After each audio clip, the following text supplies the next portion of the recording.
Good afternoon, listening audience. Please give us 5 minutes. We are completing a very important call, and we will be with you in about 5 minutes. Thank you.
Good afternoon, and thank you for joining us today for our Tuesday, August 25th meeting.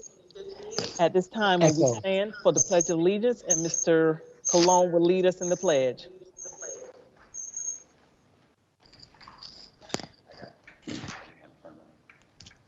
I pledge allegiance to the flag of the United States of America and to the republic for which it stands, one nation, under God, indivisible, with liberty and justice for all.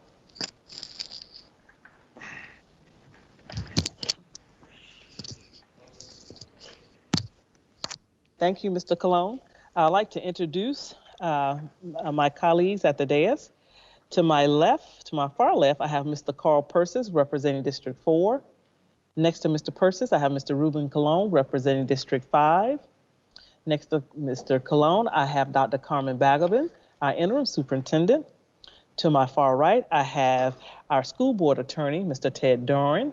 Next to Mr. Doran, I have my left and right hand, Ms. Linda Cuthbert, our I'll say deputy superintendent, vice chair for this year.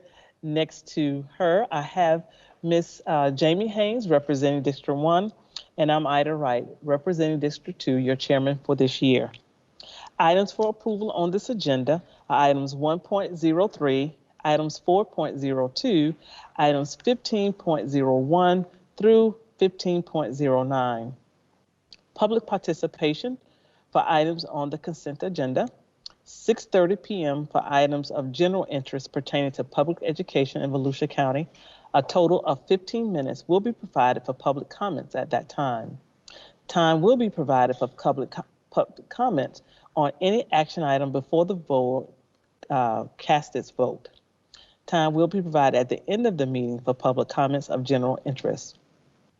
For public comments during the virtual meeting, please call area code 386-734-7190.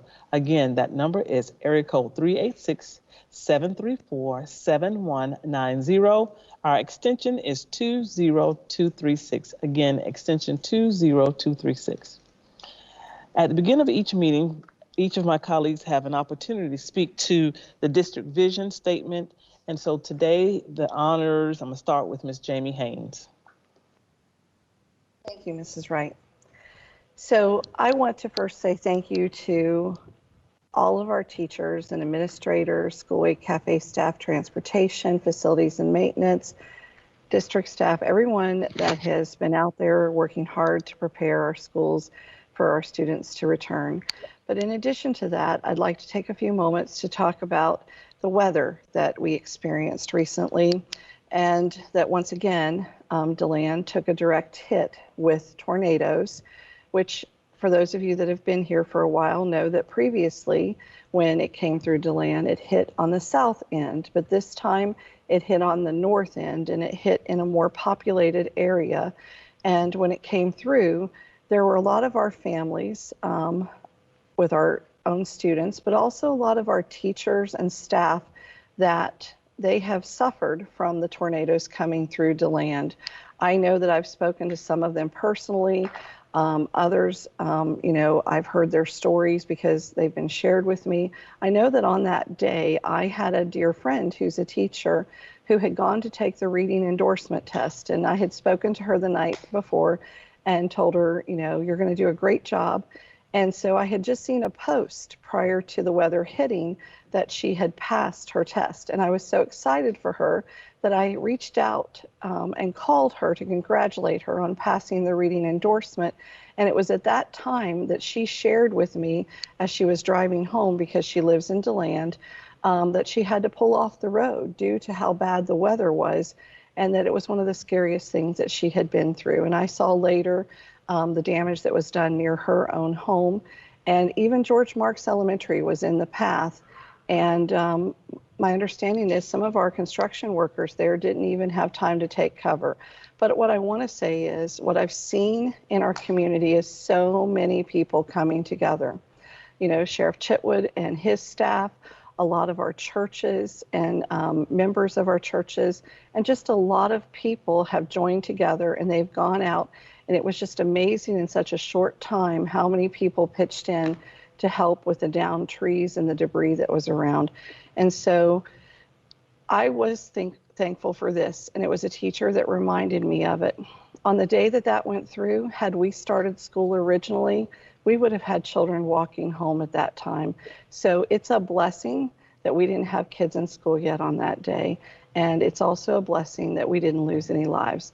But my heart goes out to all of you that are still trying to recover from this. And I know some of you are going to have to rebuild parts of your homes. There was one area over by George Marks where it did wipe out quite a few homes. So I just want to let you know that you're in our continued thoughts. And if there's anything, that you need or we can help with, please reach out and let us know. But a special thank you goes out to everyone that has been working to help each other, because that's what a community does in a time of need. But thank you, Mrs. Wright.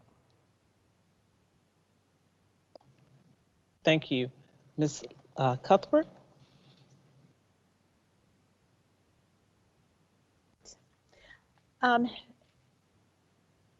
We educators usually have set standards. We have testing mandates. We have rules and regulations. This year, that has taken a second seat to all that we're facing, in which we have to deal with the pandemic. I applaud everyone who is rolling up their sleeves to say, you know, this will not defeat us. We're here for the kids. Learning is our business. Education is our business. We're not medical experts. We're not, we have partners. We have Advent Health as our partnership. We have the Department of Health with us. We go to them to seek advice. We have attorneys on retainer. We have Mr. Doran, who represents the school board, and then Mr. Penley, who represents the school district. We have a fabulous maintenance department who's been working very hard on all of our AC. We have a wonderful delivery people coming out of the warehouse. I don't think we say too much to the gentlemen who run the trucks. The gentleman who comes to my door to deliver my mail in my gray box is just fabulous, nicest guy. But I also want to shout out to say hello to all the new teachers on our campuses, whether you are a brand new teacher or new to just our district. Thank you for coming to Volusia County. You're very much appreciated and wanted. Try to get yourself a peer mentor to help you with your technology. And everyone else, if you are having difficulty in your classroom, please reach out. Reach out to the district, reach out to your administration. We want to bend over backwards in order to help you out. And on a personal note, I have 3 new principals in my district that I want to say good luck to. And that is Jen Holmgreen, who was one of my cheerleaders just a few years ago. She is new principal at Indian River Elementary. Melissa Marple, I don't know, I think I had her, but I do know I worked with her mom. She is another CUDA. So these are all New Smyrna Beach High School graduates. Good luck to Melissa Marple, the new principal at Chisholm Elementary, and also to Tim Merrick, who at one time was my own evaluator when I taught at New Smyrna High. I wish him well too at New Smyrna Beach High School. So for everyone who's in a new position, new to the district, I wish you well. Thank you. Thank you, Madam Chair. You're welcome, Ms. Cuthbert. Mr. Persis? Thank you, Madam Chair. My colleagues have said it greatly. Just perfect. I agree with everything that you've said. Thanking all these people. I just want to say I have a lot of faith in our teachers and our principals to open up each of their schools correctly. Teachers always step up. They always will. They're going to figure it out how to best operate their class, their classroom, how to set it up. They just do that. I mean, you know, they're adults, they're problem solvers, they read, they're keeping up with all the research too.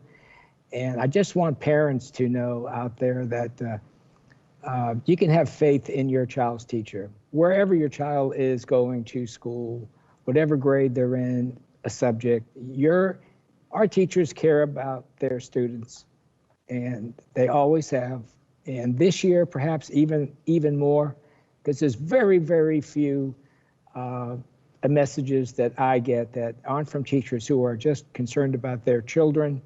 And as much as they are concerned about health, it's not just the health, it's equally that they want to provide a good education. They want to stimulate their students. They understand students haven't been in school since March, and they're excited. Teachers are excited to be back. Students cannot wait to get back and see their friends.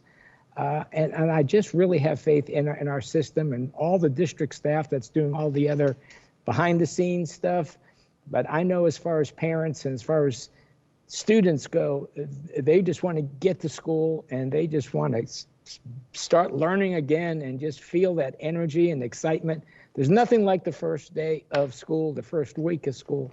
So I'll be out there cheering for all of you. And I just want to tell you that we greatly appreciate all the effort that you're putting into it. It's noticed and it's appreciated. Thank you, Madam Chair. Thank you, Mr. Persis. Mr. Cologne? And so I think my theme for the year is, while the way we're delivering education is changing, the mission is still the same. And I want everybody to reflect on that. I want you to know that we realize that things are not perfect. We realize that there's still a lot of confusion out there regarding certain things. But we also know, and I'm going to sound like Carl here for a second, but we also know that you all know how to do this.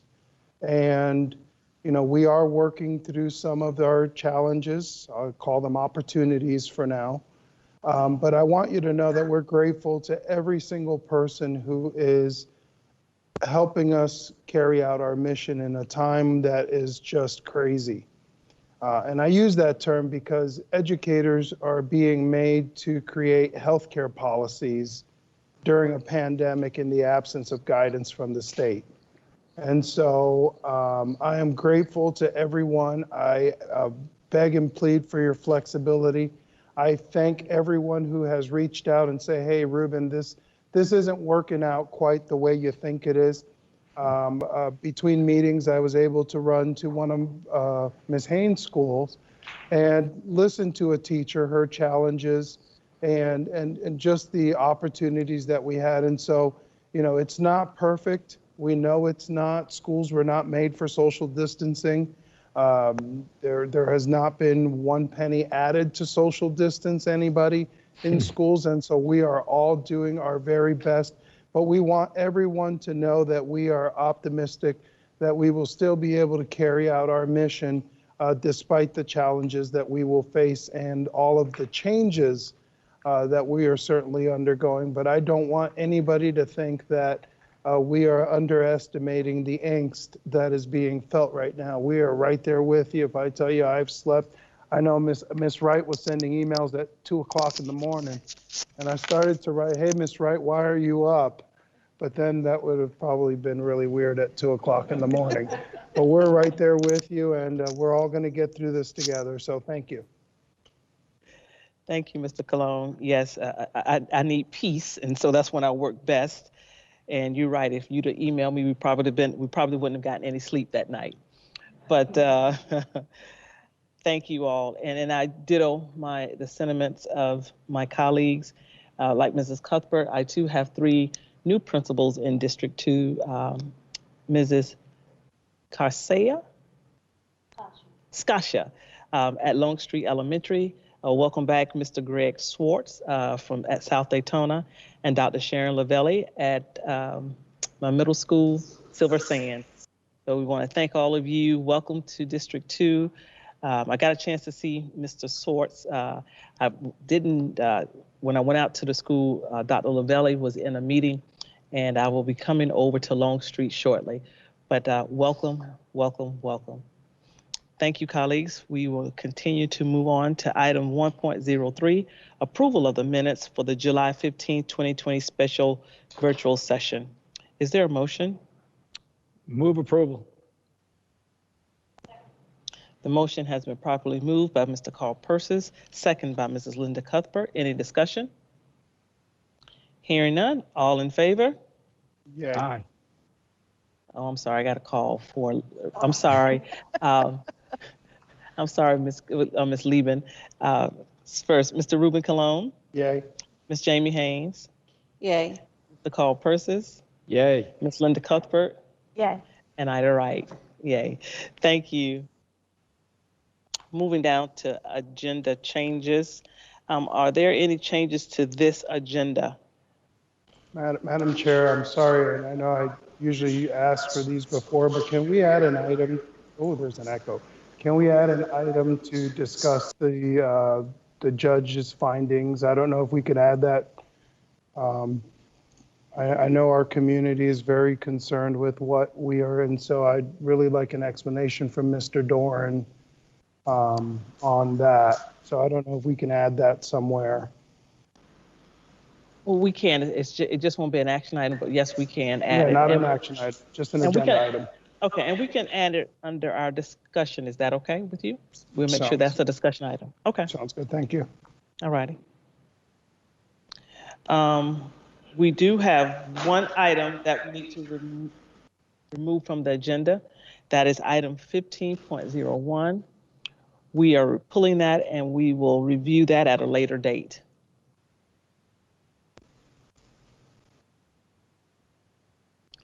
Any other changes to the agenda, today's agenda? Hearing none, I'll entertain a motion for the approval of the agenda with the said change.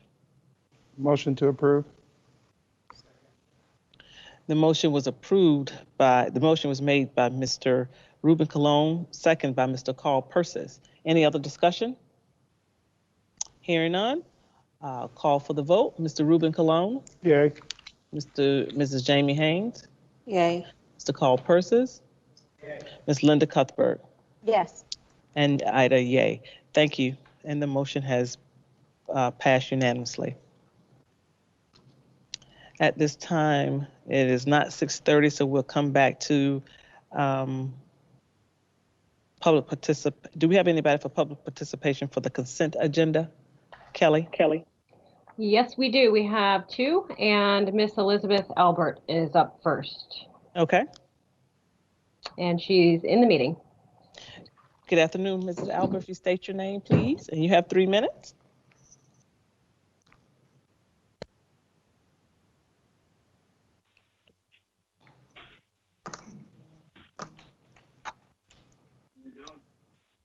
Ms. Albert? Good evening. Good evening. Is it still evening? Okay. It's almost. All right. Well, good afternoon, let's say, Madam Chair, members of the board, Dr. Balgobin, and those folks who are listening. Thank you for moving right along to the consent agenda item. I would like to speak with you today regarding the personnel actions. I took particular interest in the personnel actions this week, noting that we currently are showing 38 instructional individuals who have decided to take a leave of absence, 17 instructional personnel members who have either resigned or are retiring, 10 support professionals who are taking a leave of absence, 13 resignations or retirements, and 2 managerial non-bargaining resignations. That's a significant number there, and that's something that I would ask that we pay attention to. I believe that there will be more coming on your next agenda, and I know that when we are in the classrooms and in our schools, we make our decisions informed by data.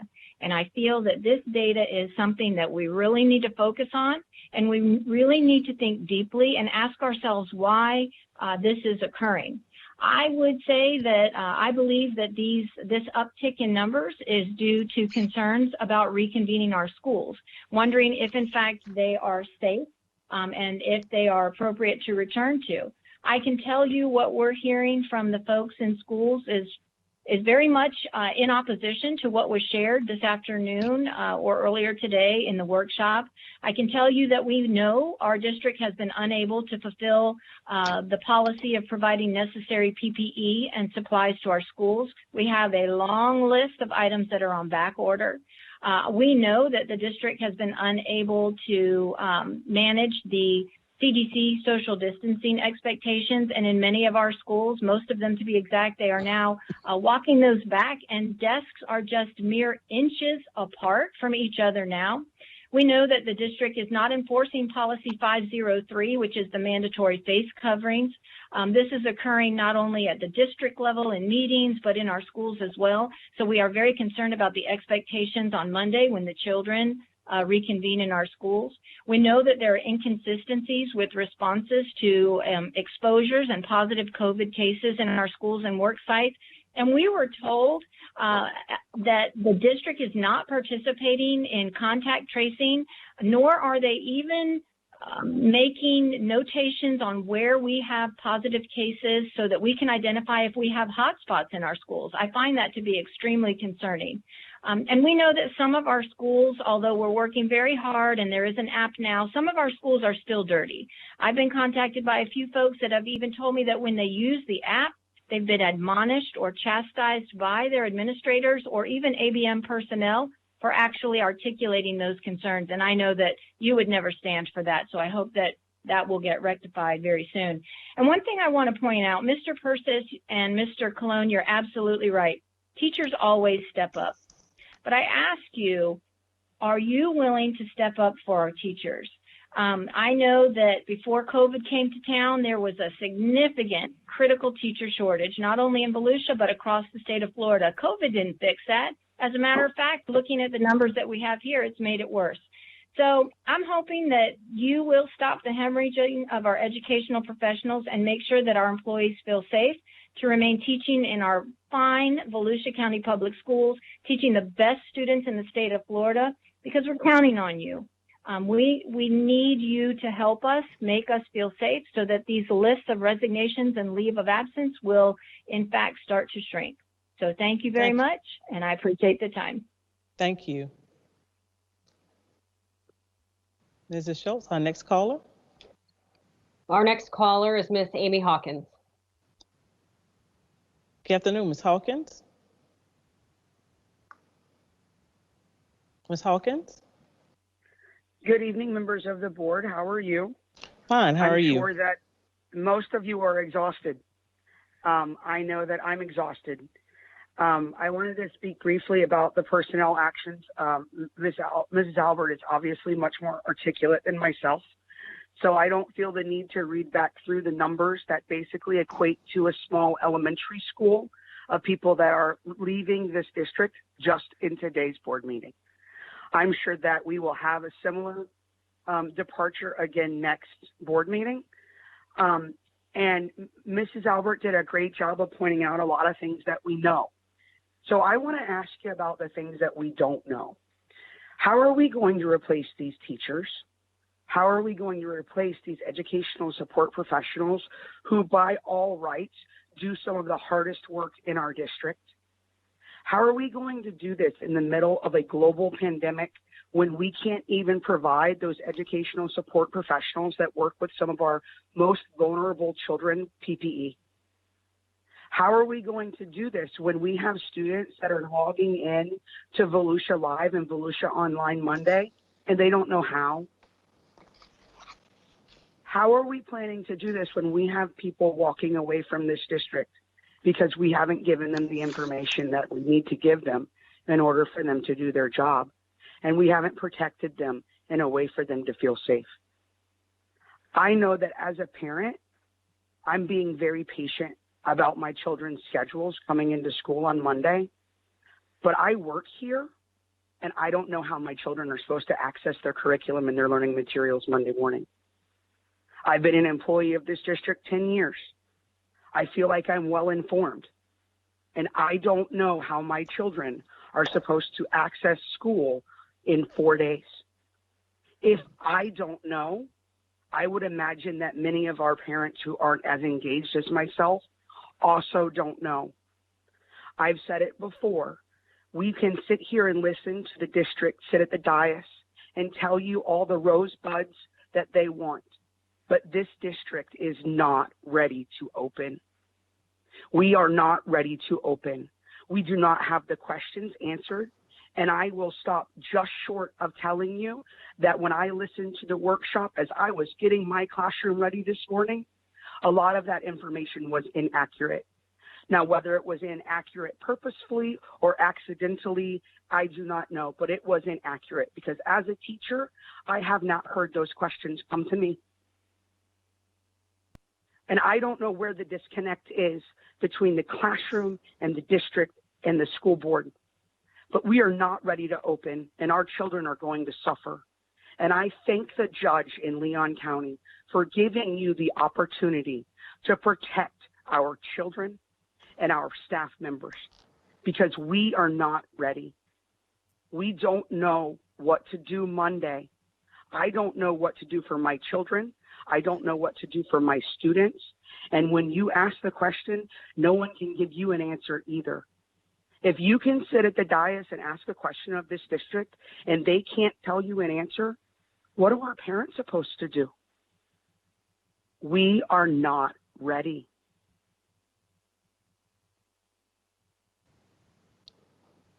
Thank you, Ms. Hawkins. Anyone else? Ms. Schultz? No, no one else for this item. Thank you. Moving to our removal of items from the consent agenda. Has anyone submitted anything to you, Superintendent Balgobin, to remove from the consent agenda?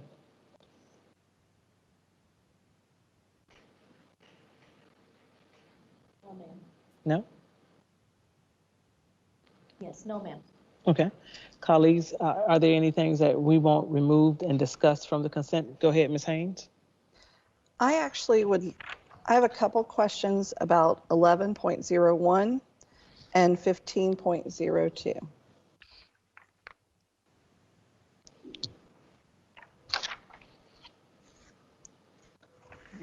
Are those on the 15.02 is not a consent agenda item. That's a board action item. Oh, okay. Then 11.01 is. The superintendent announcements? No, it says contracted services agreement. Behavioral change artist. Oh, okay. Okay. All right. So we can pull that one and just discuss that one. Any others, colleagues?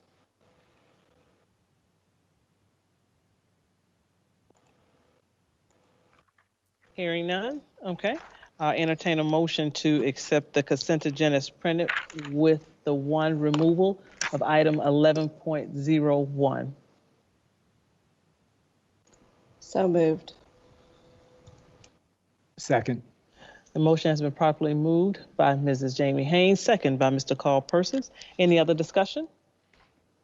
Hearing none, all in favor? I'll call for the vote. Mr. Ruben Colon?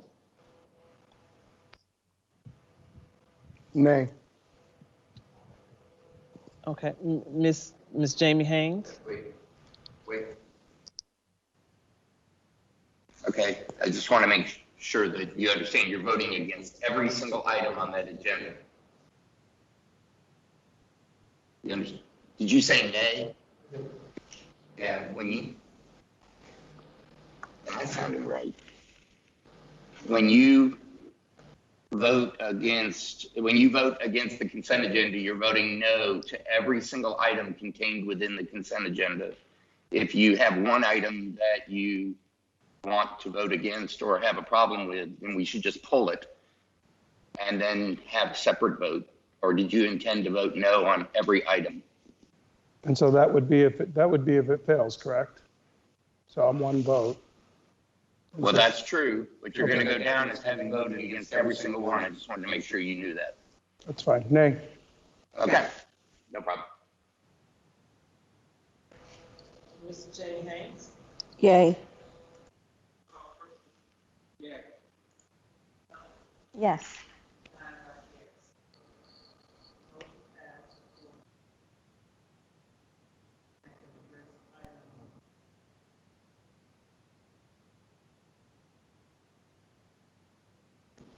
Thank you. So let me call that again, because I muted after Ted. So Ms. Jamie Haynes? Yay. Mr. Carl Persis? Yay. Ms. Linda Cuthbert? Yes. And Ida Wright, yes. And the vote is 4-1. We'll move on to item number 4.03, the item removed from the consent agenda, 11.01. Go right ahead, Ms. Haynes. So my questions about this was when I looked at the description, somebody's not muted. Ms. Haynes, you're muted. All right, now can you hear me? Yes. Okay. So when I looked at the description about this item, and I do know what it is, it talked about the full cost that we paid last year and then what the new negotiated cost was. And one of my questions was this: when we went out last year in March and we did not return, was there any reimbursement or did services somehow continue for our students during that time? And I just wanted some clarification on that for what we're looking at. And then when you look at the cost this year that's been negotiated, are we receiving less services? Are there, is there a school that's not going to have access to someone? I just feel, and I know what this service is, but I feel that this is a service that maybe other board members and or the community needs to know that we offer and what it does, because it's a large dollar amount that is paid to this company, and what is it that we receive?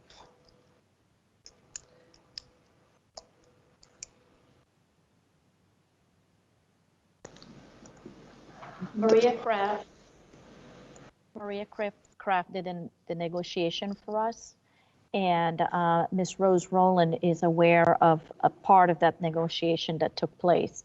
Ms. Rowland, can you share with us a little bit if we looked at the months where services were not received, and if there is a discount that was applied or could be applied? It's not really a part of the negotiations, but I am familiar with the Behavior Exchange Artist. This is an outside company that provides support to our students. And they come in and the students are already identified, and they work with those specific students when they come into the schools. But I'm not sure about the amount of money that was spent or how it was negotiated, but I am familiar with them. They come in and provide behavioral services for our students. I can get with Maria Kraft and get some more details in terms of the specificity of the question that you're asking for, Ms. Haynes. I don't think she's on this call. Ms. Kraft, are you there?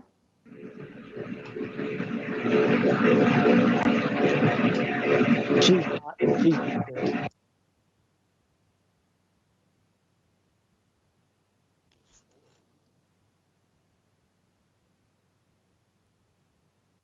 And I do appreciate that. And I don't know if you're on a timeline for this, that it can be held to have some questions answered, or, if you need to move forward. It's just with the large dollar amount that we're paying a single company, I just want to be clear on what the services are that we're receiving and whether or not, because I don't believe our students were able to receive these services last year from March through June.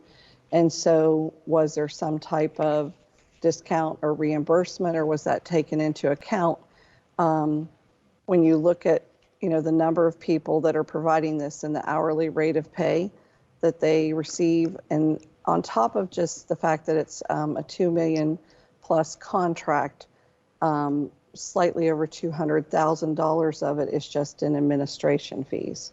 So I just had some questions regarding that. And, if you feel that it needs to move forward tonight, I'm not opposed to that. It's just, I personally would like more information on it and how it directly impacts our children. Someone is contacting Maria right now so we can find out if we can pull it for tonight, or if we can receive answers to those questions. So Deb is contacting Maria right now. Thank you. Okay. So colleagues, we'll come back to that item 11.01.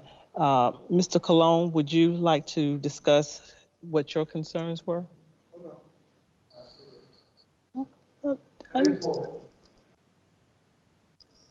Okay.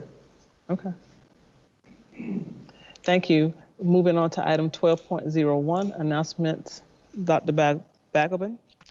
Yes, ma'am. I just want to share, Madam Chair, that the first day of school for our students will be Monday, August the 31st. And on Monday, September the 7th, we will, which it will be Labor Day, all schools and district offices will be closed on that day. The next school board workshop will be on August the 8th at 10 a.m. and September. Sorry, was I saying August? August, yes. Well, I'll tell you, it's been a long day already. And at 5:30, we will have a regular school board meeting that day, September the 8th as well. So we will have a workshop in the morning at 10 a.m. and our regular school board meeting at 5:30 p.m. Dr. Balgobin, Amanda Wiles is on the line if you want her to go ahead and to explain the exchange artist contracting amount. So she's on the line if you want her to speak in reference to that item. Is that okay, Ms. Wright? Yes. Yes, go ahead, Ms. Wiles. Good evening and thank you. I did raise my hand, but nobody saw that, I guess. I was trying to weigh in on that. To answer your question, Ms. Haynes, yes, we did save some money in the spring. However, we used this over the summer. And so some of that money was used to provide services over the summer. With the money that we saved, we have been able to increase our services for this school year by 2 individuals. So we went from 36 behavior specialists, this should be 8 behavior specialists working with our schools. I hope that answers your question. Could you repeat the numbers because you cut in and out? So last year we had a contract for 35 behavior specialists. And while we saved some money during the spring, we did use some of that over the summer to provide services, be able to have 38 behavior specialists working with our schools.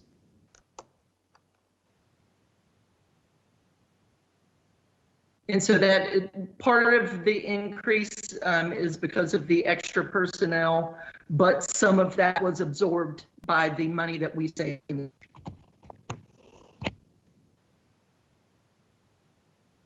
Thank you. Did I answer your question? Okay.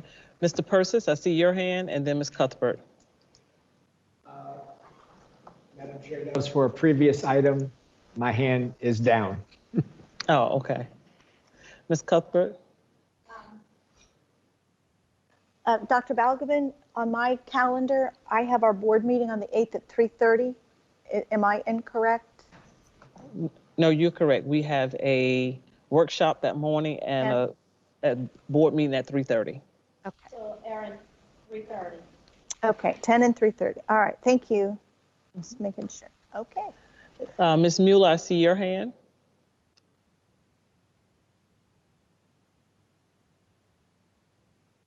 Madam Chair, I'm sorry. I was just going to assist. I did reach Ms. Kraft about the behavior change artist contract, and I just had some information I was going to provide. I do believe that Ms. Wiles was involved in that, but Ms. Kraft did say that we saved about $80,000 from the end of the year once schools were closed to online learning. And I did want to make a note that these are IDEA funds, and you may have realized that, but I just wanted to point that out as well. Okay. Yes, I see your hand, Ms. Cuthbert. Go ahead. I have to admit that I've made a grave error. I've received some information that I did forget one of my principals that's brand new, and Stingray Nation, I apologize to Stingray Nation. Mrs. Sabra Farajala is a new principal. She was interim principal. I think that's why I didn't think it was, she was brand new, but she is officially brand new, full principal at New Smyrna Beach Middle School. Many apologies. I think I owe her a box of Angels and Phelps candy. Don't feel bad, Mrs. Cuthbert, because I did too, because I said the wrong name. It's actually Dr. Melissa Harbrick, who's the new principal at Longstreet. So like you, I do owe her a box of chocolates. Guys, they will take alcohol wipes in lieu of chocolate this year. Okay. Just saying. No chocolate. There is no substitute for chocolate. With a bottle of Lysol wipes. That sounds like a winner. That sounds like a winner. Well, and since we're all, stating what we did or didn't forget, I didn't know we were going to do that piece. And so I have Karen Chenoweth at University High, who I am thrilled because she returned home, but she is the new principal this year, if so to speak, of University High. And so giving in to peer pressure, of course, we have Mr. McAuliffe, who is now at Deltona High. We have Dr. Velez, who is at Friendship. And then I've got Kenya, oh goodness, French. Oh, wait, Christina Kenya. Yes, hold on, I've got it right here. Miss Kenya, I got the card you sent me. Got that, yes. At Friendship, and I think Sunrise. Right, Sunrise, sorry. Oh, goodness. That's it, they're gonna disown me, so thank you. Welcome. No, listen, they understand we have had long nights. They can tell. They have to. Yeah. Anything you forgot, Mr. Persis? Well, I'm sure.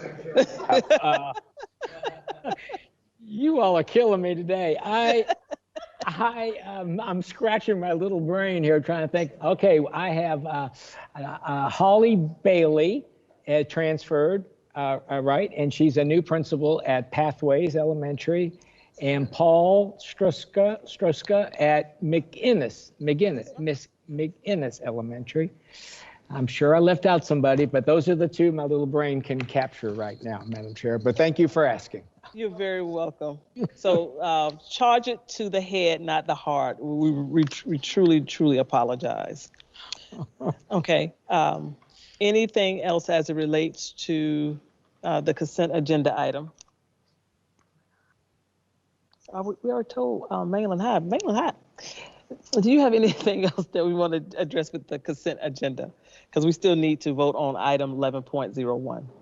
Yeah, Mr. McAuliffe is at Deltona High. I want to make sure I said that clearly because my phone's blowing up. Just saying. Well, that's what Jamie asked, that I acknowledge my principal at Mainland High School. I said, of course, when he first came, but we want to welcome him as well. But we still have an item. We have a consent agenda item that we need to address, folks. I think the motion was made by you. No, we haven't made a motion, so I will make a motion. Thank you. We approve that item. 11.01. Is there a second? I will second it. No. The motion was properly moved and second. Any other discussion? Hearing none, I'll call for the vote. I'm gonna start from the top this time. Ms. Linda Cuthbert? Yes. Mr. Carl Persis? Yes. Ms. Jamie Haynes? Yes. Mr. Ruben Colon? Yay. And Ida Wright, yes. Thank you, colleagues. And we did make the correction for the superintendent's announcement. It's still almost 6:30, so we'll go ahead and have the human resource update items 14.01, then we'll come back to public participation. Thank you, Madam Chair. Appreciate that. And board members, just want to direct your attention, if you would, to our HR corner, just kind of highlighting the number of vacancies that we have.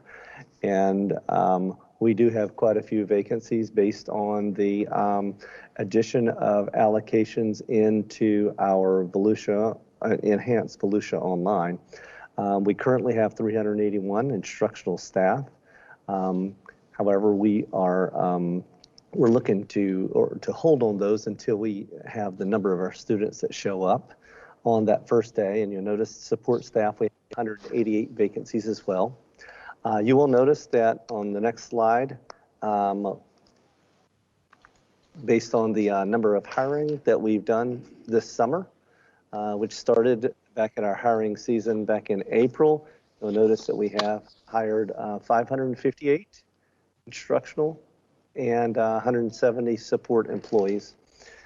And as I mentioned before, Volusia Online is kind of busting at the seams right now with students, and we've been able to hire, you see our the number of teachers that we have been able to hire there, 20 SE teachers, 208 online or core teachers, and non-core teachers. We have administrators and office specialists that also support that, and guidance counselors as well in supporting our students and providing for them. So thank you very much for that update. Thank you, Mr. West. Colleagues, do you have any questions for Mr. West? Go ahead, Ms. Cuthbert. I heard you say that we're going to wait till the kids come to the front door, and I think this was mentioned in our workshop. Who will greet the students when they come to the door? Will it be a substitute? Will it be district staff? Who will be greeting the students in the classroom with all of these vacancies? So thank you, Ms. Cuthbert, for asking that question. And we did discuss that in the workshop as well, but we'll go ahead and talk a little bit about that here as well in case some folks might have missed that. As Dr. Balgobin said earlier, well, we have a few things going on. First of all, we have our substitutes that are, as always, available. And we have kind of pumped up the number of trainings that we have done for our substitutes. Our substitutes that will be filling in for those vacant positions will actually have started this week. And they're actually involved in the training as well for our safety training and everything. So at least they'll have the knowledge and be able to come in and fill in for that. However, we also have a number of district folks who have been assigned to school sites.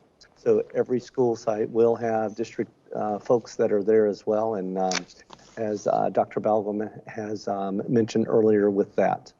We're also doing kind of, I'm going to call it a very surgical look at the number of vacancies that we have at certain schools. We have high numbers of vacancies at some schools, and we are looking to kind of very methodically kind of thaw that freeze a little bit for some of those schools. And it's more at the secondary level than it is at the elementary level, just because of the number of students that they have there and teachers that they have there. So thank you for asking. Okay. Mr. West, will those substitutes also know how to use Volusia Live?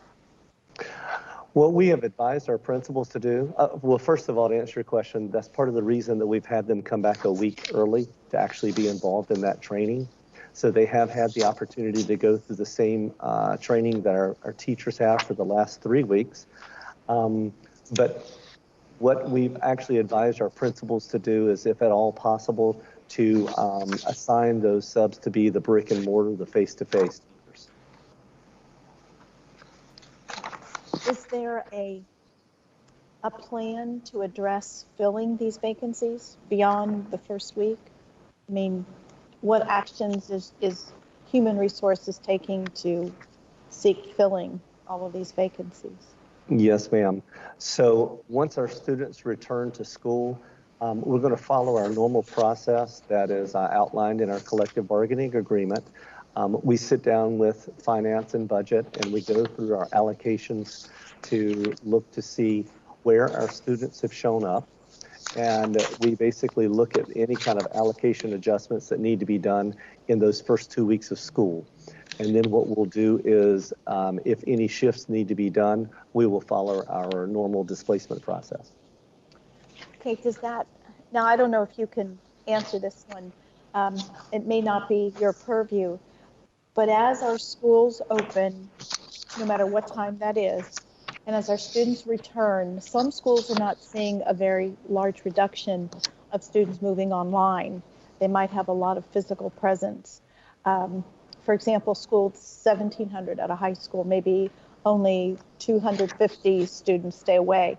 How do we social distance if we don't add units or add people to our faculties in order to handle this? And plus, even the support staff, 93 vacancies at the elementary level. Support staff we know they're the legs of the table, and the table cannot stand without the legs of the support staff. So are we recruiting them as well, similarly? Yes, ma'am. So first of all, to address that issue of the support staff, we actually are looking to allow the schools that do have support vacancies to go ahead and hire for them. because we don't think that we're going to have a huge reduction in workforce as far as any of those kind of areas are concerned, just shifting. So what we're looking to do is, since there's not probably going to be a whole lot of shifting with our support staff, we're probably going to go ahead and allow that to move forward. But we want to make sure that we're taking care of our teachers that are here, and we're taking every precaution to make sure that we have that in place. Okay, I'm sure we're going to ask for an update. Again, absolutely. I'm sure. Okay, Yes. Thank you very much, sir. Thank you. Thank you, Madam Chair. Any other questions? Go ahead, Mr. Cologne. So Mr. West, I'm sorry, and I didn't prepare you for this question, and it's really not that hard. It's actually really simple. Can you explain, because we have a lot of parents watching, and so what you just said made absolute sense to us who are used to terms like allocations and all of that, but can you explain to parents exactly what they should expect, what it means, in the normal process of 10 days in or 9 days in, is it 9? It's 9, where we reevaluate, and how we will need to shift folks around to make it work and make sure that our students have teachers. If you don't mind, please. Thank you. Absolutely. Yes. Thank you, Mr. Cologne, for that opportunity. This is a process that we do every year. It's probably going to be a little different this year just because of the number of students that we have that are enrolled in our enhanced Volusia Online. So what we typically do every year is we take a look. We have projected numbers of students that are projected to come into our doors the very first day. And then what we do is, after that first day, we track that, and we track it for actually the first 9 days. We take those enrollments or those counts every day during those 9 days. And then what we do from there is we actually come up with what our actual allocations or number of teachers who should be in the building based on our class sizes and class size amendment, to make sure that we have enough teachers in front of kids, but not too many, depending on what the school size is. What we're anticipating this year is, because of the fluctuation of the number of teachers we had to move to the Volusia Online over just the last few weeks, there's a lot of teachers that were actually moved into those positions, but it might not have been in an equal rate from every school. So for example, we might have had 5 teachers leave one school and only 1 teacher leave another school. So we might have to do some balancing out of that. And that's what I mean by using the displacement process.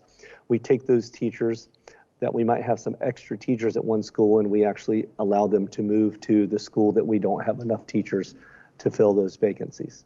So that's really that process that we use in the first 2 weeks. Thank you. And I have one more question. So are we going to be able to leverage maybe some of our district staff? And I know, and this just came to mind, for example, if a elementary Volusia Live teacher, a teacher that solely is doing Volusia Live for the school day, I can't imagine we're training subs to do Volusia Live all day. And so what is the plan to, because we have experts who could jump on that Teams meeting and follow the Canvas, I hope I'm using the right terms, correct, the Canvas guide and all of that. What's the plan for that? So as I mentioned a little bit earlier, what we've recommended, or what we said to our principals, is that we really don't want our substitutes to be doing that Volusia Live for the first 2 weeks. So what we're asking is that any Volusia Live teachers that we have, and we have pretty much most of our elementary folks who have been identified as wanting to do Volusia Live, assigned into those spots. So they're actually here and they're physically present. That means that if we do have a vacancy in a school, what we've asked our principals to do is make sure that that's a brick and mortar person. And remember, at the elementary level, we actually have dedicated teachers to either Volusia Live or to our brick and mortar. And we actually have at the secondary level, we've asked our principals to work with teachers to designate it as much as possible, even down to class periods as well. And so I'll just, to Dr. Balgobin, you know, with that being said, I do know of schools that have chosen to do the blended class, the teachers, the team, the grade has decided that they want to do both Volusia Live and brick and mortar students. And so that's something we're going to probably need to identify, because a substitute that's not computer savvy may not be very useful in a classroom that has that blended. And so we'll really just need to identify those because that is allowed. And so some schools, I was at a school today, that's what they agreed upon, and they're going to work together as a team to do this. But a sub may be really, really lost. So just something to think about, but thanks. And Mr. Colon, we do have a list of all those schools and those teachers who have chosen to do that blended model. We have a list of that.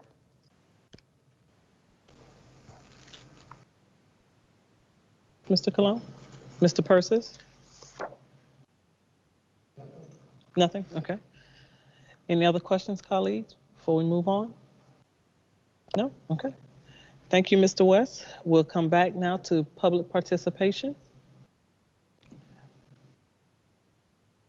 Mrs. Schultz? Okay, yes, we have 5 people who signed up for public participation. The first one up is Miss Elizabeth Albert, who's in the meeting now. Go ahead, Miss Albert. Mrs. Albert?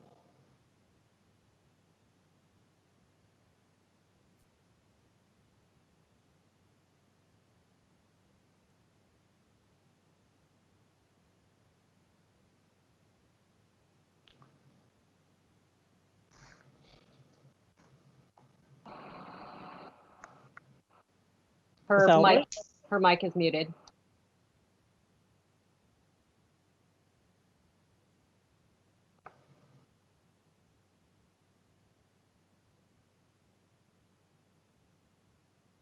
Ms. Albert, I think your mic is still muted.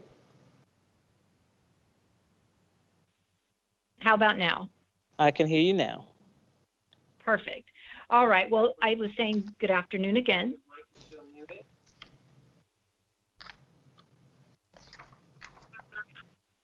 Okay, so I think we're good. I'm going to go ahead and start. So again, good afternoon, Chairwoman Wright, members of the board, Dr. Balgobin, and those who are listening. I know that we just heard Mr. West give his human resource report and talk about the staffing situations in our schools. And so I was very glad to hear what he was sharing, because I hope that that sends a strong and powerful signal to the teachers and support staff who are hearing a false narrative in some of their school sites about layoffs and furloughs. So I would hope that everyone listening this evening gets that message that we are not moving in that direction. I'm interested in what all the freeze really means. I don't know what that is a code for. I believe that there was a mention earlier today in the workshop about temporary teachers. Again, that's something that we need to be involved in conversations with, must be negotiated. But the purpose of speaking to you in this moment is really to talk about the ruling that occurred yesterday from Judge Dodson. I know that you have added it to your talking points for later in the meeting. But I think that this ruling essentially gives us an opportunity to reevaluate and look at what we're doing. An opportunity to be reasonable and flexible and reassess, is the plan that we felt we were mandated to create and send up to DOE for approval really something that is going to be the best, not only for our educational professionals, but our students? I would remind you that Judge Dodson's ruling essentially states that that whole requirement was unconstitutional, and it empowers you as the constitutional officers for Volusia County Schools to make the decisions that work for our community. There is something very, very special and very important about local control, and the 5 of you are the decision makers who have the power and the authority to make things right for our folks, and we are counting on you to do that. We're asking also to give your employees some grace. Give them the gift of time to work things out. The mad dash to implement because kids are coming on Monday doesn't necessarily have to continue. There is something to be said for recognizing when we've done, when our work needs to be reevaluated, when we need to pump the brakes and reflect on something, a decision that we made in haste, and recognizing, wait, we need to go back and retool. There is no shame in saying we've got to fix something that we didn't get right the first time. And aren't we deserving of a second look? Now that your hands are untied and you are unencumbered by the weight of that emergency order, I can tell you there was some great information shared by Mr. West about the elementary situation and how that is developing, but secondary is a whole different ball of wax, and there is going to be huge problems in our secondary schools. It needs to be addressed. Ms. Albert, you've gone over that's it? Yes, ma'am. All right, well, thank you so much. You're welcome. Hey, Mrs. Schultz, our next caller. Our next caller is Miss Mary Comiskey. Okay. Mrs. Comiskey? Mrs. Comiskey? I'm up. Hello? Hi, Mrs. Oh, I'm Comiskey. here. Can you state I'm your name? And you have 3 minutes to address the board. Go right ahead. Comiskey. Hi, Mary Comiskey, Edgewater, Florida. Excuse me. Thanks, Elizabeth, for that last talking point. I don't know if any of you have watched the entire hearing of the NEA versus DeSantis and Corcoran. As a card-carrying member of the NEA, I did. Shortly before closing arguments, an attorney for the defense asked a very valid question. Why are the teachers suing the state? Why are the boards and superintendents not suing? It's a terrific question. Just like with safety, you left the teachers to do that work. Now you have an opportunity to put safety first for the stakeholders, all of them, as Elizabeth addressed. After watching the workshop today, it's painfully obvious we are not ready for brick and mortar. Dr. Balgobin referred to face shields instead of masks for some of the small group instruction, although that goes against not only current research, but the new CDC guidelines for school. Somebody isn't doing their homework. Obviously, supplies are a problem. Did you know the spray cleaner needs to sit for 2 minutes to dry before it's effective in killing virus? It's on the bottle. Ruben pointed out leaders are not masking. If principals don't get it, how can children? Friday in the bargaining session, Rachel Hazel revealed that the district is in no way keeping track of what active COVID cases are at what campuses in Volusia. They're relying on the health department for contact tracing. The health department is not contact tracing. This is how I know. I am a Johns Hopkins certified contact tracer for COVID. A member of my family who works in a Volusia restaurant was at my home during their infections period and tested positive for COVID. Not only was I not contacted by the Department of Health, neither was the restaurant, any of my family members' coworkers, much less the customers they served while infected. Anybody who took basic statistics also knows positivity will go down when the DOH stops testing, which it did on the 21st.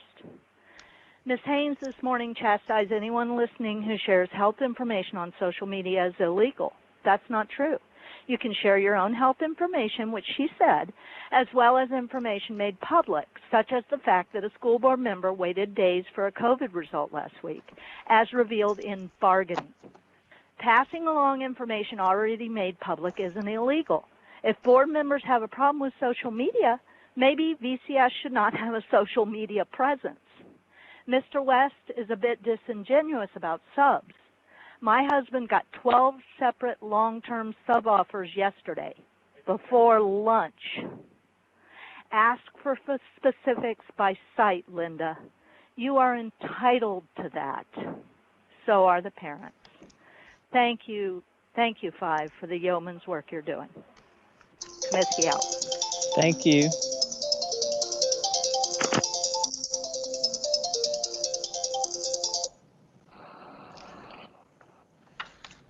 Mrs. Schultz, next.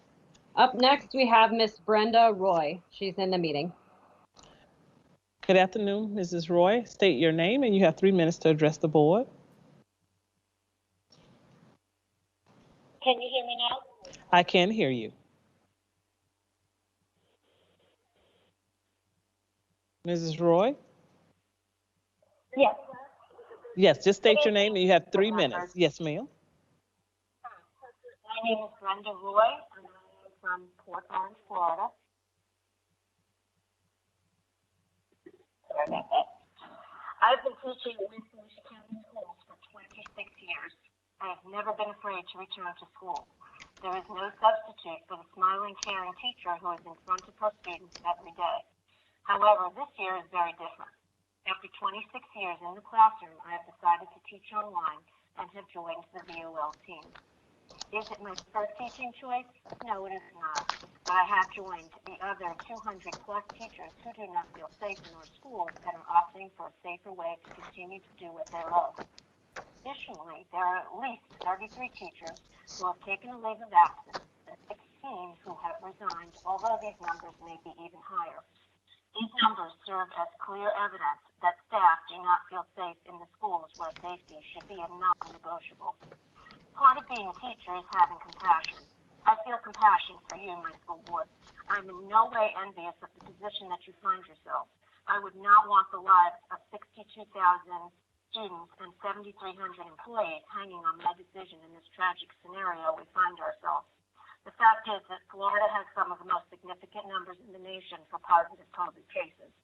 Another aspect of being a teacher is encouraging students to stand up for themselves when they believe they are right and to stand by their convictions.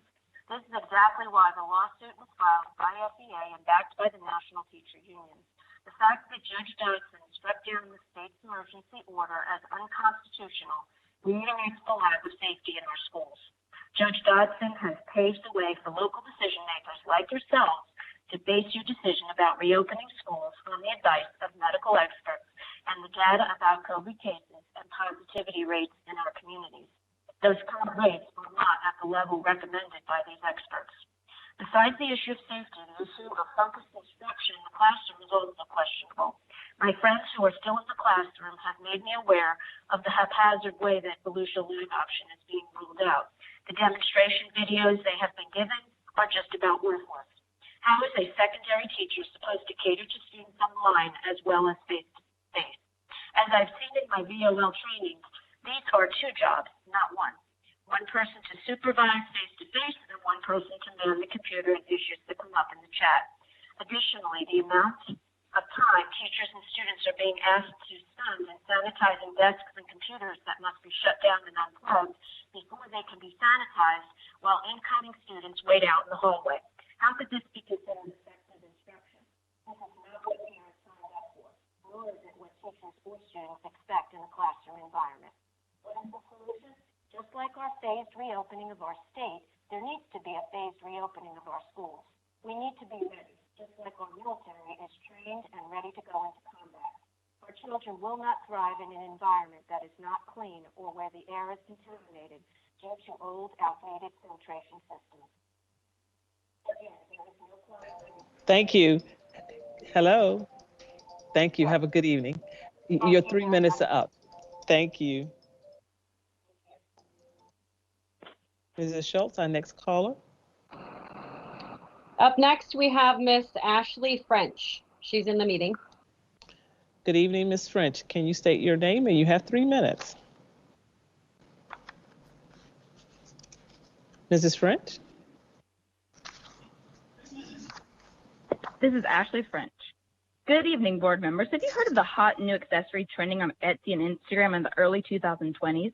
You can purchase metal chains, beaded straps, and woven lanyards to let your face mask hang around your neck like a necklace. Not only are they convenient, they are also quite inexpensive. In this time of chaos and confusion, where we are all scrambling to devise ways to reopen schools in a way that will still be productive and beneficial to students' educational needs, it seems like every teacher's dream. Flashback 100 years. In the early 1920s, the hot new gadget was a wristwatch with a glow-in-the-dark dial. Advertisements bragged that this irresistible novelty was made possible by magic, the magic of radium. To get the numbers small enough, dial painters were taught that after painting each number, they were to put the tip of the paintbrush between their lips to sharpen it, then instead of using rags or water, because that would cause them to use more time and more material. Simply put, it wasn't cheap or convenient to do it any other way. And of course, no one thought it was dangerous in the first couple of years. I appreciate the confidence that you, the board, have expressed in regard to your faith in our ability as teachers. However, can you truly say that you have faith in our healthcare expertise? When you say to teachers in our district, you know how to do this, I can assure you that we do not know how to do this from a health and safety perspective amidst the novel pandemic. Very few of our backgrounds are in the medical field, and beyond that, new things are being learned about COVID-19 daily.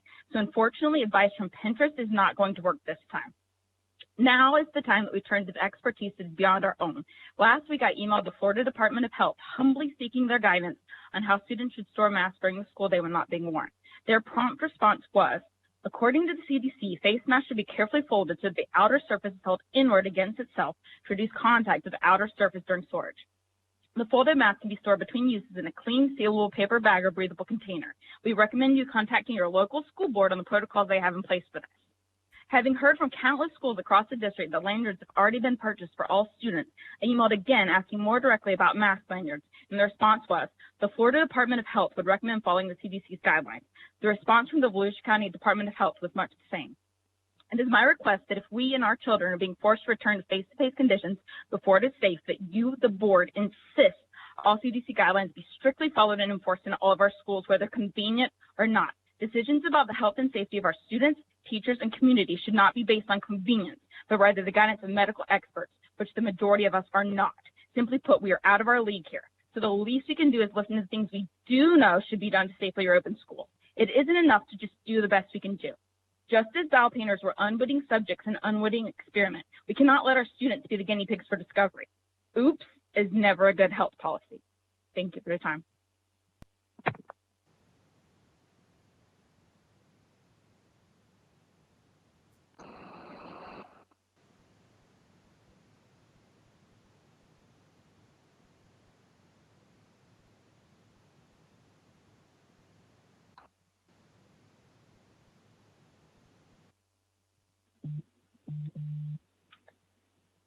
Mrs. Schultz, Hello? our next caller. Yes, we have Miss Mary DiPadova. She's our last caller. Okay, Mrs. DiPadova, please state your full name and you have 3 minutes. Good evening, it's Mary DiPadova. I'm just calling because I'm kind of feeling a lot like many of the other teachers. We're at our wits' end in disbelief about what's about to happen and what's been happening. After 3 weeks of PD, where we have so many new things to focus on, including Focus, a writing program, using Canvas is different, Volusia Live, School City is new, and what happened to Eduphoria, where I had my lesson plans, didn't know that was leaving. And then there's COVID, health and safety. There's just so many new things at a time where we're trying to be safe. It's just a little unbelievable. We're overwhelmed with all of that. And in addition to trying to make our desks 6 feet apart, it's not working. And I've learned that we have to assemble the partitions that are coming for the students' desks ourselves and put them into place. You know, the lack of communication from the district is mind-boggling. It's leading to much communication confusion with the teachers. I have a lot of ESC teachers calling me, which I don't know why, because I don't know the answer about, are they teaching on 2 platforms? They don't know what's happening. You know, somebody said our regional people are going to be coming in to teach the Volusia Live for them. I've never seen so many teachers so stressed out. One of my very best friends resigned. I couldn't believe it. Another one retired early, and you know how many others have as well. But the lack of communication and the refusal to bargain in good faith is unbelievable. I have teachers coming to me and saying, why doesn't our district want what's best for us? Why are they arguing against us in the bargaining table? Why are they refusing to listen to us and make any kind of a bargain? This, I think, hurts the most. I've never seen a bargaining session such as this that has gone nowhere, and where the lead bargainer cannot say anything without looking at the attorney and having attorney approval. So, you know, I'm just at my wit's end with this. Thank you for your time. Thank you. That was the last caller, Ms. Schultz. Yes, that was the last caller. Thank you. They are, but we only can, a first call is only for 5 callers. Then other callers can call on each of the action items. Moving down to action item number 1502, Superintendent Balgobin. Yes, Madam Chair. I will call to come up at this point in time Mr. Mark West, our Chief of Human Resources, and he will be presenting to us a proof of the job descriptions. Mr. West? Yes, ma'am. Thank you. Once again, good afternoon. We are bringing forward 2 job descriptions for your review in IT.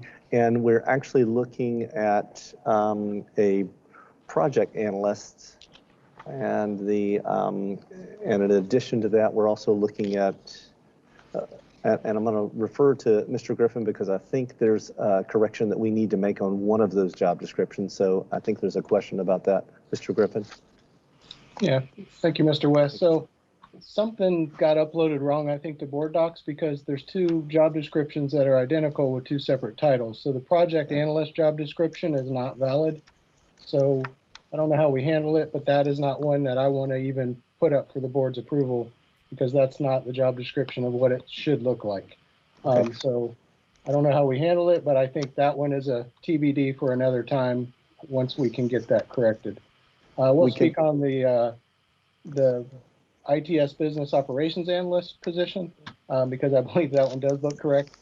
So that position, when I came into this department, I recognized very quickly that for anywhere from a $13 to $15 million department, we have nobody that has the title to do any of the business operations of this department. So there's no budget person by title, there's no procurement person by title, there's really nobody by title that is, in that position for this department to cut those 300 to 400 POs a year and to run a $15 million budget. So who's been doing this is my administrative secretary. And there is no administrative secretary in the district that is doing that kind of work. And she is going to retire very shortly, and it scared the daylights out of me. And I quickly realized that we need a position that can actually come in and do that type of work. So that is what that job description is. We may actually need more than one, because now we're going into a world of 1-to-1, which is going to increase that spend for this department. And again, this department, we kind of do a little bit of all of the different departments. She does the budget for this department, this position, and she currently does it as an administrative secretary. We do POs for this department for every expenditure, and that includes the capital and the general fund. So there's a lot of maneuvering, working with the finance team, working with the procurement team. That position is going to take and continue to take the load off of those departments. Otherwise, it would have to just go back into those departments for that type of work. So that's what that position is. And the project analyst is more on the project side, but it's not the correct job description. So that will be at another board meeting. So if I may, then I apologize for that. That's my department, and I will pull that, the project analyst position, and we'll just put forward the one that's accurate, Mr. Griffin, what you had just described for the business analyst position. Thank you. Thank you.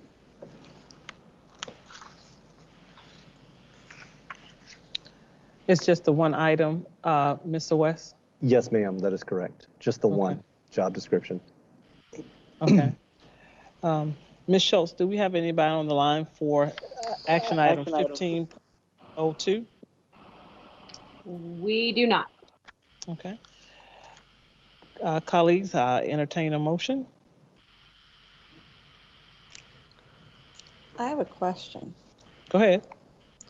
So Clint, in the description under the background, it says you will be eliminating 3 positions to request the 2 new positions. What are the 3 positions that you are eliminating? The 3 positions that we have eliminated are vacant positions that have been vacant since I've been here. And I believe it's a USA 2 and 2 USA positions. So my question then is what's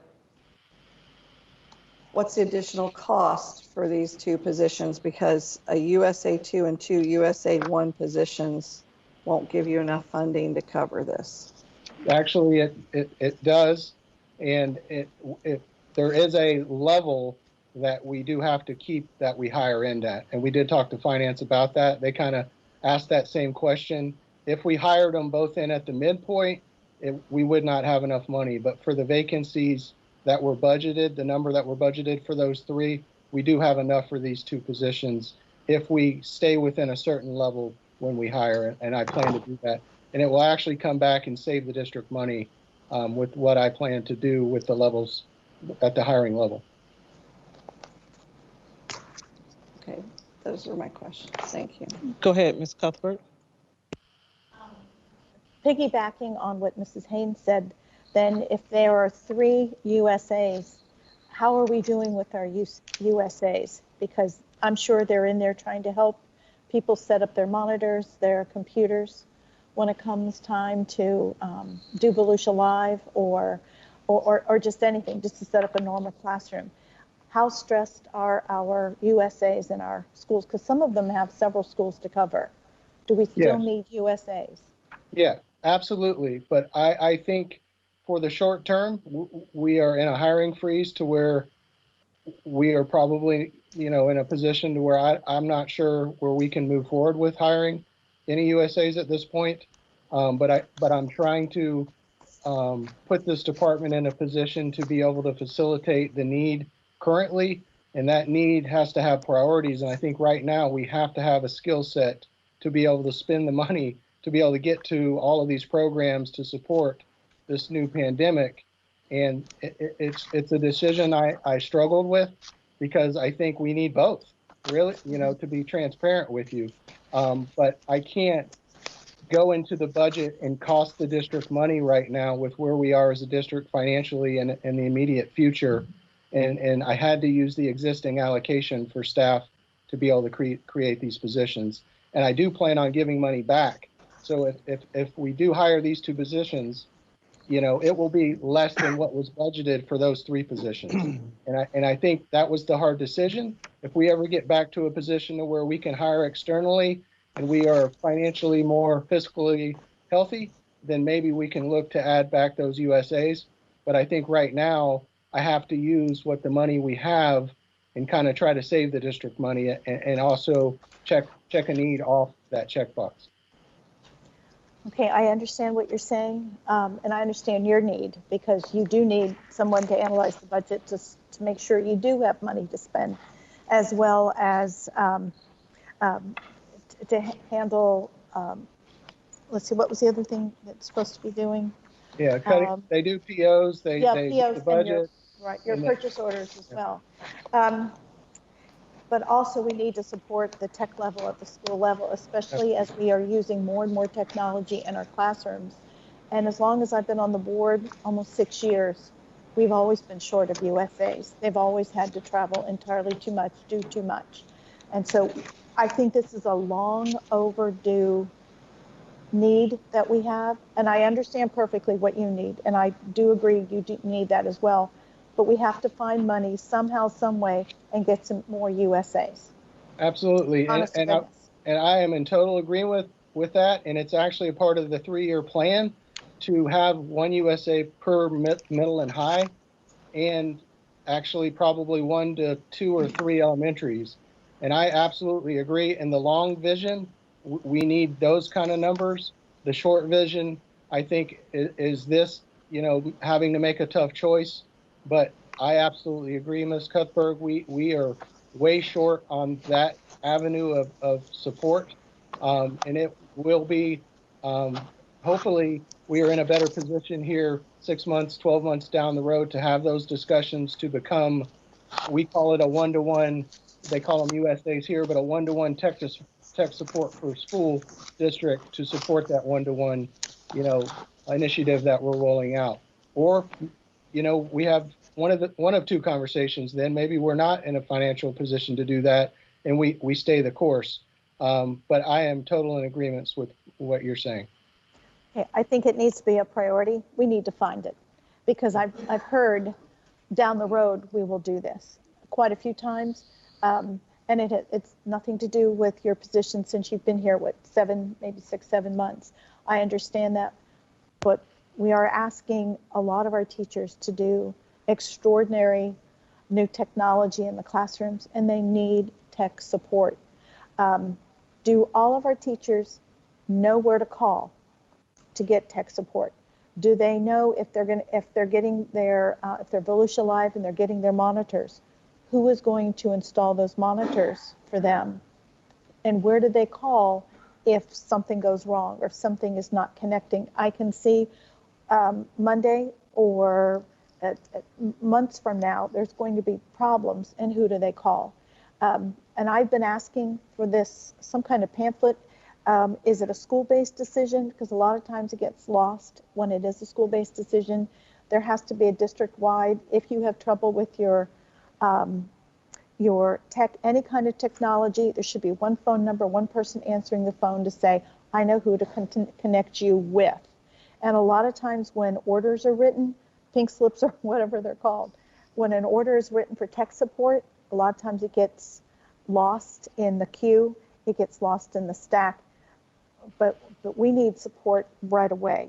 So how are the USAs doing? Do you have them distributed, especially at the secondary level, middle and high schools, where Volusia Live is so tenuous at this particular time?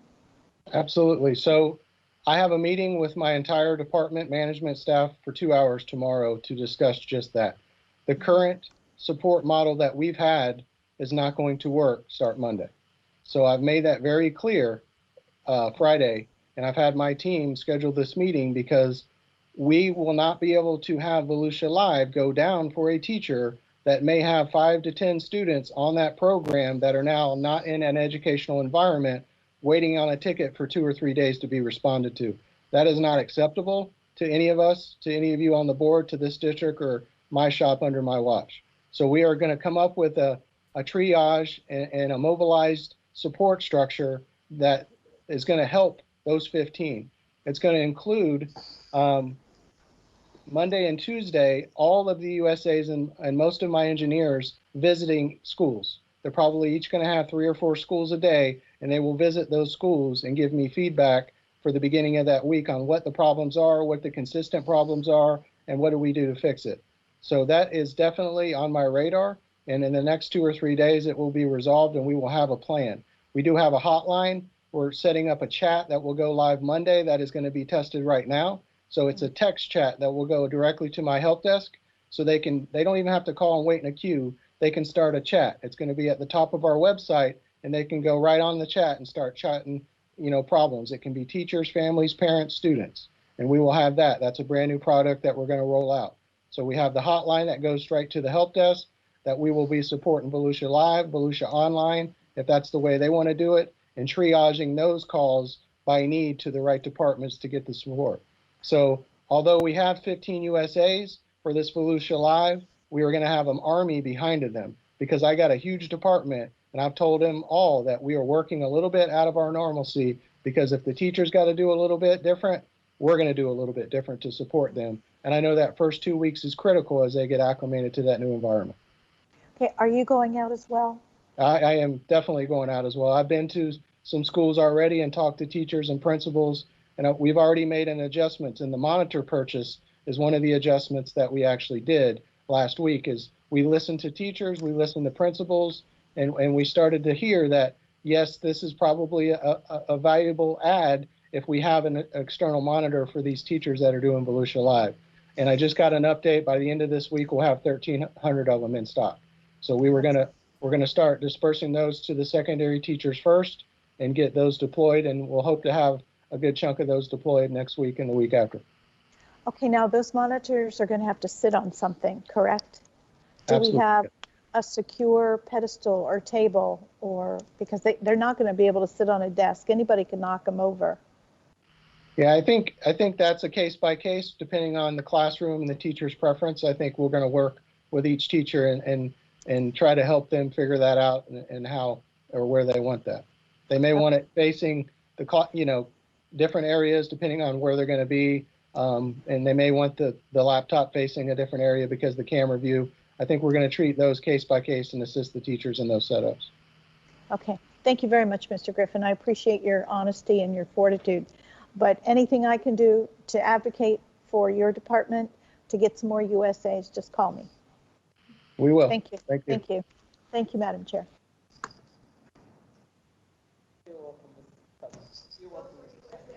You're welcome, Ms. Cuthbert. Mr. Cologne, anything? And so, Mr. Griffin, I want to first of all thank you for everything that you've done. Just like everybody else, you have gone Monday through Friday every day since God knows when, March, whenever it was that all of this started. And, I think that as we look at getting it ready for our teachers and Ms. Dr. Balgobin, I don't know how much work can be accomplished over the weekend. I am willing to help you on Saturday and Sunday. You tell me where to be. We will carry boxes. We will get these out if possible. I know there's a concern if the teachers' laptops are not at the school. And so maybe we need to make a decision that all laptops should be left at the school. So maybe we can get in there. If we have to do this at 2:30 in the morning, just tell me where to be. We will get it done. I know we are very conservative with expenses and all that good stuff, but this is a priority. And like I said, you tell me where to be and we'll do it. Because we're cutting it to the very, very last minute, and 1,300 monitors in the warehouse are amazing, but they won't help our teachers. If your team is willing and able, I don't know how that all works contractually and all that good stuff, but if they're willing and able, let's get it done. And like I said, I'm willing Saturday, Sunday, you let me know where to be, we'll get it done. I'll be there with you. So thank you again, and thank you to your USAs. I appreciate your being very conservative in trying to make this a budget neutral. However, I will say that I'm very concerned because this is the area where we need most of our attention put right now. And so hopefully we'll find a way, and I know Deb is cringing, but hopefully we'll find a way to replace those USAs because we need those USAs now just as much as we needed that budget analyst before. So thank you. I'm sure we'll make it work. Thank you, Mr. Cologne. Mr. Persis? Madam Chair, you ready for a motion? He's ready to go home. Sure, Mr. Persis. I move approval of the ITS business and analyst job description. I second. The motion was made by Mr. Persis, seconded by Mrs. Cuthbert. Any other discussion? Well, can I squeeze a couple USAs in there? No, Ms. Cuthbert, you cannot. Not this go around. That was not part of the presentation. Well, I thought I'd try. Okay, thank you. Good job, good job. Any other discussion? Hearing none, I'll call for the motion. Mr. Ruben Cologne? Yay. Ms. Jamie Haynes? Yay. Mr. Carl Persis? Yay. Ms. Linda Cuthbert? Yes. And Ida Wright, yay. Thank you, colleagues. Moving on to item 15.03.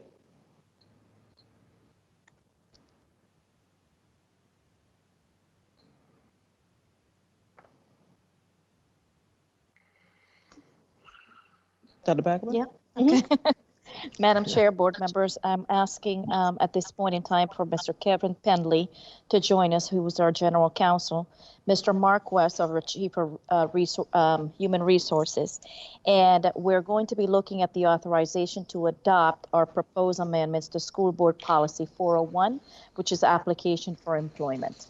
Mr. Pendley and Mr. West. Good evening, Madam Chair, board members. The amendment before you concerns revising existing policies as they relate to employment applications. It corrects semantics and provides continuity consistent with the administrative reorganization. The amendment would add provisions for security and eliminates obsolete language. If you have questions concerning the specifics of the amendment to Policy 401, Mr. West is available to address those specifics. Colleagues, do you have any questions? Okay. Is there a recommendation, Superintendent Bagabin? Yes, Madam Chair.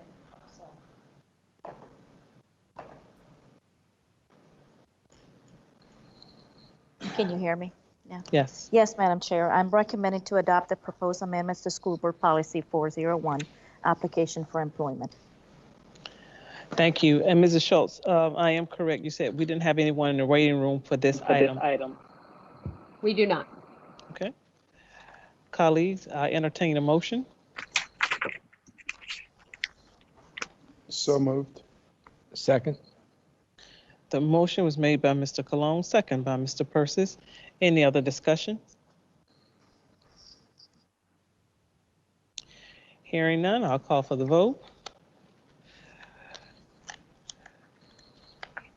Mr. Ruben Cologne?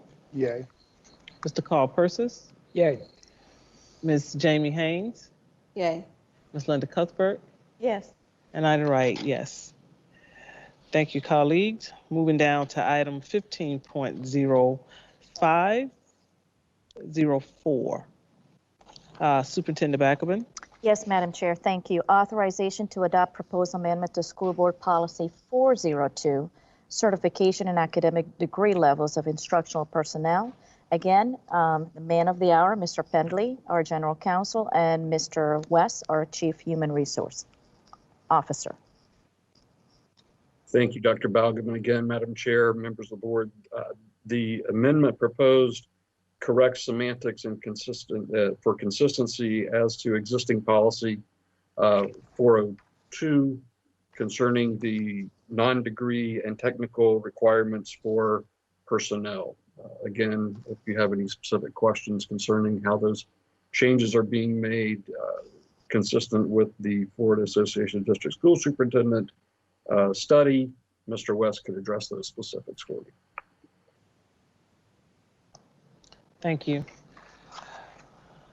Superintendent Bagabin, is there any questions, colleagues?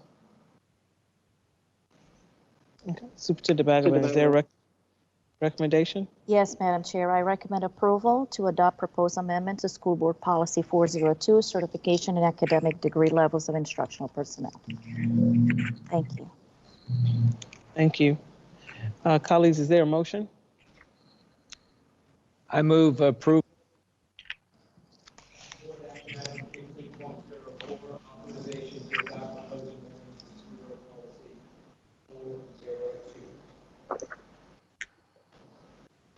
Is there a second?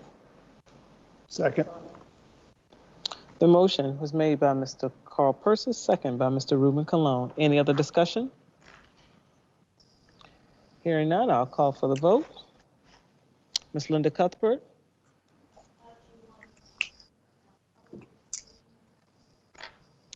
Mrs. Schultz, you told me we didn't have anyone. Am I correct? Am I correct? We do not. Yes, okay. No, that's fine. Ms. Jamie Haynes? Yay. Mr. Carl Persis? Yay. Mr. Ruben Cologne? Yay. And Ida Wright? Yay. The motion passed unanimously. Moving to item 15.05, Superintendent Bagabin. Thank you, Madam Chair. 15.05, it's authorization to adopt proposed amendments to School Board Policy 405, appointment of personnel. Once again, Mr. Kevin Pendley and Mr. Mark West. Thank you, Dr. Balgam. Again, Madam Chair, members of the board, the proposed amendment to existing policy 405 corrects and aligns with current administrative reorganization, the processes for appointment of personnel, and eliminates some obsolete language created by that reorganization. Again, if you have any specific questions about how that's to be done, Mr. West can address those as well. Any questions, colleagues?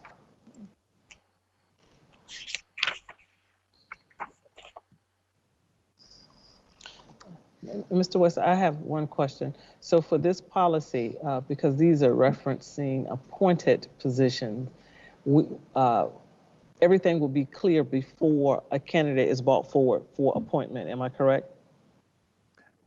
Yes, ma'am, that is correct. Okay. And remember, these are actually the ones that we had reviewed about 6 weeks ago and had brought forward. So yes, ma'am, that is correct. Okay. Thank you. Any other discussion, colleagues? Superintendent Balgobin, is there a motion? Yes, a Madam recommendation? Chair. Yes, Madam Chair. I recommend approval to adopt proposed amendments to School Board Policy 405, appointment of personnel. Madam Chair, I make a motion that we approve policy 405, appointments of personnel, and these amendments made to it. Is there I second the motion. Thank you. The motion was made by Mrs. Linda Cuthbert, second by Ms. Jamie Haynes. Any other discussion? Hearing none, I'll call for the vote. Mr. Ruben Colon. Yay. Ms. Jamie Haynes. Yay. Mr. Carl Persis. Yay. Ms. Linda Cuthbert. Yes. And Ida Wright. Yay. Thank you. Moving on to item 15.06, Superintendent Balgobin. Thank you again, Madam Chair. Board action item, authorization 15.06, authorization to adopt proposed amendments to School Board Policy 425, employment of immediate family members or romantic relationships in the workplace. Again, our General Counsel, Mr. Kevin Pendley, and Mr. Mark West, Chief Human Resource Officer. Thank you. As previously discussed with the board, this proposed amendment addresses existing policy 425 and adds to it an anti-fraternization clause and addresses inappropriate relationships in the workplace. Thank you. Any questions, colleagues? Go ahead, Ms. Cuthbert. Mr. Pendley, how will our employees know of this change? Will they be notified? Is there a code of conduct that they receive every year? How will they know what's in this policy? I'm sure that there's in-service training, but I think the specifics of that would be addressed by HR. Mr. West? Yes, that is correct. We will incorporate this into the training that we do with our teachers and employees at the beginning of the year. Thank you. Okay, and how is that done? I mean, is that just new teachers or is it everyone? We do incorporate all of our policies and particularly this kind of thing with our new teachers, and particularly with our new policies in reference to the application, obviously, and the appointment of personnel. This particular one, what we will probably do is send that out. I think Ms. Ryan actually usually sends that out from Mr. Pendley's office just to notify the employees. Okay, so they will be notified because you can be a 20-year experienced person and still not be aware of this. Okay, thank you so much. Thank you. We'll certainly make sure that happens. Okay, great. Thank you. Thank you. Any other questions, colleagues? Okay, hear none. Is there a recommendation, Superintendent Balgobin? Yes, Madam Chair, I recommend approval to adopt the proposed amendments to School Board Policy 425, employment of immediate family members or romantic relationships in the workplace. I make the motion that we move forward with policy number 425. I second the motion. The motion has been made by Mrs. Jamie Haynes, second by Mrs. Linda Cuthbert. Any other discussion? Hearing none, I'll call for the vote. Mr. Ruben Colon, Yay.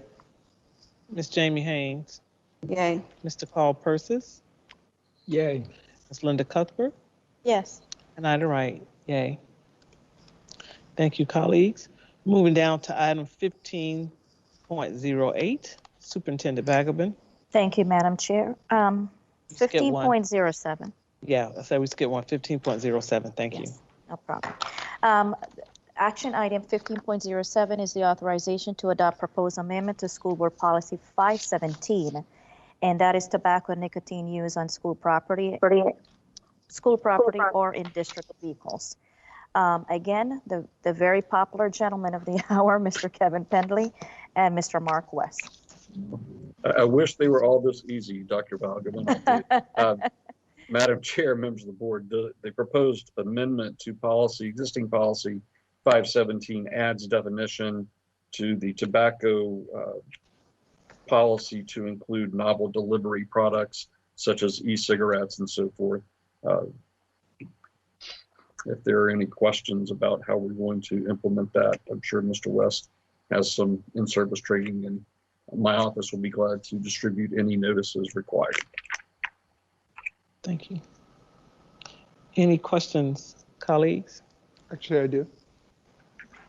And so I asked a question the last time, tag teamed with a change in the policy. What are the offerings from our health insurance to help folks stop smoking? And so if we can tag team that, I know that that's, probably one of the things that could easily be missed with all what's going on. But if we tag team that notification with potential help that they can get to quit smoking or using tobacco products, that I think that would be helpful to everyone as we develop and notify them of this policy. Thank you.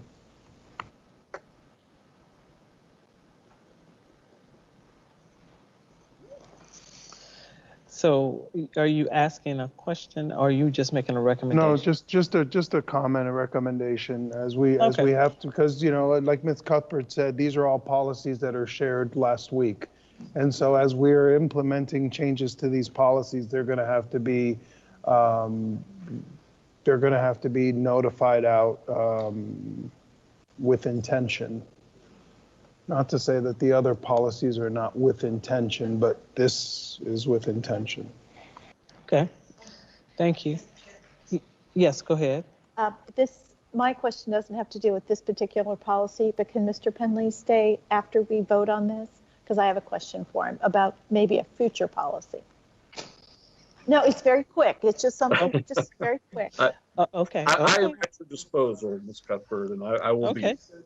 Very quick, very quick. Okay, not a problem. Any other questions in reference to item 15.07? Hearing none, is there a motion? So moved, Madam Chair. Second. Motion was made by Mrs. Linda Cuthbert, second by Mr. Carl Persis. Any other discussion? Hearing none, I'll call for the vote. Mr. Ruben Colon. Yay. Ms. Jamie Haynes. Yay. Mr. Carl Persis. Yay. Ms. Linda Cuthbert. Yes. And Ida Wright. Yay. Thank you, colleagues. Thank you. Go ahead, Ms. Cuthbert. Mr. Pendley, it is against the law to use a cell phone in a car, correct, without Bluetooth? I believe that's the current state of the Florida statute, yes. Okay, is there anything in our policies where people in our vehicles are not allowed to use a cell phone while driving? I would have to research that. I don't know the answer off the top of my head. Okay, I have seen that. I just want to let you know, and it's against the law. Okay, okay, thank you, sir. That's called a public service announcement there. Yeah, PSA. Thank you. I'm wondering if I was on my phone now. I can't remember. I usually. I said, yeah, we're supposed to be hands-free. That is true. Mama's watching. All right. Thank you so much. Bye. Thank you.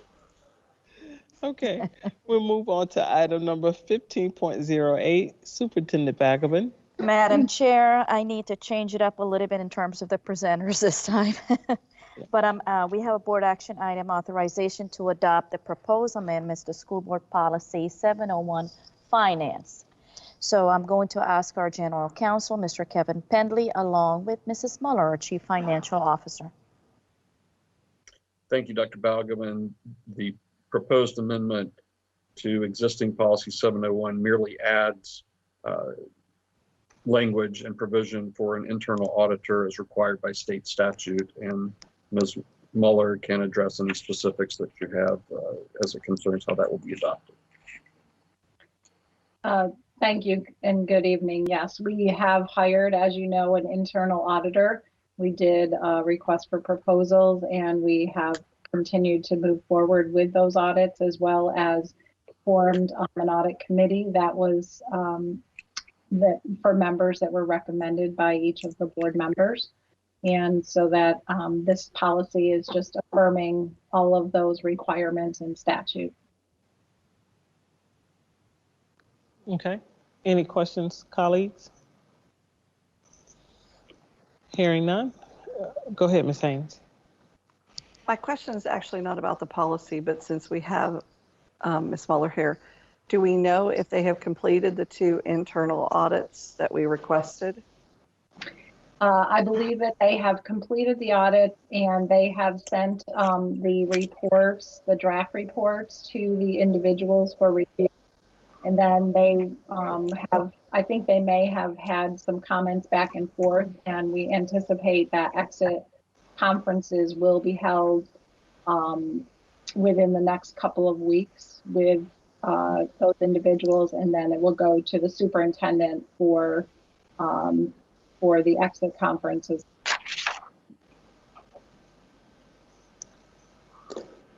So since the internal audit is supposed to be presented to the school board, you're stating that it's going to go to the superintendent first before we see it?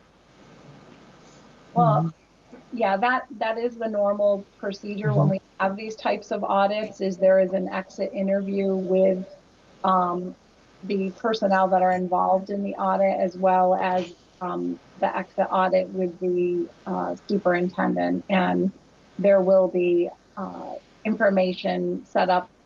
Meetings set up with each of the school board members to review as well. Okay, I guess I have, and I can talk to Ted later about some clarification about how the law reads for this. Okay. Thank you. You're welcome. Will that impact this policy, though? If you look at the way the policy is written, it says that it reports directly to the board, which is the audit committee. And I thought the whole purpose behind the internal auditor was they were to report to the board what their findings were. But it appears they've already been reporting to the individual departments that they're auditing, and they're going to report to the superintendent. And I guess after all of that, we'll get the report. Well, they do report directly to you, and you do direct them on the internal audit program and which audits will be selected. But that is the reason why it goes back to the staff that's involved in the audit, because you have to make sure that your facts are correct, because you have staff out in the field, and then you have oversight of managers and then partners as well in these audits. And so you have to go back, and they get the opportunity to review the report to make sure that the reports are accurate. as well as if there are any questions that they have remaining. So sometimes they might have a higher review, and then they may have subsequent questions or need additional information. So that, you know, that is the normal process, although they do report directly to the board. Okay, thank you, because I had no problem with the way the policy was written, because we hashed this out. I'm not sure of the process for sharing the report. Okay, I can forward that information to all of you from the internal auditor from RSM on their normal procedures for reporting those out. I mean, it sounds to me like they're not reporting to the departments, that what they're doing is all part of the auditing process that results in the report that is then presented to the board. Yes, the Is that accurate? finalized report is what is reported to the board, yes. Okay.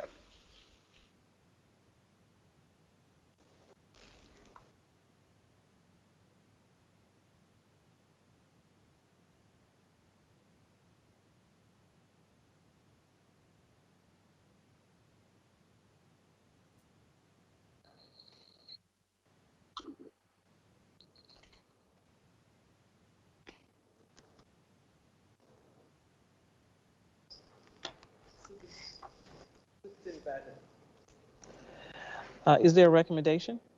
Yes, Madam Chair, I recommend approval to adopt the proposed amendment to School Board Policy 701. You've heard the superintendent's recommendation. Is there a motion? So moved. Second. The motion was made by Mr. Persis, second by Mr. Cologne. Any more discussion? I see your hand, Ms. Cuthbert. No? Actually, I do have, and so I didn't want to make the comment before because it wasn't appropriate at the time, but I think, you know, we need to talk about what we expect as a board because they do answer to the board.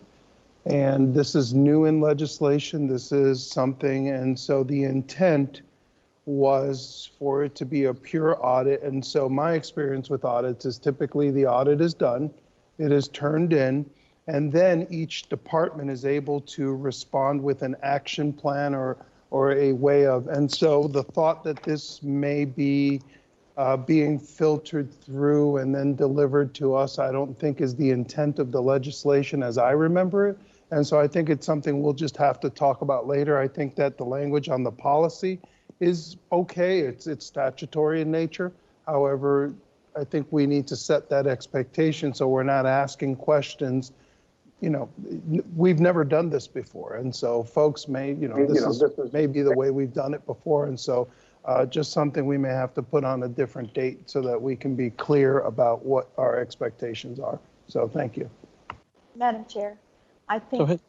I think what he's trying to say is we have a policy and we need to establish a protocol, correct? That is what I've been saying for 2 years. All right, thank you. I've just condensed your 2 years into a simple sentence. Thank you. Thank you. Policies and procedures, policies and procedures. SOPs. Okay, any other discussion? Hearing none, I'll call for the vote. Mr. Ruben Cologne? Yay. Ms. Jamie Haynes? Yay. Mr. Carl Persis? Yay. Ms. Linda Cuthbert? Yes. And Ida Wright, yay. Thank you, the vote passes unanimously. It is 7:37. Do you all want to take a 5-minute break or you want to keep on? Like for lunch? 5 minutes? Okay, we'll take a 5-minute break and then we'll come back for public participation. Yay.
Thank you for returning.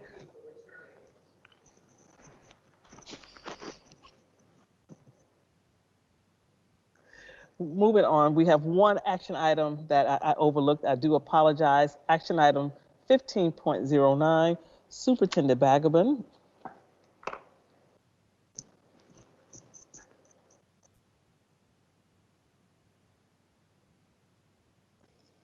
Thank you, Madam Chair. Can you hear me? Okay, board. 15.09 is the board action item for Ortona Osceola Elementary School, K5 or K8. We have with us tonight our presenter, Mrs. Deb Muller, our Chief Financial Officer, Mr. Greg Aiken, our Chief Operating Officer, and Mr. Steve Grube, our Director for Planning and Construction. Team?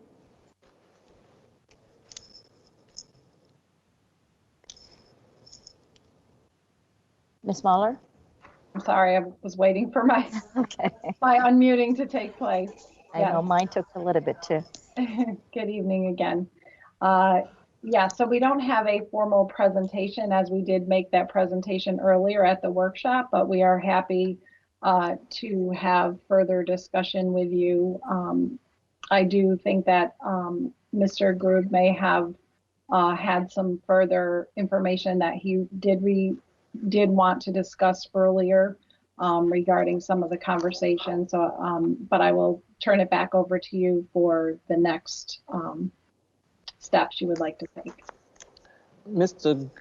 Grube, go ahead. I see your hands, Mr. Persis. Madam Chair, I was just wondering, are we voting tonight on how much money we want to borrow? Is that what you want? I think we're going to just vote on a couple things with this because we talked about bonding as well as what site. But I want to hear, I think, Mr. Grube, but yes, we will take care of all that tonight, Mr. Persis. Great. Mr. Grube? Yes, good evening, Madam Chair, board members, Madam Superintendent. At the end of the board workshop, there was just some discussion that I thought was maybe didn't conclude. I wasn't sure where that was finishing in terms of the order of the projects.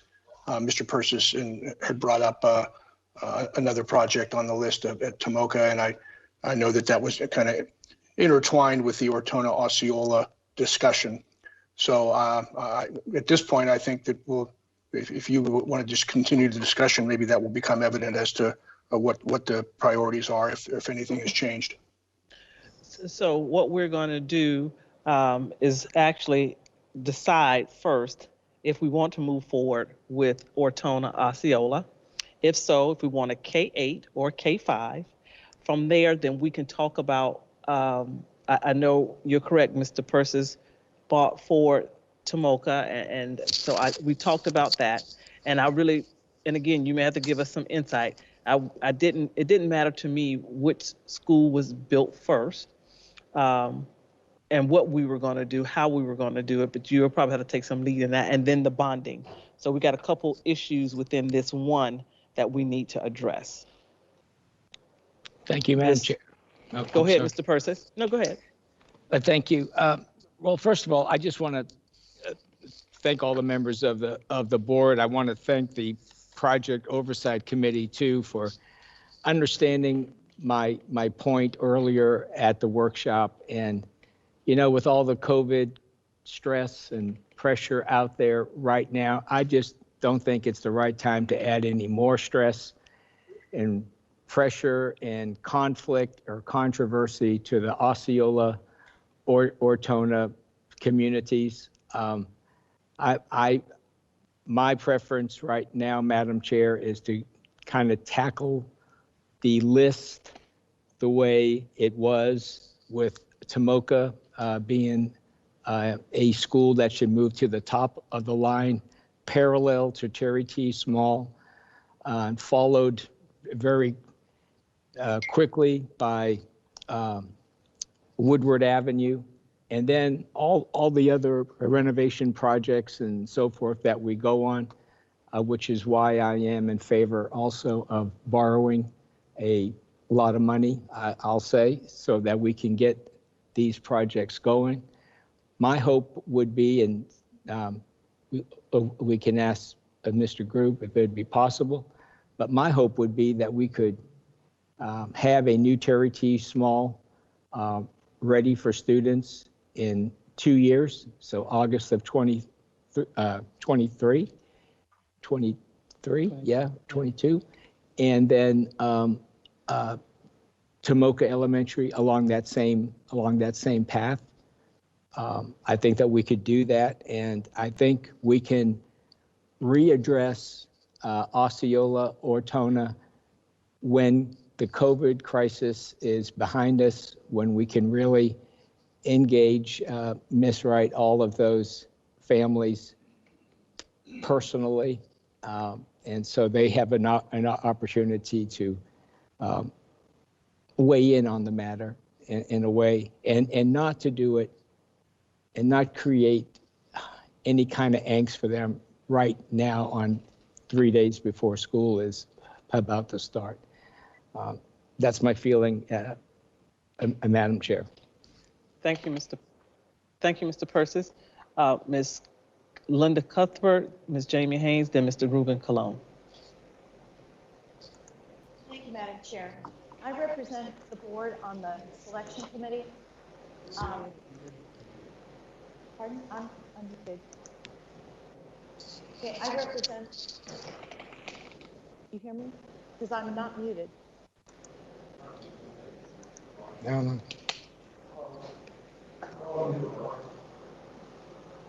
I'm not muted. Me?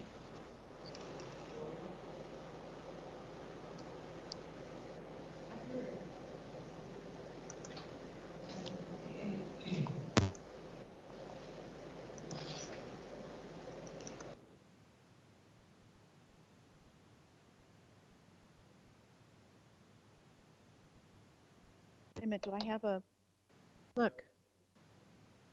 Oh, okay, is I unplugged? Okay. All right, everyone fine? Okay. Thank you, Madam Chair. I represent the school district on the selection committee for the half-cent sales tax. Ortona and Osceola have been in play for almost a year. We have hired BRPH to be our architects to look at both sites and to do some designs for us. I think $1 million, maybe $2 was funded for them. I think Ms. Mueller can be a little more specific on the money we've already spent for BRPH. If we postpone it, I think it should go back to the oversight committee to relook at this. I don't, maybe because it's not my district, I don't see how the communities have not been involved. Mrs. Morrissey did engage the communities on both sites. I think we've heard about it a great deal. I think we need to move on this since this is what's planned and we've already got this in motion. I do agree we need to move along. But when it comes to funding, let's not forget that in 5 years, Spruce Creek High School will be ready to start to be rebuilt. Let's not forget and spend all of our money, half-cent sales tax to 2032 and not save some for a new high school that Spruce Creek High School so desperately needs. But whatever we decide to do, I do think we need to move on with Osceola Ortona. They've been expecting this for a long time. And one more time, I'm not in favor of the Career Center. We could save $14.5 million at that point. Thank you. Thank you. Ms. Haynes, then Mr. Colon. Mr. Grube, earlier today you were looking up some information to be able to share with us the square feet of a classroom at Chisholm and the square feet for the classroom at George Marks. Were you able to locate that information? Yes, ma'am, and they are right at 800 square feet.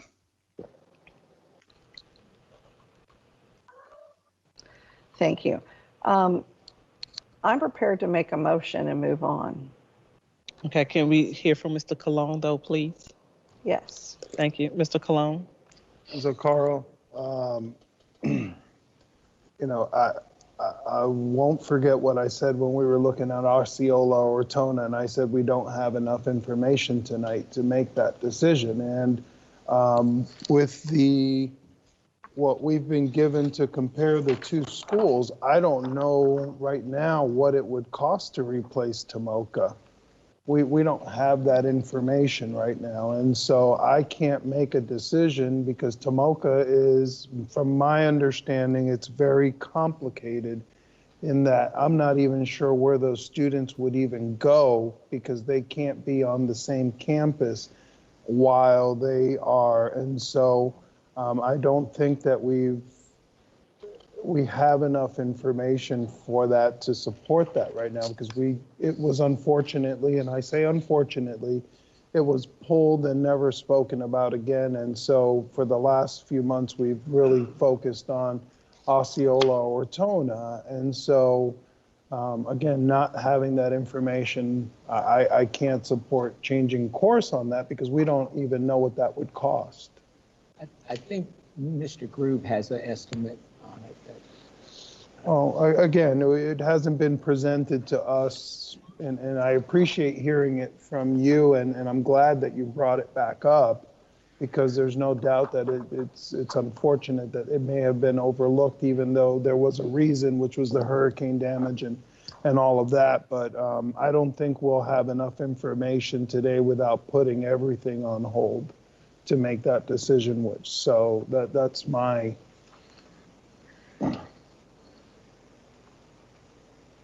And that's it for me. Okay, Ms. Haynes and Ms. Cuthbert. Mr. Grube, I do have one more question. Since you have now had an opportunity to go out and evaluate the schools because you gave us a chart and showed us what the ratings were and which ones were in need of repair the most out of the group. When you look at Ortona, Osceola, and Tomoka, which one of the three would sustain a storm the best? That's difficult to say. We know that we did an analysis to that degree. All of our buildings on the coast are susceptible to storms. They've all endured quite a bit of wind and weather over the years. So I don't honestly know that I could put those in that type of order. It depends on which direction the storms come from, and there's a lot of different factors involved.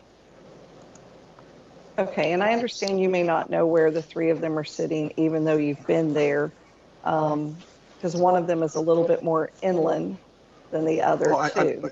Yes, ma'am. I know where they sit geographically. I just couldn't tell you which one would be more storm worthy than another at any particular time, because there's a lot of variables involved in that, the way storms come and a lot of different winds, shears, and so I couldn't tell you, in all honesty, which one would stand better than another. All right, thank you. Ms. Cuthbert? To help explain what Mr. Colon correctly said beforehand, and I do agree with you, we don't have enough information, but that's why what we do is if we decide we want a school built or replaced or rebuild, we put the bids out to architectural firms. For example, BRPH. They came in amongst 5. They all gave us, and we have a committee mixed with myself, the representative, the assigned project manager, Mr. Grube, his staff, and some project analysts. And what we do is we interview the architects, and the architects propose a design, a possible design, their ability to build the school, whether it's Castaldi, whether it needs this particular roof, whether it needs particular stacking or parking, whether we want a 1-story or 2-story, what programs do we want at the school. Then we decide on a architectural firm who has the best availability and the expertise in that area. We hire them, we assign an amount of money. That's why that $1 million or $2 million ahead of the building itself is a sign that's paid to the architectural firm. They do the design, they make suggestions, they come back to the board, they present their ideas, we accept it. Then we go and hire a construction management company, and they're the ones that also give us an estimate of how much it's going to cost to build with the infrastructure. Like when I asked Megan White about the field play, she just knows as the designer, as the architect, she knows that when you put in a play field, if it overlaps the detention, that water detention area has to go elsewhere. And she can design it, but it's a construction management company that understands the costs and where to place it. So that's the study we need before we move forward on a school. And do you remember when the all the BRPH brought forth the design of Pearson when we first saw it? And also Burrito and Rhodes came before us with their architects, with their design of and how it was going to look, a whole platform. It was over here against the wall what all the color schemes were. So we had a picture of what it was going to be like in a design form, architectural form. The construction management company will come in then and tell us the length of time it takes. Much like when George Marks was being built, there was we wanted to keep the geographical beauty of the area, and it was built on several hills. So it had to be redesigned because the construction management company saw that the grading of the school was going to be very costly to build it. So they had to go back to a redesign and change it. And now we have all that problem solved. So it's a process that we need to investigate, and it does take time. So if we do present Tomoka forward, we will have to do some study about that. We'll have to get together as a committee. We will have to determine this is a project we want to move forward with. And then that's when Mr. Group, his staff, and myself sit down at the committee and we start interviewing architects who then can put forth a design for us. Now, BRPH has done that for Ortona and Osceola. If we don't move forward, that's a lot of money we're wasting, I think. And they were supposed to, they scheduled their designs, their architectural firm has certain timelines that they will present on a build, because Megan White was the architectural on the field at Pearson. She was there often. She is the one who recommended the fern tile in the front of the school, that mosaic. So it's very important that we have a lot of steps in place, and also we have to have the blessing of the oversight half-set sales committee. So that's, and I was just trying to explain what Mr. Colon was trying to get at. Thank you, Madam Chair. Thank you. Any other discussion? Madam Chair? Yes, go right ahead. As it relates to project costs, I mean, everything that we do, we have estimates on our capital work outlay. There was an estimate for Osceola or Ortona. There's an estimate for Tomoka, Woodward. There are estimates on the sheet. And of course, we really don't know how much things are going to cost until we go out for bid. So I think with all due respect, we do have a ballpark figure that is on our capital outlay 5-year work program, which is there to help guide us so we can kind of see and take a look ahead, particularly as it relates to how much money the board may want to bond and how best that money could be used by setting up which schools and which projects the board would like to see built, and perhaps in which order. Earlier today, we did hear from 3 members of the Project Oversight Committee, Mitch Allen, Sandy Bishop, and Jim Mather, and they were all in support of what I said when I said maybe we just need to stop with the Osceola Ortona project until such time that we can get a further input, and to be honest, until such time that we can finish Tomoka Elementary School. I think Tomoka Elementary School should be built first. The way we have it now, if we commit to Osceola or Tona, who you got to remember, we're never in line to get a brand new school built, and we're never in line to consolidate. I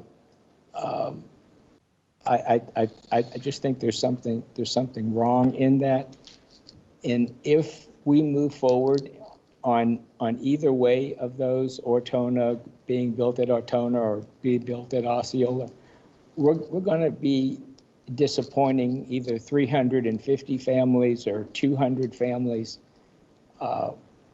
just before the start of school. On the other hand, we could be making a lot of families very happy as they finally see that their school that was on the initial list 6 years ago is finally going to be on the plans. Madam Chair, if you would if we could ask Steve a question concerning the likelihood that a Terry T. Small and a Tomoka could be built simultaneously, and when would they likely be ready to open? And Mr. Groove, and I think he answered that earlier, Mr. Perkins, but I'll let Mr. Groove say that we could do that simultaneously. But go ahead, Mr. Groove. I don't want to answer for you. We could do that simultaneously. That's not an issue to go out. We would be looking for design money this year to hire a consultant. Again, the timing of that would present some challenges to us just in terms of getting things out simultaneously, but from a staffing standpoint, that wouldn't be an issue. We probably would be looking to occupy those schools. We'll look at the schedule again, but we probably wouldn't be able to get designers on board before the beginning of next year with the advertising requirements we have and the time to interview and select consultants and get them on the board schedule. We've already looked at construction manager schedules for Osceola or Tona, for example. If we were to get direction tonight to move forward with one of those, we would go out on the street and advertise with a new RFQ, but that still puts us out into the beginning of next year to get those services on board.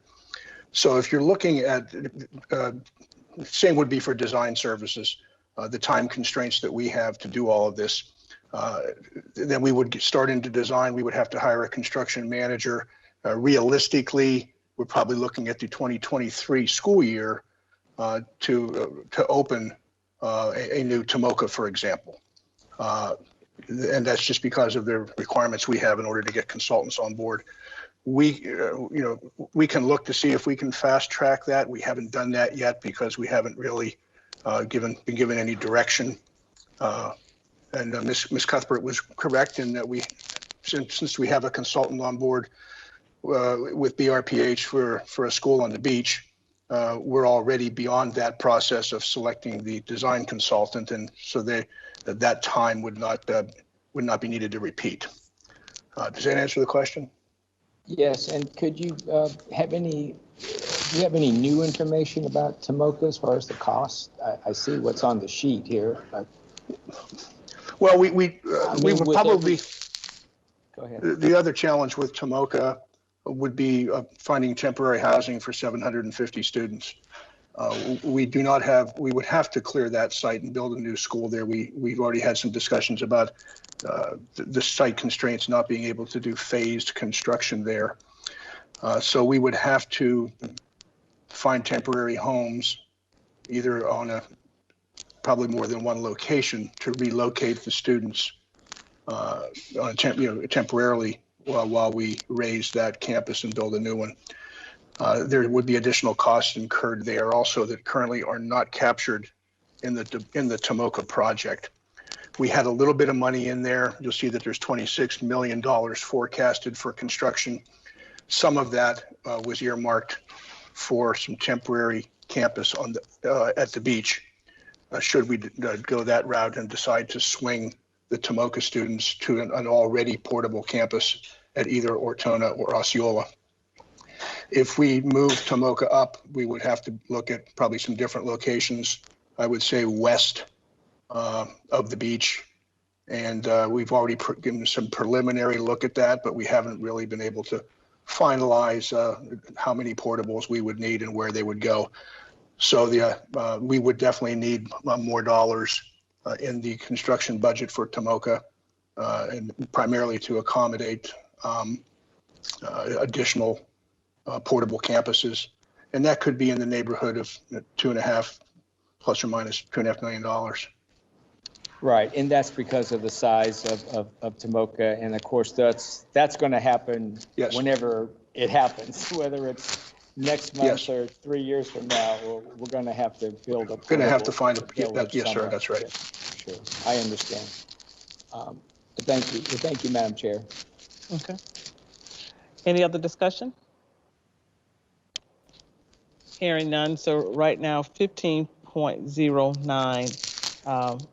Our action items is decide, number one, are we going to move forward with Osceola and Ortona consolidation? And if so, are we going to go with a K5 or K8? That's number one, because that is what we have on the agenda. So we need to make that determination. Superintendent Bagman, did you have a recommendation? This evening I do not.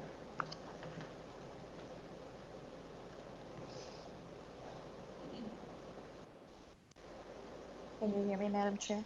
Yes. This evening I do not have a recommendation, Madam Chair, but I am requesting a motion from the board on how they would like to proceed. Thank you. Mrs. Schultz, do we have any callers for this action item?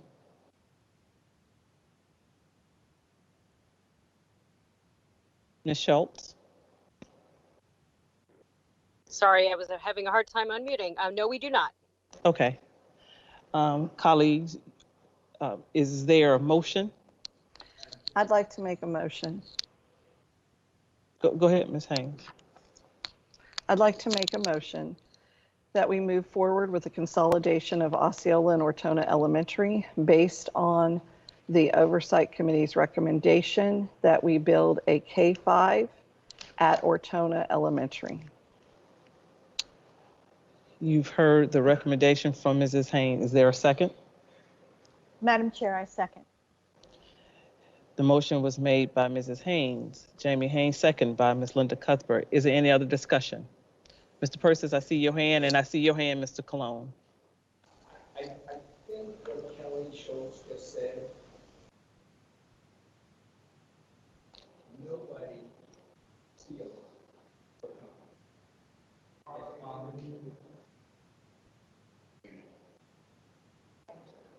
I think what Kelly Schultz just said supports my argument that the communities from Osceola and Ortona are not engaged right now. They're worried about COVID. They're worried about their children. They're worried about how school's going to start. Are they going to be safe? We are talking about closing one of those schools, and not one person, not one, is calling in. It's not on their radar. As much as we've been dealing with it, they haven't been dealing with it. They got many more important things to worry about. And I'm telling you, I know this community. Just like I trust you when you bring up items from your communities, I rarely question you. I know that you know them best. But Ms. Wright, you and I know that for these people, for no one to be calling in When this issue was first brought up, we were getting calls, and now there's no one there. I mean, if you all feel, very strongly about it, I think the oversight committee, if you went back to the oversight committee and just asked them the question, which school do you want to build first, Tomoka or Osceola or Tona? I think you would see that they would rather go the other way because of the fact that Tomoka has been on the list for so long. I just don't want to feel like we're sliding something through here, and that just bothers me. Madam Chair, I don't know how you feel, but I would like to know. Yes, and so Mr. Persis, I said earlier, and I stand by that now. I don't mind. I think we have talked about Osceola and Ortona for some time. They did call on both times. The last time we were supposed to take a vote, we tabled at the request of my colleagues, because at that time, I think we were ready to vote. And so I think they just want us to make a decision too, because that's what I've heard. I just need you all to make a decision. I am in support. I said it earlier. I don't mind if we start with Tomoka first. I really don't. That's fine. But I think part of the problem is if we even go with Tomoka, now we know if this bill passes the way it's proposed, now we know Osceola will become our school where once we build Tomoka, those students will move. And once we have to do Ortona, that's where those students will move. We still will have to decide a location of where we're going to have almost a school with a portable campus. Yes. So I think that was one of my reasons to say we got to make a decision, because I don't care what we do and how we do it, we still got to come up with a portable campus. Right. And so again, I don't mind us going with Tomoka first. I don't think any of them really mind. I just think we've drugged this out long enough. We talked about it in January. We had a vote in February. We came back in March. COVID came, but even during COVID, we had a conversation. And that's when we all decided to take a step back and look at, because I think we all were pretty much gung-ho about the K-8. Families and everybody complained about that. We took it back to the oversight committee. They too agreed with the families. So at this point, I just think we got to make a decision. But as far as the order, I don't have any problem with going to Tomoka first, none whatsoever.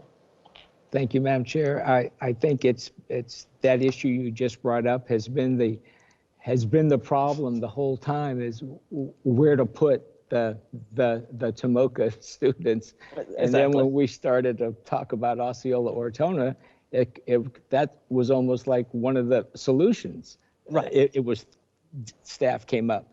But if we had never even talked about Osceola Ortona, the relocation of the Tomoka students was always going to be out there.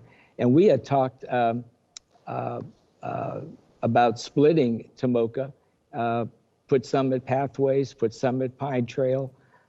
We have done things like that before. Mm-hmm. So there are possibilities, and it doesn't have to hinge on the Osceola Ortona thing. But I greatly appreciate you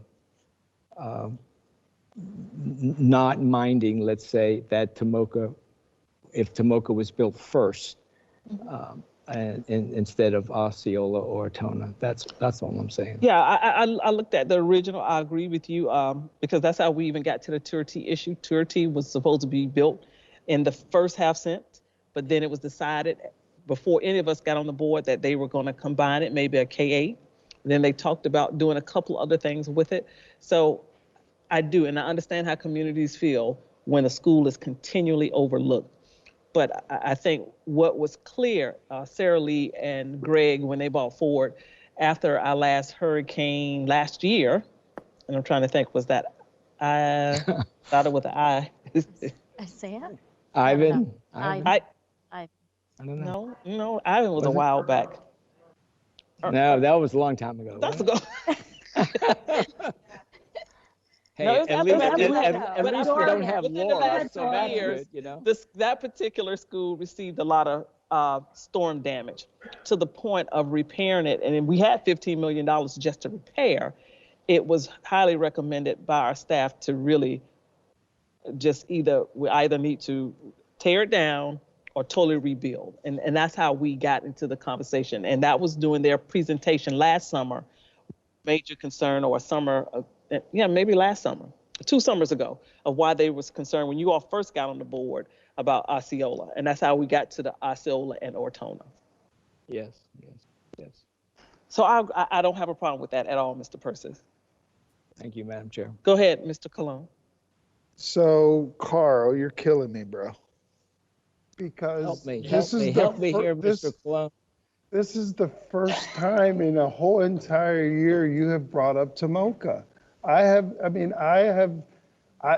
Honestly, all the school sites on that side of town that I have never been to and looked at in that manner, I have driven out there to see exactly what I'm making a decision on. And so Tomoka I went to for a PTA thing, went straight to the cafeteria, then back to a portable because there was a science fair, and that's all I've really ever done there. And so you've never once mentioned it till today, of course, the day that we're going to vote. And so I would not have, your community, and I trust that you do, and I would not have cared one or the other, but the fact that we are talking about this today without information, yes, we can accomplish everything, but everything requires money to accomplish, and I don't have that information. So I'm gonna, is there, I hear you. Let me try to help you out with this. I'm trying not to preach. No, please. Okay, I want to add something though. Just a minute, Excuse me, colleagues, one at a time. Go ahead, Mr. Persis. If we could build them all if we could build Tomoka and Osceola and Ortona and Torrey T all at the same time, great. But what staff was proposing, Ms. Cuthbert, you can correct me if I'm wrong, was that we can't build Tomoka until we're finished with Osceola and Ortona. Ms. Wright, correct me if I'm wrong, but they were saying, well, we got to build that one because then we'll have room to put Tomoka. And I'm saying, well, wait a minute, then that pushes Tomoka back another two years. So I think they were saying that, Mr. Persis, because of us, because we were trying to find out how we could utilize a space. So they were thinking that if we decided to consolidate, then one of those would be able to house 2 schools for 2 different projects. If that is not the route we want to go, because I know when we talked about if we were going to borrow the money, Tomoka was a part of that. So Tomoka has never not been a part, because Torrey T is not a part of that. Torrey T is a part of a different funding source. So we don't have to worry about Torrey T, but I'm almost certain it was Tomoka Elementary, either Ortona or Osceola, and that was one of the reasons why Ms. Cuthbert always said no, because we could use those same $20 million that we were going to spend $44 million to build a K-8 and use that for 2 elementary. So right now, if we use both of those, that would be $40 million. We're talking about potentially 80, because that was the recommendation from our committee. And so we're looking at maybe 4 schools, and I think all 4 were elementary. Am I not correct? And I'm 99% certain that Tomoka was one. The issue why Tomoka was delayed was because we were saying, let's use one of the sites closest to the beach as a hub or as a temporary housing for both schools. So if we do decide to build them, if we want to build both of them at the same time, now we still got to go find a temporary, because one school would be able to hold one. They wouldn't be able to hold both schools because it's too small. And I don't think we have enough portables to do that. But that was the rationale of why we were trying to save the money on just having one portable site versus having schools split all over and having more than one portable site. That was what I took away from the reason we had that conversation of wait until we finish if we were going to build Osceola or Ortona. Now, if I'm wrong, correct me. But that's what I thought the rationale was, so that we could save on the construction site and the relocating of both schools. for construction. No, I appreciate you saying that. And to Mr. Cologne's point, you know, I really didn't want to just push ahead Tomoka over George Marks or Deltona or anything else. I mean, Tomoka is obviously near and dear to my heart. I was the principal there for 13 years. I mean, there's not many principals that have been at any school 13 years. And so, do I love that school? Of course I do. I love it. I know it, and I'm willing to help fight that battle when we have to tell those parents you're going to have to relocate, and we may have to split your school up. But that's the price of progress. I mean, that's what happens. And so I'm willing to do all that. But I just feel like, you know, it just seems backwards right now for me to, if we have to choose, you know, which one to build first, it just doesn't seem fair. And again, I don't think that's something we have to. I think we're making a big fuss. We could talk to Mr. Groove. Let's move forward what we have, and then we can go to that. I really don't foresee that being an issue, Mr. Persis, me personally. Go ahead, Mr. So one thing that Deb said to me at one point is she said, we budget from year to year. And so if we have to adjust and we say, okay, you know what, and again, I still don't feel like I have enough information, because the thought that we can get Tomoka for $20 million is way off, I think, because that's what's listed here, 18 yes. plus a $20 million. I think this data is antiquated. No, sir, it's 26 million. It's 26 million. 26. 26 million. And so, but is that taken into account the portable village that we're going to have to build and all of that stuff? No, sir. It only takes into account the portables that would be needed if we were to move to an already portable village campus on the beach. It does not take into account additional portables that would be needed if we went someplace else. We would need an additional $2.5 to $3 million approximately. We haven't really, gotten drilled down on that yet, but it would cost more than the $26 million. And thank you. And so, Carl, again, like I said to you the last time we talked about it, I appreciate you bringing it forward, but these are the folks that I need to hear it from after they've done their study and consideration, which is how we ended up with this document, which lays out exactly what it would cost for the different K-12, K-8, if we built it at one site or we built it at the other, what the traffic patterns are going to be, what are the advantages, disadvantages. And so I appreciate that you know your community, but again, I am really struggling because this is not something I was prepared to even think about today. So we haven't spoken about Tomoka in a while. I mean, so I guess my middle of the road is if and I know Deb's probably going to cringe as well as Mr. Groove, but if we decided 6 months from now that it's better to do Tomoka instead of Osceola, and the money's already been borrowed, as we'll agree upon tonight, if we do agree upon tonight, would that be something that can be shifted? This is Steve. Mr. Klon, realistically, no, at that point, because we will have already brought a construction manager on board. We're at the point of no return at that point. Matter of fact, we are at that point right now.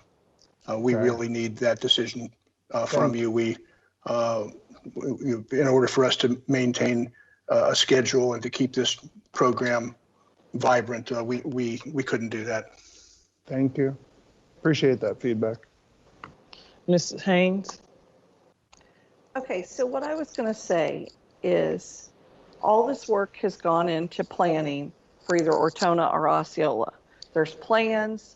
They've tied all this money up into it already, and they've just been waiting on us to make a decision. And I'm not against Tomoka either, but there's been no planning for Tomoka.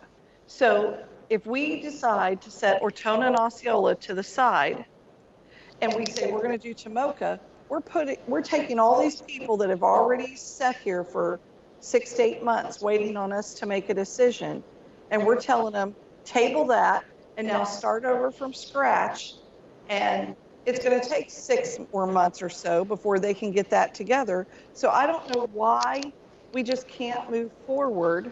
And even if we go ahead and start with the Ortona and Osceola one, but give them the okay to go ahead and get in on the Tomoka, I mean, they could both be going on in a simultaneous way. One may be 6 or 8 months ahead of the other, but you know, we just keep, and I know why we've done it at times, but we've just got this whole group of people that have been sitting here on hold, okay?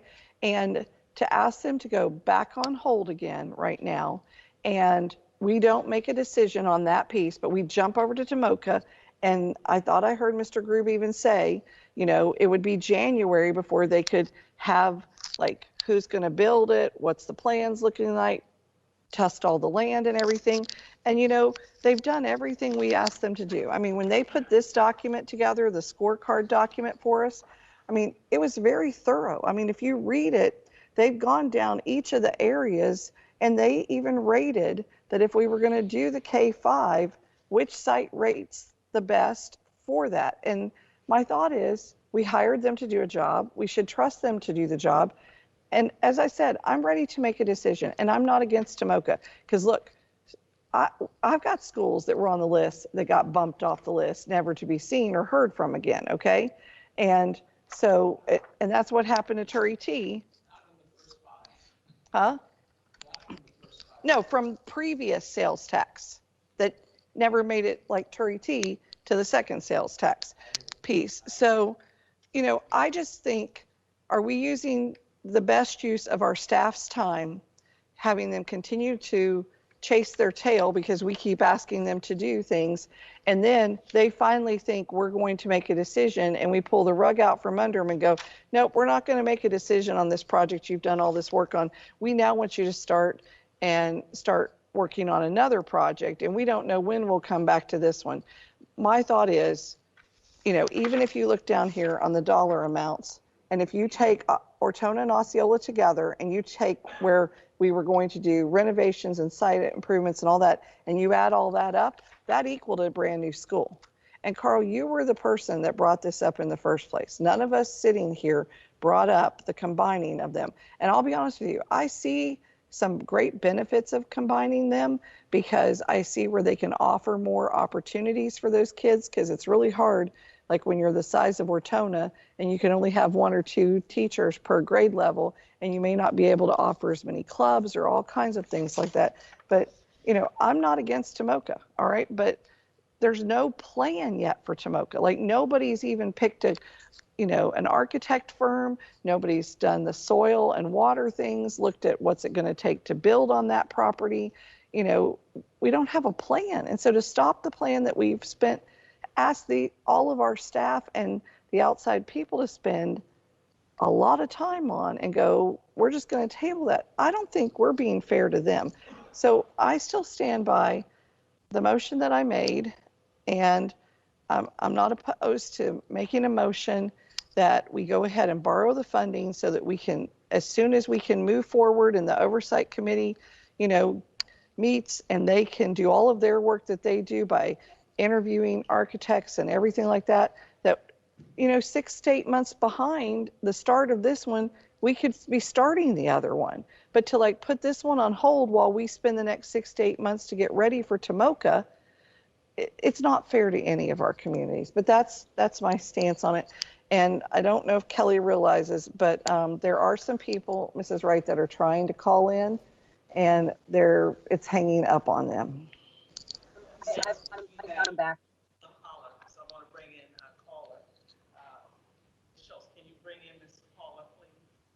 Yes, I have Miss Holler, who's entering the meeting right now. Thank you. Good evening, Ms. Holler. Can you state your name, and you have 3 minutes to address the board.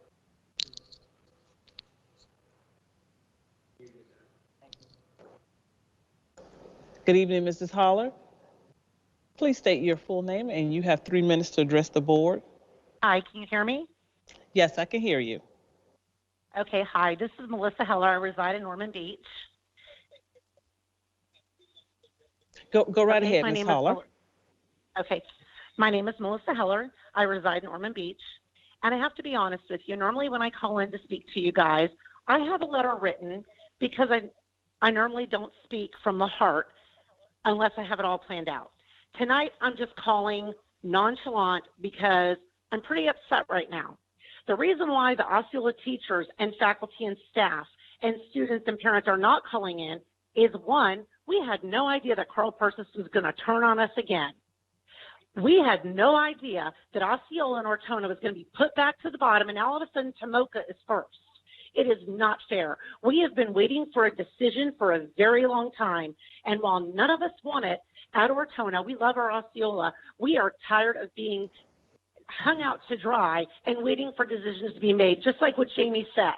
It's not fair. We wait, we listen to school board meetings, we're going till 9 o'clock at night, and I feel badly for you guys. Our families are listening to the meetings and they're sick of hearing it. We are tired of waiting. We want a decision. This is ridiculous. And Carl, I'm sorry, but we feel like you've cheated on us. I hope all of you have a good night, and you'll hear from me again with my written letter at public participation. Thank you. Thank you. Mrs. Schultz, do we have anyone else? No one else has called in for this item. Okay. So, colleagues, there is a motion on the floor. Any other discussion? Okay. So I'm going to call for the vote. And the motion is that, Ms. Haynes, can you restate your? The motion was that we move forward with building a new K-5 elementary school at the Ortona site, based on the recommendations from our oversight committee. Okay. And that was seconded by Mrs. Cuthbert. So I'm calling for the vote. At this time, Mr. Ruben Colon. Yay. Ms. Jamie Haynes. Yay. Mr. Carl Persis. No. Ms. Linda Cuthbert. Yes. Ida Wright, yes. And the vote passes 4-1. So we have, now we've made the decision of what we're going to do, which school we're going to look at. The next question is bonding. So part of what we asked our team to do was to give us some bonding options. And based on the workshop today, and based on the recommendation from our oversight committee, it was recommended that we move forward with $80 million. But they have given a scenario from 40 million to 100 million. So I open up the floor for discussion. Madam Chair? Yes. Yeah. If you're asking for a dollar amount, is that what you're? If we want to, if yes, then a dollar amount. Yes, Mr. Persis. Okay, yeah, then I would move that we proceed with borrowing or inquiring there with Jay, $80 million. Okay. I believe that was the recommendation from That's the oversight, 60 to 80, I think they said. Correct. A motion is on the floor. Is there a second?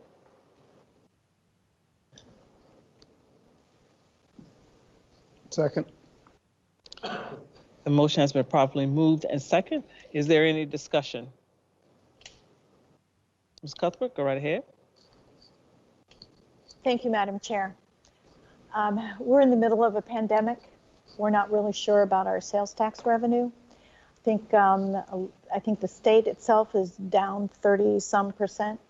I think we should be on the conservative side of this. We don't know what's going to happen. We originally in the spring thought by July, August, our COVID numbers would be much lower. We would not have had an uptick. Some people said we did. Others say there's going to be another uptick in November. We're very unsure right now. I would rather stay on the conservative side of that 60 to 80, and I cannot vote for 80 million bond. I think Okay. it's way too much. Okay. Thank you, Madam Chair. Thank you. Any other input, colleagues? Madam Chair, Yes.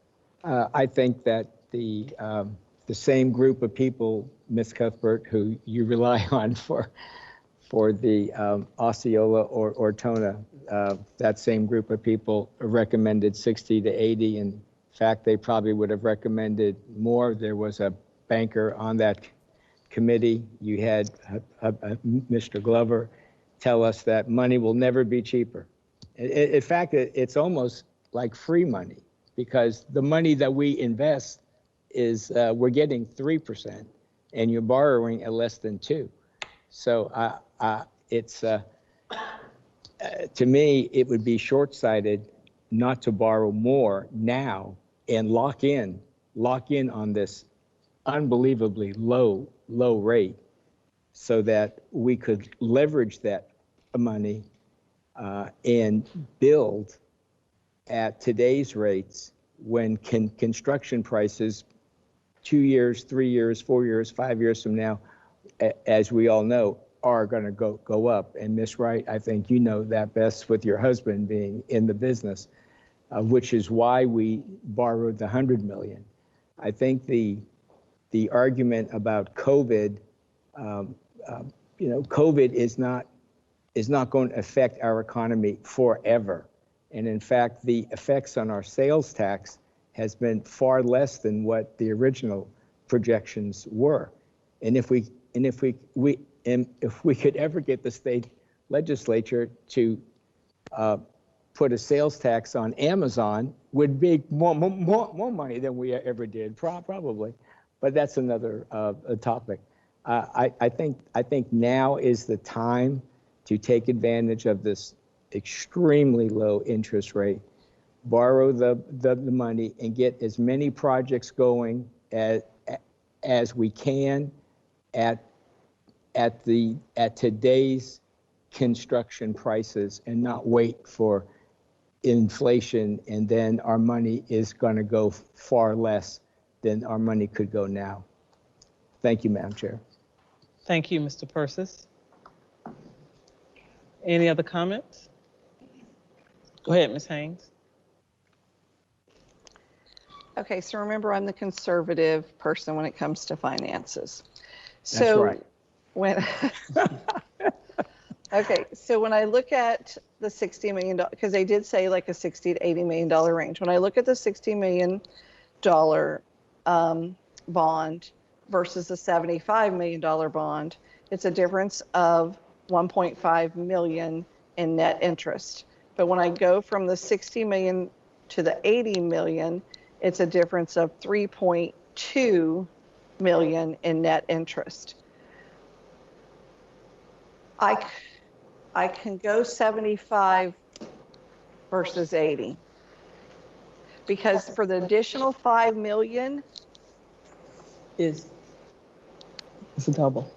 I was just going to say, is that Jay Glover on the? I'm looking at the numbers they put on the chart. It seems odd, doesn't it, that it would change that much? The true interest cost on the 80 is 1.80%. Madam Chair? Yes, go ahead. Yes, go ahead, Jay. Let me just pull my presentation up, or the presentation up real quick. Because what you said makes sense, but. Because I think the difference in those is when we went to $80 million, I think we extended the payback period a little bit longer. I'm just pulling my numbers up real quick. Hold on. So, yeah, the $60 million and the $75 million scenario had a final maturity of 8/1/2030. And then the $80 million scenario had a final maturity of 8/1/2031. So that's really why your interest cost jumps more from going from 75 to 80. While we didn't run this scenario, it probably would still work within the capital budget to borrow $80 million and have that mature 1 year earlier, which is going to minimize your interest costs somewhat. And keep in mind, whether you approve the bond deal or not tonight, we're going to have to come back to you all at a subsequent meeting with all of the financing documents. So we could obviously, tweak this somewhat at that next meeting whenever this comes forward. But if the concern is the jump between the interest cost between 75 and 80, I think that can somewhat be minimized by shortening the 80 million maturity to be consistent with the $75 million final maturity, if that makes sense. But obviously, we'll do any of the scenarios that you all want to undertake. That was a good catch, though. Yeah. Thank you. Go ahead, Mr. Colon.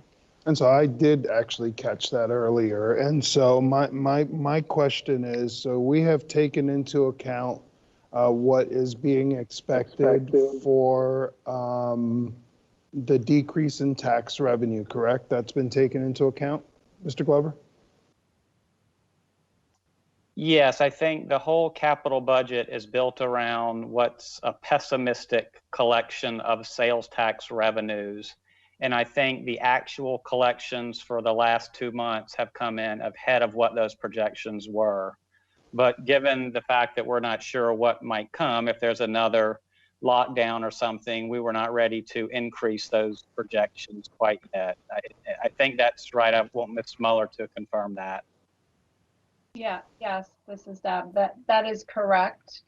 That we did anticipate that in 2021 and in 21-22, that reduction.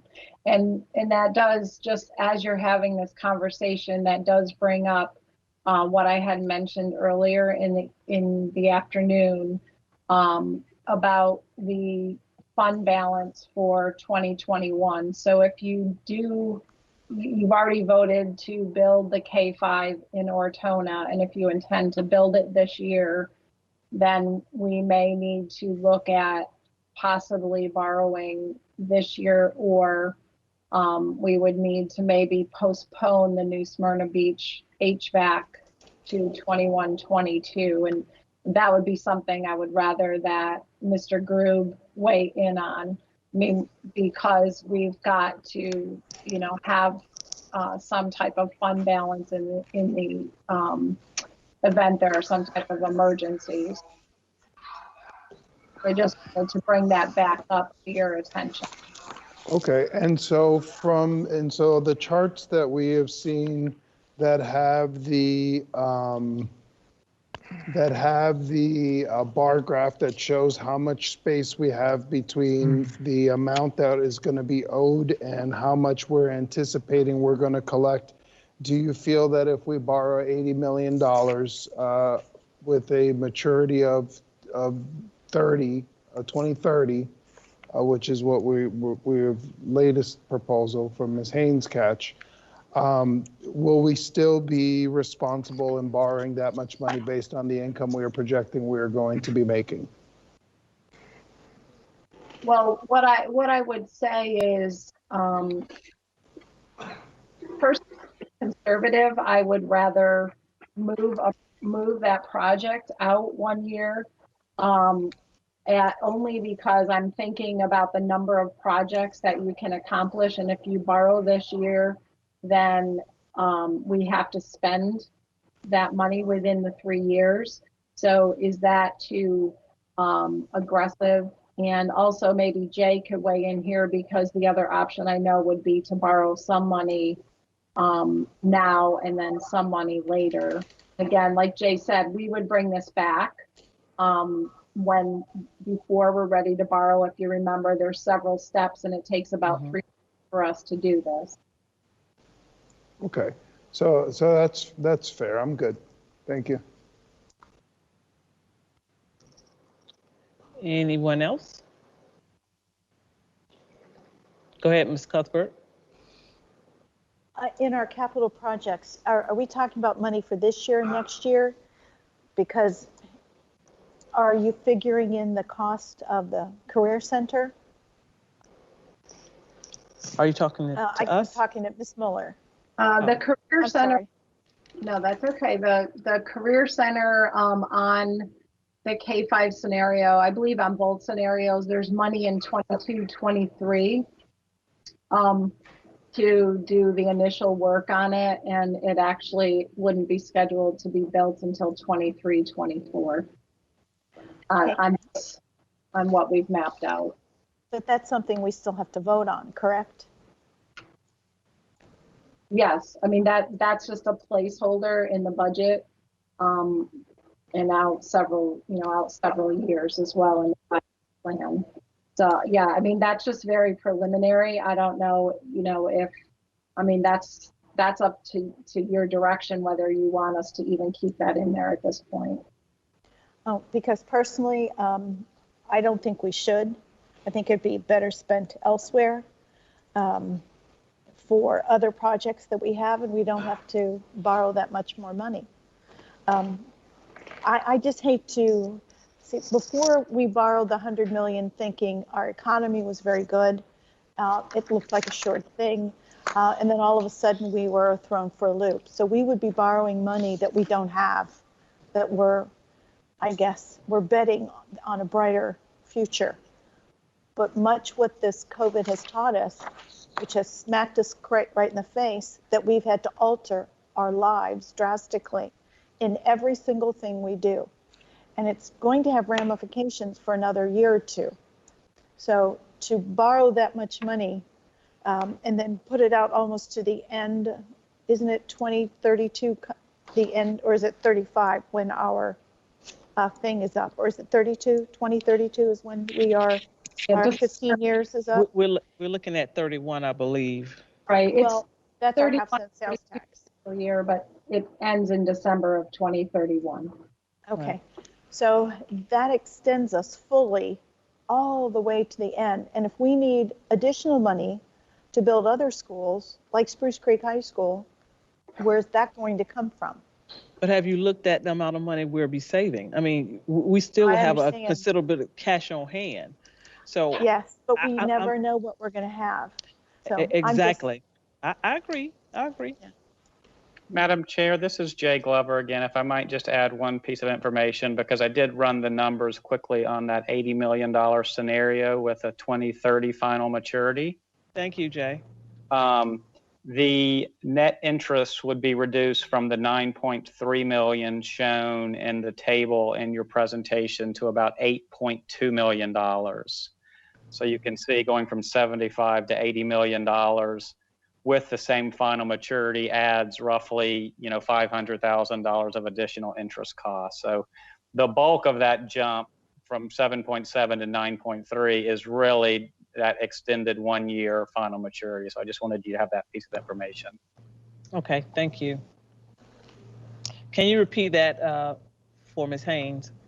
Yeah, so the net interest cost on the $80 million scenario with an 8/1/2030 final maturity is about $8.2 million.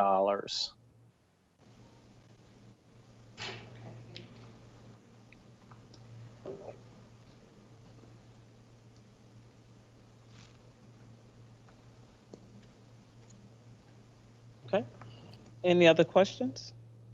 So $500,000, I think, again, it's all a gamble, but at 1% to not borrow that now, a half a change of percentage can be $500,000. You're correct. Not to mention the cost of construction, labor. As we know, labor now is probably not too shabby, but it's going to go up once the economy starts going up again. And so I'm good with the motion. Okay. Any other conversation, any discussion? If not, I'll call for the vote. Mr. Ruben Colon? Yay. Ms. Jamie Haynes? Yay, with the adjustment of reducing the net interest cost.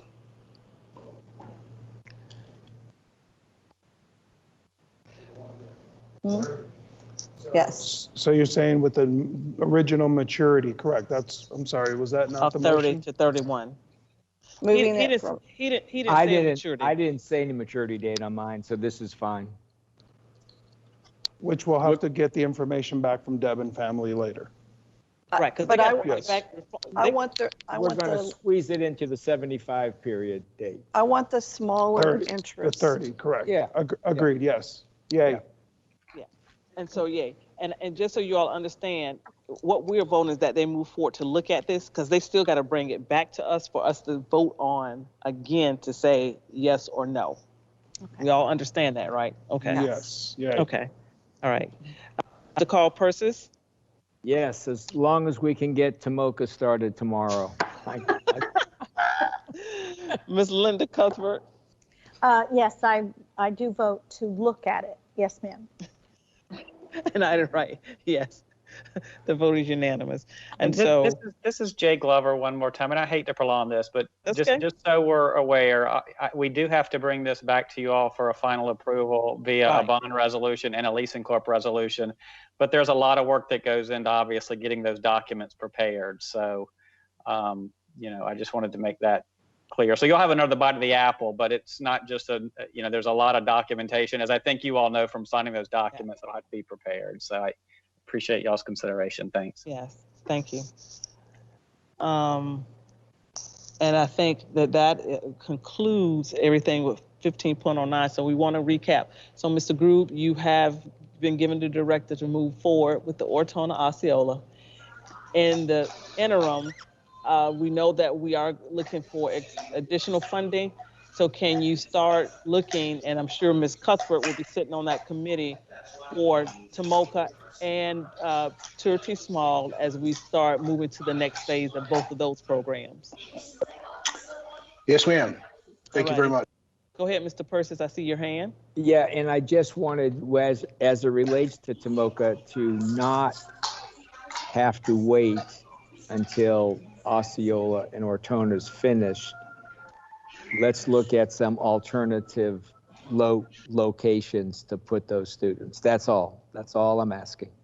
Okay. All right. Thank you, Madam Chair. Thank you. Anything else before we move to, we have public participation.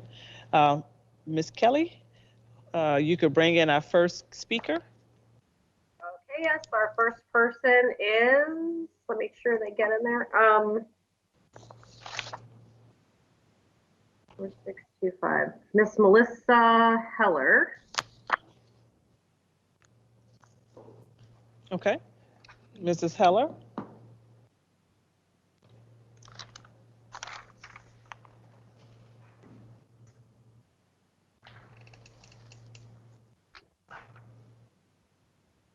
Ms. Heller?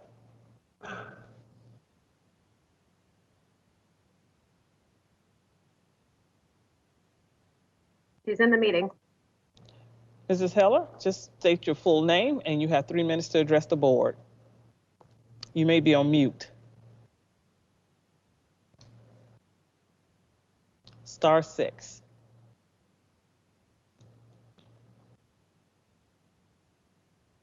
Ms. Heller? Do you want to go to the next caller, Ms. Schultz? And then if we can come back to her. Yes, the next caller is Miss Alicia Severson. Good evening, Ms. Severson. Ms. Severson?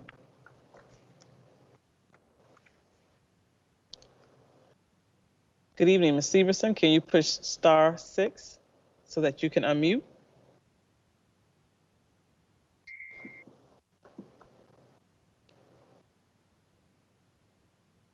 Ms. Severson?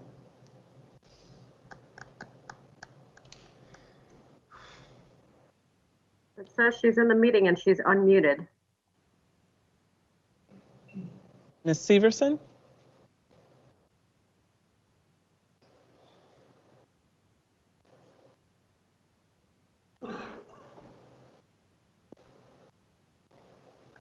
Okay, you want to go to the next caller? Okay, yes, Melissa Heller called back in and we'll try her again here. Okay.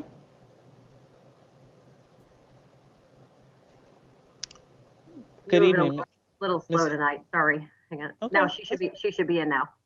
Mrs. Heller?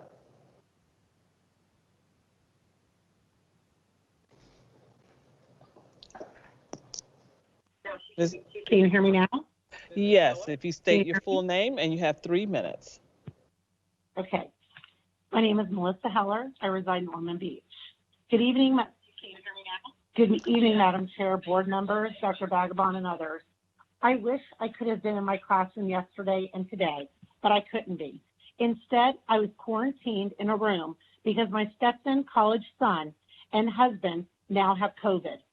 When I told my principal, we called Debbie Fisher to get guidance on the next step. Wow, was she a gem. I know we are all under stress, but it wasn't warranted or expected to be faced with that at 8 a.m. Our county employees need to be a little nicer. We are, after all, in this together. I explained to Ms. Fisher that I am very lucky to have a family member in the medical profession, and under their guidance, I immediately quarantined myself and my younger daughter the day my son came home from college, keeping us away from him and also my husband. I was told I had to go home and get a nasal swab test with a negative result before I could return to school. Now, I'm not sure how knowledgeable this board is on types of COVID tests, but according to medical professionals, you don't give the nose swab test to someone without any symptoms. Not only will it come back negative, but if I return to school and then show possible signs after I return, I'm infecting everybody at school around me. Volusia County Schools is putting a wrench in the medical testing system by asking them to test teachers without symptoms. Health providers and urgent care facilities do not have tons of these tests for asymptomatic teachers to be tested willy-nilly. There are elderly and autoimmune compromised people who need these tests more. If we were doing school remotely from home, this could be avoided. You, the school board, have that power. You know in your heart we shouldn't be in brick and mortar. I love teaching. I want to teach the students again, and I can't wait to see them. It's my passion, not my profession. But after seeing COVID firsthand, it is not worth going back. I hope that you all agree. Thank you. Thank you, Mrs. Heller. Our next caller. Severson called back in, and she's now in the meeting and still muted. Still muted. Ms. Severson, can you push *6? Hello? Hello, Ms. Severson. Would you state your full name, and you have 3 minutes to address the board. Alicia Severson. Good evening. I started writing to you guys in July with my concerns over reopening, and I got to say I'm more concerned than ever. We were told by you all and the district that you do certain things I trusted you to do. You said you'd install hand sanitizing stations in classrooms and in common areas. That was not true. We got giant jugs and signs to find a place to set up in our rooms. We were told that there would be social distancing. That was also not true. You're putting 2 kids to a seat on buses and not even going to take their temperatures now. Desks in classrooms are also not 6 feet apart or even 3 feet apart. They're 28 inches apart. And in my room, that gives me 24 desks. Yet a glance at my roster shows 37 kids in one class. I still don't even know who is live, but I have been told that there will be no checking for seating limitations in classrooms. I would never go into any space that small with 30 people or even 20, masked or not. So I wonder, what has happened to the class size waiver that you all were supposed to send in? Why can't we have alternating attendance days at least? Tonight I sat here and listened to board members say that teachers know how to do this, and it hit me like a sock full of nickels. Yes, we keep saying over and again that we are not doing this right. A judge even agreed with us this week, but that seems to have fallen on deaf ears. PPE is on back order. Plexiglass is on back order. Arrows for the hallways are on back order. The back order is on back order.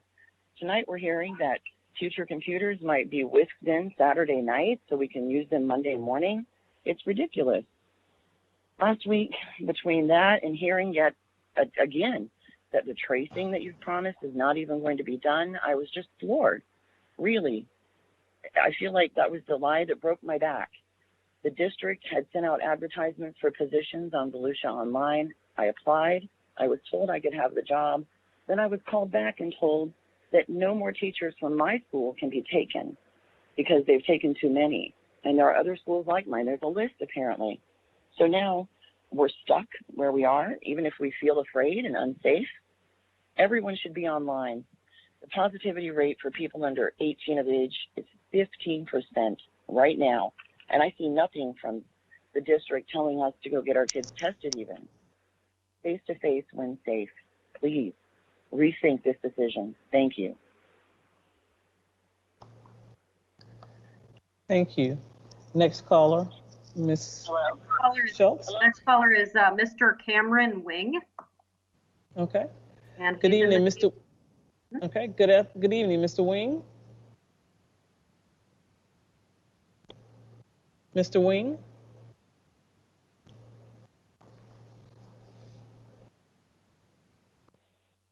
Yes. Can you please state your full name, and you have 3 minutes to address the board. Thank you. Good evening. My name is Cameron Wing, Winsdale Circle, Ormond Beach. I am an administrator for the Volusia County Teachers Facebook group. I am calling this evening excited that Judge Dodson has given you, the school board, the power and responsibility to keep us safe. However, I still have many concerns with opening in less than a week. In many discussions with our Facebook group, teachers address the following. First, the questionable use of CARES Act money to create new job positions rather than funding what was already in place.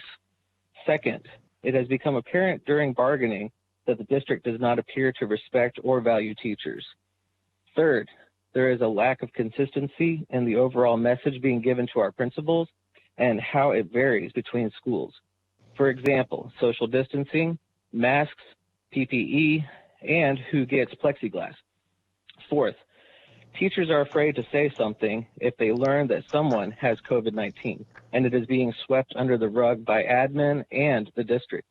Nothing demonstrates this, as well as the fact that there are now 2 anonymous Twitter accounts, as well as a Padlet for reporting issues seen in the school system.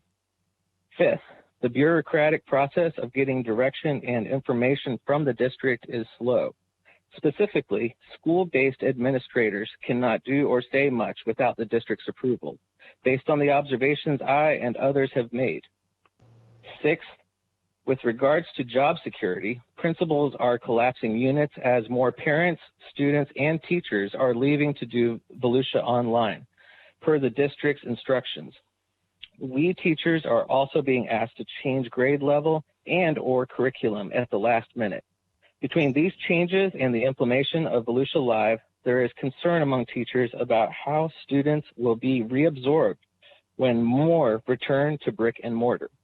There is also concern about whether or not annual contract teachers will be displaced for tenured teachers once the need for Volusia Online and Volusia Live teachers wanes. Finally, I would like to express how impressed I am with Ruben Cologne's willingness to go above and beyond his role as school board member, pursuing STAR training and being willing to go in on the weekend to help distribute and hook up monitors. Thank you for listening, and know that we as teachers want to trust you. But most of all, I and many others are praying for you to make wise decisions. Thank you very much. Thank you. Mrs. Schultz, next caller. This is Michelle Macklin, and she is in the meeting and unmuted. Mrs. Macklin? Yes. If you My state name is your Michelle full... Macklin. Thank you. I'm sorry? No, I was going to tell you, but you stated your full name. Thank you. Yes, Dr. Michelle Macklin, DeLand, Florida. Good evening, school board members.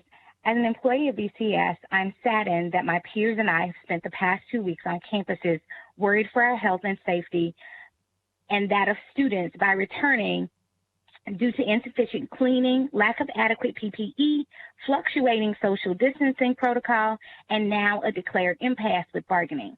An impasse by definition is a situation in which no progress is possible, especially because of disagreement or deadlock. As a human, I fail to understand why the board has tied the hands of the district bargaining team, refusing to allow them to seek and come to resolution on items amiable for the health and well-being of all stakeholders. I'm baffled by this school board's complacency in allowing district personnel to provide subpar trainings and materials to school-based educators and staff with the expectation that teachers will continue to perform with the same level of proficiency as pre-COVID. Furthermore, watching the occurrences of the bargaining sessions and board meetings, I am embarrassed as a resident of Volusia County because we have demonstrated that equitable education is not a priority. Based on recommendations from this board, the interim superintendent was to be considered for a supplement to cover her added responsibilities. Yet, on the front lines of education, those taking the risk, figuring it out, doing the work, the teachers you say are more than capable of taking on this personal responsibility are being told a hard and fast no regarding additional compensation from the same board because we don't have the funds. The board approved a budget that included plexiglass shields for every classroom in the district, but did anyone verify that all the classrooms had desks to accommodate such apparatuses? Has anyone walked through the steps to effectively teach simultaneously with the equipment that we currently have available in the district? I had the privilege of seeing the district's idea of this simultaneous instruction this morning, which, mind you, was a teacher standing in the front of the classroom in one spot the entire lesson. That is not a best practice. Best practice says that stand and deliver instruction is ineffective. Then there's the question of evaluation. The district's position during bargaining was that teachers would continue to be evaluated based on the 22 components of Danielson's framework. So since the board has backed this decision, I wonder if any of you have reviewed the framework through the lens of COVID to identify how teachers are supposed to meaningfully accomplish components within domains 1 and 2 specifically. We have seen from other reopened counties with similar plans the problems that have occurred. Mrs. Macklin, As I know. Can I just say one statement? One statement, quickly. Okay. As a district, we have been given a second chance to get it right. Let's take the opportunity to do what's in the best interest of everyone. We want to provide a safe, equitable education. Well, it's a long statement. But we want to give our students a 21st century education. So let's do what it takes to make it happen. Thank you so much, Ms. Macklin. All righty. Bye-bye. Next caller. Okay, we have Miss Karen Weinrich in the meeting. Mrs. Weinrich, can you state your full name, please? And you have 3 minutes to address the board. Hi, this is Karen Weinrich. Hello? Yes, go right ahead, Mrs. Weinrich. You have 3 minutes. Hi.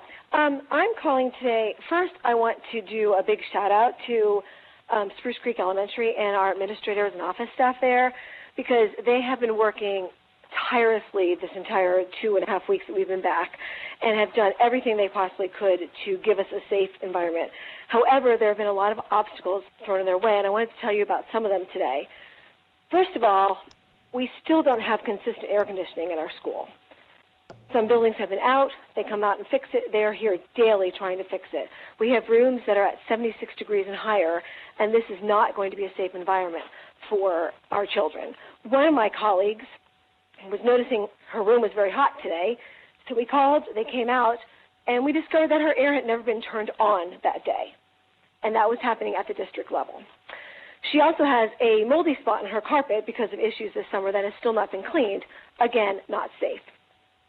Today we received our plexiglass partitions, which we as teachers had to install, so we did that. We received 1 per child on our roster so far. However, we did not receive enough to go in the cafeteria, so now we'll have to seat the students 2 to a bench instead of 3 to a bench. We also did not receive any for our ESE teachers or even for teachers when we teach small group. So we were also told to attach these to the desks, which we did so they cannot pick them up and go other places because being 7 and 8 years old, we've got to attach them or they're going to be flying all over the place. So we need more of those plexiglass partitions in order to make this a safe environment. We also have still had internet issues. This week has been better. Last week I was kicked off the Teams meeting when our internet went out. We've also received only 2 packs of the special wipes for technology. So once we begin using the computers with students, that will quickly run out. We also do not have any of those wipes for the staff thermometers. When we come in every morning and take our temperature, there are no wipes to wipe them down before and after we take our own temperatures. And lastly, I wanted to make sure that you are aware of how much money teachers are spending on their classrooms in order to create a safe environment. I personally have spent about $200 buying lanyards for the children so they have a place to store their masks when they go to lunch. I bought book bins because, of course, we can't share books. And I bought some crates for them to put their backpacks and lunch boxes in to avoid crowding in the hallway. So we are, of course, as you said, teachers find a way to make it happen, but I still feel that with everything we've done, it is not yet a safe environment for the students to come back on Monday. Thank you. Thank you. Next caller, Mrs. Schultz. Caller in the meeting is Andrea Cochran. Good evening, Mrs. Cochran. Can you state your full name, and you have 3 minutes to address the board?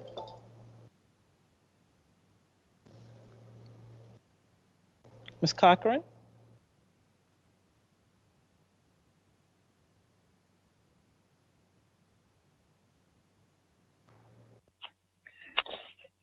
Hello? Hi, Ms. Cochran. Please state your full name. You have 3 minutes to address the board. Thank you, Madam Chair. This is Andrea Cochran.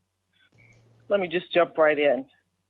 Given the recent decision made by the judge in Talley and the set of circumstances that lay before us, I do not envy you and the hard decisions that must be made. Should we continue on the path chosen or modify our direction? Before going on, thank you, Mrs. Cuthbert, for reaching past the health department and seeking help from our AVID partners. I appreciate the update on the minimum dual-layered mask, as well as the absolute necessity to wear a mask, even while sitting at our desk with short breaks. Mr. Colon, thank you for your serious cautions about sharing details of COVID-19 health information and its federal consequences. But to have that, would you please have that reiterated through each of our schools for the educators and support staff? At the same time, we in this educational world do desire better, more exact communication when someone does test positive in the district, and it's simply to ensure taking more precautions. Now, to my point, the faculty and staff that I've been speaking with disagree with some points that were made during your workshop this morning. They don't believe that we're ready to go back into brick and mortar. Some have tested how long it would take them to wipe down their rooms, and moving very fast, it was 10 minutes. And I think you know that with the disinfectant that's available, it's 4 minutes that have to sit before you can even wipe it. Other things that were brought up was when the students go to the restroom, who's going to clean up behind that, and how often will that occur during the day? Someone else just called in and mentioned the issues with technology. Some schools and some staff are having more occurrences than others. And then this morning, Dr. Babelman made the statement that she was presenting more surveys to get feedback from our teachers. And I want to alert you, we just this past year, as you all put out surveys, it didn't go very well, and I don't think she has that history. But teachers, if I can be vulnerable and honest, do not feel valued and heard at this point. And so as you put out a new survey from the district, I have 2 concerns. One would be they may not respond, and at least be hesitant, because why put in the time and effort when it falls on deaf ears? Thank you for these moments. And as someone has mentioned previously, I pray for you, and I ask you to step back and look at it one more time now that the judge has given you the power to make a decision about how we go forth. Have a good evening. Thank you. Have a good evening. Next caller, Ms. Schultz.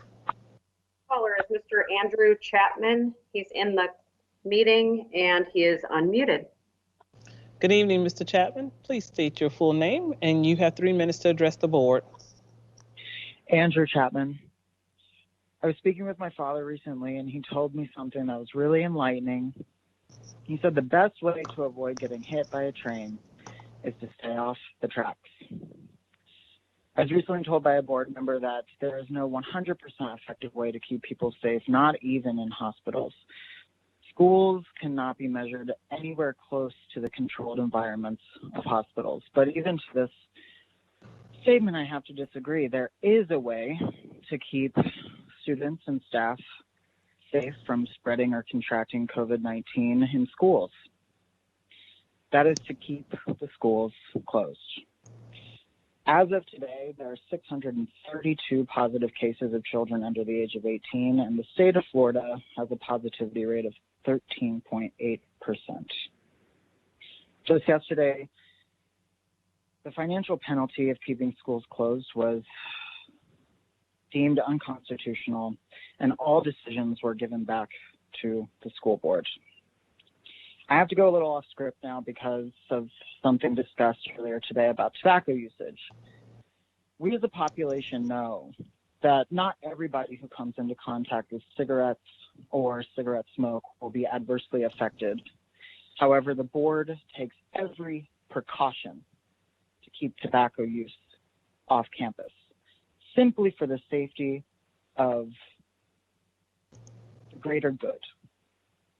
Why is the same consideration not being made for a viral pandemic? A pandemic we now know can be contracted up to 15 feet away.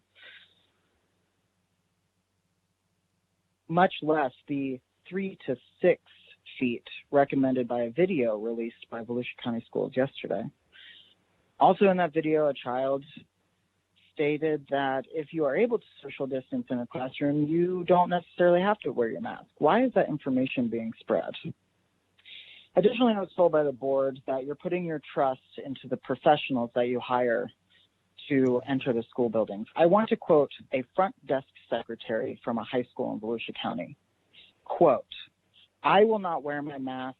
I don't believe in that." Where's the accountability here? Where's the monitoring and enforcement of healthcare guidelines to these adults whose personal opinions are putting everyone in jeopardy? How are you going to ensure that the personal opinions of these professionals, students, and families that go against health guidelines are not putting people at jeopardy?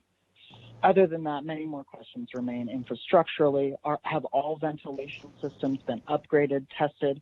We're even talking tonight about still troubleshooting technology issues. How can all of these precautions be met by Monday if we're still questioning them and talking about them today? There is a right choice and a wrong choice here. Mr. Chapman, your 3 minutes are up. If you want to finish your sentence, please do so. I was just going to say that the wrong choice is to keep schools open. The right choice is to close them, and I hope you make the right choice. Keep the students and staff off the tracks. The trains are coming. Thank you. Thank you. Mrs. Schultz, our next caller. We do not have any other callers. Thank you. Colleagues, thank you all. We're down now to 18.01 items for the board. And I'll start with you, Mr. Cologne, because you wanted to discuss an item. Yeah, so Mr. Doran, can you update us on the status of the lawsuit and the appeal and that whole legal process? Yes, I would be happy to. I have read the order from beginning to end. The order is extremely well written. There are many factual findings that support the order. And on appeal, those facts will not be the subject of any scrutiny by the appellate judges. They will have to accept the facts as they are presented. I understand from reading on the internet that the governor has filed a notice of appeal. Unfortunately, if the government receives a ruling that is adverse to its position, there is an automatic stay of the order, meaning that it's frozen while the appellate court reviews it. That's not true, for instance, of a private party, corporation, or person. If the burden would be on that party to convince the appellate court to impose the stay, here the stay is automatic. The teachers' unions have filed a motion to lift the stay. So while it shifts the burden, the question can still be asked of the appellate court, will you lift the stay so that the order becomes enforceable? But that motion has just been filed, of course, because the order just got issued, and we won't know what the outcome of that is until and if there is even a hearing on lifting the stay. So as we sit here, we have this order that has been entered.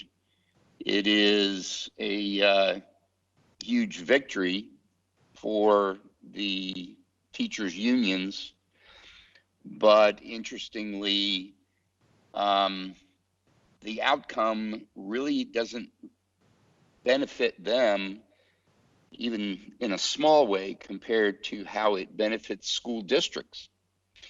The real winner here, if this order is upheld, are school boards, because what the order effectively says is the Department of Education, the governor, and the state of Florida could not, under these circumstances, threaten, and by threatening to withhold funds and mandate an action by any school board that would potentially, under these circumstances, affect the safety of the children at schools.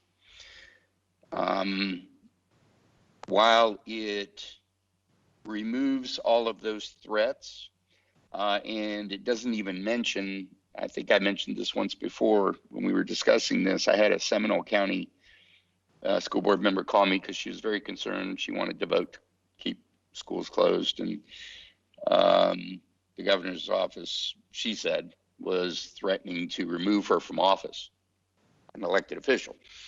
And she wanted advice, and so there was a lot of pressure being placed on all school boards, as we all well know.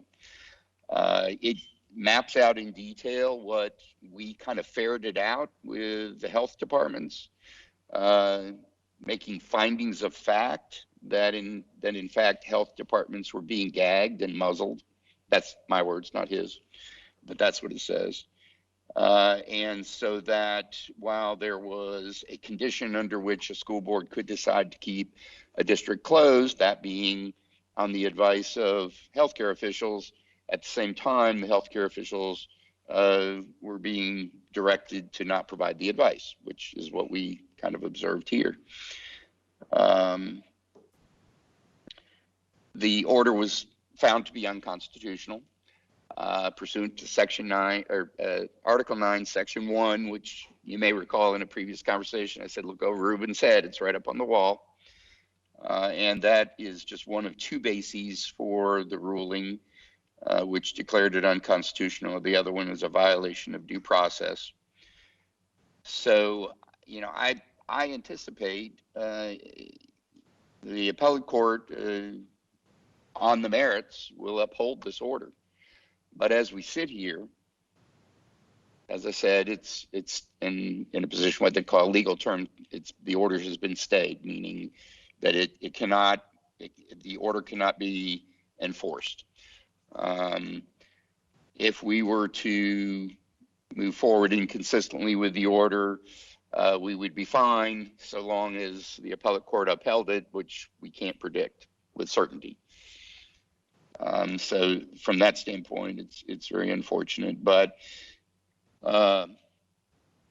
it just places the power where I think I told you from the beginning that I didn't feel like the order was enforceable, and it puts us where we thought we were, but now we know at least one judge has ruled consistently with what we thought it all boiled down to. And until an appellate court either upholds it or reverses it, we won't know anything with any finality. So I guess what it really boils down to is, while the order says that the school boards are in a position to make these decisions as to whether or not the schools and or districts can be open or closed going forward based on safety concerns, as we sit here, we really are still under the same order, but we know that at least one judge has said that the order was issued and it's unconstitutional as written. So if you have any questions. So what I hear you saying is that because the entity is the government, the state of Florida Department of Education, because an appeal was filed, the state of Florida, the Florida Department of Education, enjoys a stay, meaning, yes, this judge may have decided it, but until the appellate court makes a decision on whether or not, if or when this is going to be upheld, the order from the governor, or excuse me, the commissioner of education still stands. Is that what I'm understanding? It does, yes. Okay, and so what you're saying is, if we were to reverse course for whatever reason, we would risk losing funding at this point in time, given the legal process and the state that we are in today.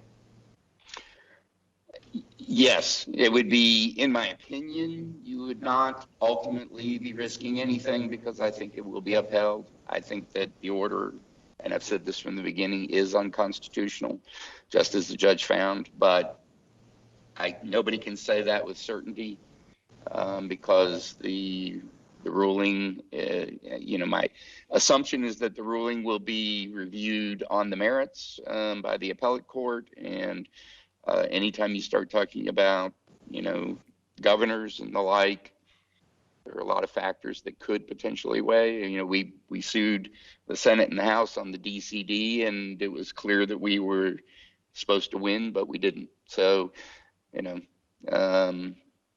can't say with any certainty for sure that it will all work out and the appellate courts will uphold the order. But I do think, aside from everything else, the most interesting aspect of it to me is that when this order is upheld, it is going to set a pretty serious precedent in favor of school boards in general and establishing their autonomy and their power as constitutional officers, which we've asserted on in other cases and have even an appeal presently pending, as you guys may remember, in the 5th District Court of Appeals, essentially arguing, the same types of arguments, only in the context of the approval of a charter school.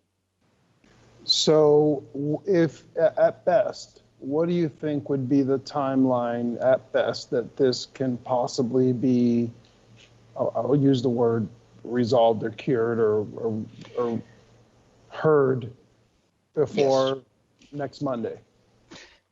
Well, nothing will happen before next Monday, probably. At best, you're looking at maybe a week or 10 days for the motion to lift the stay is addressed. Remember, I mentioned that the teachers' unions had requested that the stay be lifted. And it's not clear to me whether that was filed in the appellate courts or the state court or the lower court, but either way, I mean, it could get lifted so that in fact the appeal is being resolved over time, but the order is enforceable. So that would be the earliest possible resolution that would, affect this. And then as far as the appeal itself goes, unless the appellate court really fast tracks it, even a fast tracked appeal like this, you're looking at 3 months would be really early. The standard length is somewhere between 10 and 16 months if it's not fast tracked. Now, I don't think it's going to take that long because of who the parties are and the importance of the issues to the public at large. So appellate courts, really understand that, and but it wouldn't surprise me in the least if we're looking at 6 months before we had any answer. Thank you for that. And so, I am still very concerned. I will say that our positivity rate was, what did I say? Oh, goodness, it was 5.8, 5.53, according to the Florida Department of Health. And as I've stated in the past, and when we talked about it the last time, I said, not only am I seeing the numbers going up, but I'm also feeling it in my professional world. Now, as the numbers have gone down, we've also felt that in the professional world, where we've been able to also see the amount of folks that are positive with COVID also decrease accordingly. So again, I'm looking at both sides of it, both professionally and also looking at the data presented from the Department of Health. This morning, I voiced other concerns. However, given what Mr. Dorn has just said, and it's interesting that you mentioned another school board member that reached out to you, because I honestly don't hesitate that the governor would try to remove Ruben Colon from service. And Ruben Colon has a lot to offer Volusia County still, at least for the little time that I'm left. So quite frankly, I think we're still back in the conundrum, and it's a legal conundrum because the state enjoys that stay by virtue of the law. And so we are still back where we were. And so in my mind, I've shifted a lot of my focus from the if we should open, realizing that Hillsborough, Martin County, FEA, all these folks have challenged that question and have really gotten nowhere to how can we open safely.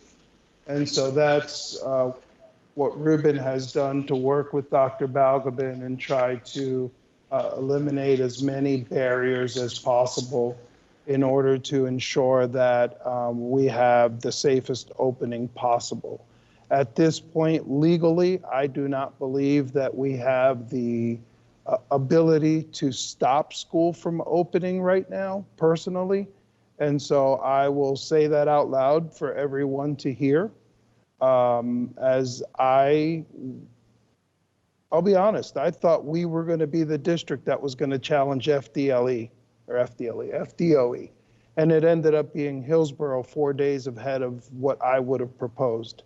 And so we have seen that our hands are tied, and we have all been given an incredibly impossible task. And I will repeat this till I'm blue in the face. They have not given us 1 penny to not put 60 kids on a bus. Schools are not made for social distancing. The governor and the commissioner who issued this order understand that we can't social distance in schools. Okay, these are the folks that hold your certification, teachers. Okay, the Florida Department of Education. And so as this is being fought through the channels, It is being fought, but our hands are tied. And so we are also tasked with doing the impossible. And so what you're seeing is a lot of folks working around the clock to accomplish the impossible. And whether you like it or not, because I don't like it, I'm all about this order because I want to be able to say, you know what, we have a problem at this school, this is out of hand. As a school board, we should be able to decide this is when we can close that school. We don't have that ability right now. And I am grateful to FEA for filing this suit on our behalf, because it is on our behalf. As you said, Ted, you know, there is no benefit for FEA other than saying we want our local school boards to make the decision. Now that is so uncommon. And so are we really fighting each other? We're not. But right now we're both on the losing team. I'm sorry. And so parents have been given a choice. 60+% of our parents, and parents, I hear you. That's a voice, by the way. The 60% of parents that are, whether by circumstance or desire, sending your kids back to school, that is a voice. So we hear you. I hear you. Teachers, I hear you. We're not ready as far as the logistics of what we are being asked to put together. But we are all in this together. And I mean that because we're all being asked to do something that's impossible. Tallahassee is asking us to do something that is impossible. Social distancing is not possible. That is not their intent. We're still going to put 60 kids on a bus. They haven't said, okay, here's additional funding so you can run 30 kids at one time and 30 kids the next. Here's additional funding so that you can have 14 kids in a classroom so we can space the chairs out, okay, versus having 18, 30, 33. They have not given us one penny. The budget that was approved in June was the same one that was presented to them in February. It's the year of the teacher. We're giving raises. Then COVID came along. It was asked to go back in June. The majority decided we don't want to go back to address any funding disparities because of COVID. And so the budget that we have right now is based on, and it's going to change. A lot of people say, but we heard that you're going to get the same exact money as you did last year. Yeah, that's from July to October. And after October, guess what? They're going to say, you know what? These are the amount of students that you have, and this is where they are learning. They're online. Okay, here's your $4,700. If they're in school, here's your, and so, you know, we are all being asked to do something that's impossible. Could we do it better? Absolutely. Dr. Balgobin is sick of hearing from me because, I mean, it's just not even funny anymore. But I can assure you that there is not one person in this district building who is not working 24/7 and doing their best to accomplish something that is impossible. Now, someone asked earlier, so I'm going to talk about something I said earlier today, and we were talking about social media. And I'm going to address it because I think I am the person on the board that has the experience. One of the unfortunate things, and I'm sorry for going on, sorry, ma'am. One of the things that's really, really ironic about this whole situation is that education professionals are having to come up with healthcare policy. Okay, we are getting very, very little direction from the state of Florida. And I'm not an epidemiologist, a doctor, or anything for that matter. Okay, but I can tell you that you all teachers are in a really, really weird situation, as is the entire school district. Now, with that being said, as it relates to contact tracing, okay, I don't know what was said in negotiations, but I can tell you this. So here's the deal. The Department of Health is giving us 3 folks who are going to be embedded in the school district, okay? These folks are going to be responsible for the contact tracing. Now, if little Ruben comes back positive, let's say from, I'm going to use my elementary school back in South Florida, Sable Palm Elementary, and Ruben is sitting in classroom number 1, and Ruben comes back positive, and so they're going to look at, and this is what we do in healthcare as well, they're going to look at who did little Ruben spend time around without a mask within 6 feet and for what amount of time. Those are the things that are currently being looked at. The Department of Health will then, because we're going to have seating charts, the Department of Health will then contact those folks that need to know. Now, they are not going to announce it to the whole school that we had a case, and I'll transition into how we're adding HIPAA to FERPA. And HIPAA is very, very complicated. Now, again, and if you don't believe me, YouTube the heck out of it. There's lots of HIPAA videos, okay? If you go on social media, and I'll use an example of how this can happen without the intention. There was a nurse in New York City who took a picture of a trauma bay. There was nobody in the trauma bay. The trauma bay was empty. And what she was trying to describe was, this is a day in the life of a trauma nurse. There was, again, no sign of who that was, who the patient was, or anything. That same day, there was a person who got run over by a subway train. And so they were able to piece together that the picture that was put on that person's social media page likely came from that patient. Okay? And that person got into a lot of trouble for that. In the same fashion, if I take a video of the helicopter, and I love seeing them land, they land right outside my window. And Ms. Haynes says, please, friends, please pray for my mom. She was just transported to the hospital. And a friend writes back to Ms. Haynes and says, oh, how is your mom? I heard she was taken away in a helicopter. Now, what they did was they put together my social media post with Ms. Haynes ask for prayer. At that point, I just divulged Mrs. Haynes' family members' information, and that carries heavy consequence in the thousands and thousands of dollars. And so if you are found to be in contact with an individual through contact tracing, which is going to be done by the Florida Department of Health, you will be notified. If you go online and say there was a case at my school, and another teacher can figure out that the teacher in room 1 is now missing today, okay, that could be figured out, and you just violated HIPAA law. And that teacher can come back and say the school district, because this is the way it's going to work, they're going to say the school district divulged my information, and we're going to track down that it was the teacher that divulged the information. Then it gets on social media. Okay, now the parents are worried about it. Now they say, oh, 3 kids were put into isolation. Well, guess what? We can figure out who the 3 were. You just ask your son, which are the 3 kids that didn't show up to school? We have got to be really, really careful with this, guys. This is healthcare meets education. It's 2 different worlds that can cause a lot of consequences to the federal level. And so I share that because I shared it earlier. Please, please, please, please, please research it. If you think I'm not telling the truth, research it and call my bluff. I don't. And again, I said this earlier, I think we really do need to look at a potential policy to spell it out so that people understand, because again, this is absolutely new to this circle of the world.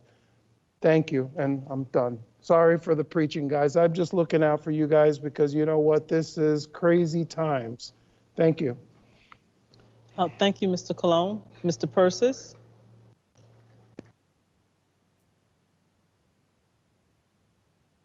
Thank you, Ruben. I was looking at the latest information here, and it says in Volusia County, according to the state health department, today, as of 9 a.m., was one of the lowest daily increases since mid-April. The daily average percentage of people in Volusia testing positive continues to drop. For the last 7 days, it was 5.12 compared to 6.21 the previous 7 days. Remember we said, at least I said, I'd feel comfortable going back if we had 14 days in a row of 5% or less. Well, if you take where we are right now, the last 14 days, it's been 5.66%. This is to a credit of all the people of Volusia County. I remember when we were coming back in the 1st of August, even in the July, it was much higher. And we said we have 30 days, remember? And in the July was July 28th or something we were meeting. And we said, you know, if everybody just put their mask on, social distance, do the right things for 30 days, we could get this thing down to where we'd feel a lot more comfortable. And I'm just grateful for everyone out there doing it. If this continues to drop, we will have reached it. We will be 14 days in a row under 5%. So Ruben, I agree with everything that you've said. We can only do so much, but I feel a lot better right now about children going back to school, teachers going back to school than I did 30 days ago. But what I fear is, remember what happened in, I think it was the end of May, 1st of June. Things were pretty good then in May. And then we kind of like opened up and it was like, the virus is over. Now we can go out again. Yay, everything's good. And then it went horribly wrong for another 60 days. So it isn't over, but as long as everyone keeps doing the right things, we can get it even lower, and the lower that positivity rate is countywide, the less chance anyone will become ill in our schools. So that's all I wanted to say. I think it's some good news, and we just got to keep doing the right thing. Thank you, Madam Chair.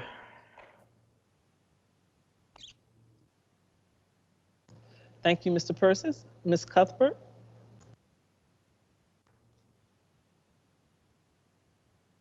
I think we're all speaking with a huge sigh in our voices.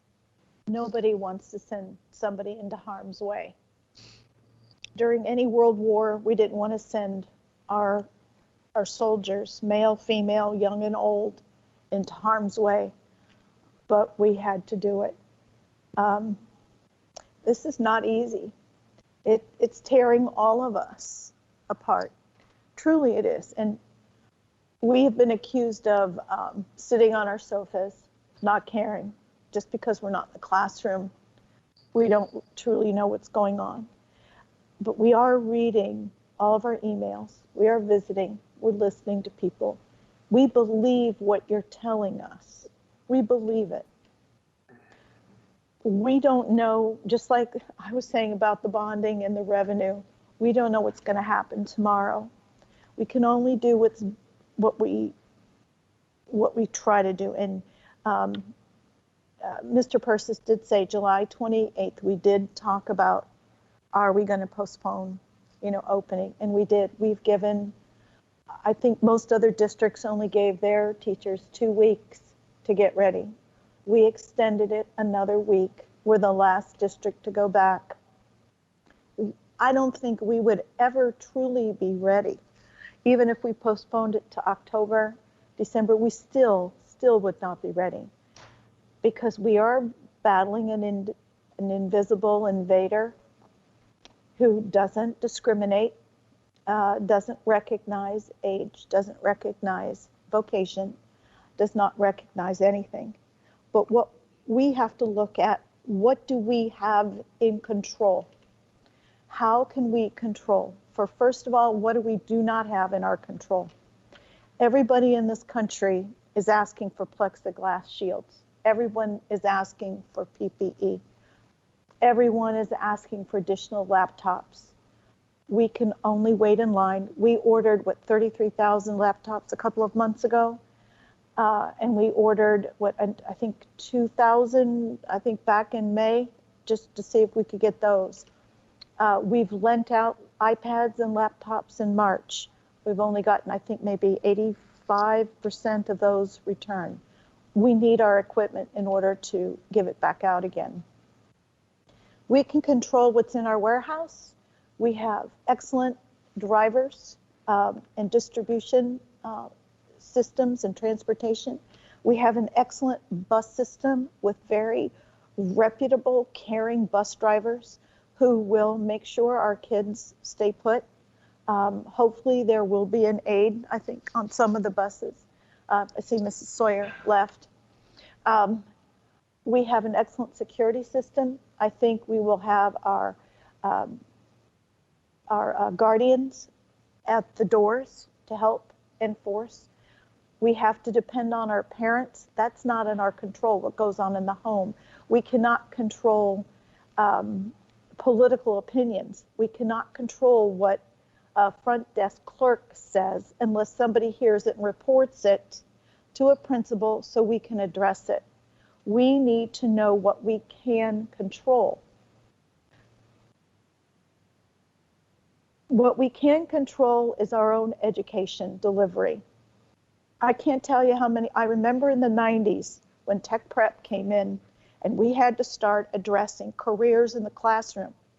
Oh my gosh, you would think the whole world fell apart because Tech Prep came in and we had to start steering everything away. I remember when I first came here, it was a semester of grammar, a semester of literature, and then we had to mainstream. It was horrendous to start blending and rewriting all of our lesson plans. But all these changes were in our classroom. Now we're fighting something outside of our classroom. We're fighting a disease, we're fighting politics, we're fighting legal issues that normally classroom teachers don't have to deal with.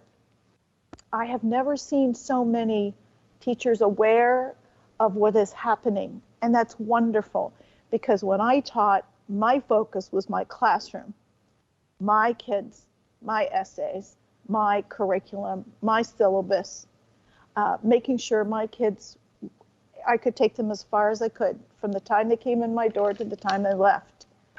But that's not what education is these days.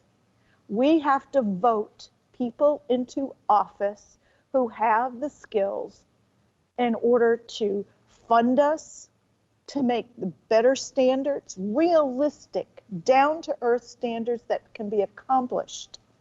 And if that includes CTE, so be it.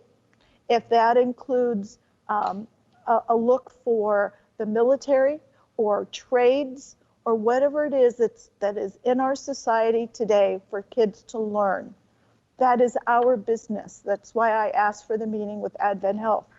And to hear experts sit there and very calmly say, and Dr. Smith, the CMO, the Chief Medical Officer at the land, said, I asked him, is it safe to return? Because the Department of Health would not answer that. And he said, I think, and he said, I know this is probably not the best thing. I'm a parent. I have children going to our schools. He said, we have to send our kids back. I talked to a principal about a month ago who had talked to the police. The police said the kids need to go back. They need to get out of what they see at home. Not everybody, not everyone is well supported. But what happens in the home is out of our control. What happens in the political arena is in our control because we can go to the polls and vote. We have to vote for people who will support our postal system because my U.S. representative did not vote for that. That tells me how I want to react as an individual. We have to vote for people who care about public education. Because I read in the Sentinel yesterday, I think it was yesterday, in which some schools double dipped when it came to small business reimbursement and the CARES Act. They got both sides, they were able to get money. Public schools, we don't have that kind of ability to double dip. We cannot control our legislators who dictate to us our required local effort, our DCD, which has painfully now been exposed, the lack of funding this county has, because we don't have the ability to go one-to-one. We have to depend on kids and their own devices in too many cases. Are we going to be, and we teachers are so used to having the bulletin board set, everything ready, everything stacked on our desk to hand out so that we are in control. This year, we are not in control. And that is what we're hearing from everyone, is the lack of our ability. And I'm sorry, because it's very hurtful. And as a teacher, and I'll always think myself as a teacher, always, we are not in control this year, which is sparking the fear. And I put it squarely on our leadership in the state, because they told us without thinking to get rid of any hybrid system, any sensible way to go back. And they told us, just go back 5 days. We don't care how you do it, just do it. Well, as far as I know, Nike has copyright on just do it. We are in the same boat as everybody else is. I have not heard one person say, boy, I'm glad I'm a, or I'm glad I'm a, I wish I were in your position. Nobody wants to be in our position. And we don't, half of us don't want to be in our positions, not right now at this time. It's very, very difficult to be a superintendent, even an interim superintendent at this time. We are not the nicest of people. We are losing our patience. I'm talking about board members. I'm not talking about you, Dr. Balgam, because we are so worried about what's going to happen. As much as I want to close our schools, we can't do it. We've got to send our kids back. We've got to get them back to socialization. Can we do it? I mean, are we ready? We'll never be ready. And we are not 100% effective. We cannot promise anything. We have no control of how everybody else will behave. We can set policy. We saw that in our dress code. We set policy. We see that in additional policies and amendments, whether it's tobacco use or whether it's romantic relationships at the school level. I mean, I married 29 years ago my assistant principal. There was no policy at that time. Were we professional? Absolutely we were. But my husband was moved to a different school the next year because they did not want a teacher and an administrator at the same school. We abided by that. I'm still married. I would not live with him. We're married. We followed our own ethics. And I call on everybody to roll up their sleeves, follow their ethics and their moral guidelines to do what is right for our kids. Are we going to, do we see problems in the future? Yes, we see problems. Every newspaper writer is writing this right now. We saw it in the newspaper about Flagler going back yesterday. We saw it about Orange County going back last week. Everybody has kinks, but you know, the people who've been interviewed on the media, the kids who were interviewed said, we understand, our teachers did the best they could. We're glad we're back. We're glad to see our friends. We want to make our teachers happy. This is, I think, a horrible, horrible place that we find ourselves in. And it's not easy. It's not easy. And I appreciate the strength that everybody takes to call in, to have their numbers on the screen, to tell us what they feel. Most, I'd say 99% are very respectful and very helpful. We want what's best, but we have to think of our kids. And I regret those who feel, I understand the personal conditions and the lack of immune systems and the compromised healthcare. I'm compromised too. I think all of us are in some way or another.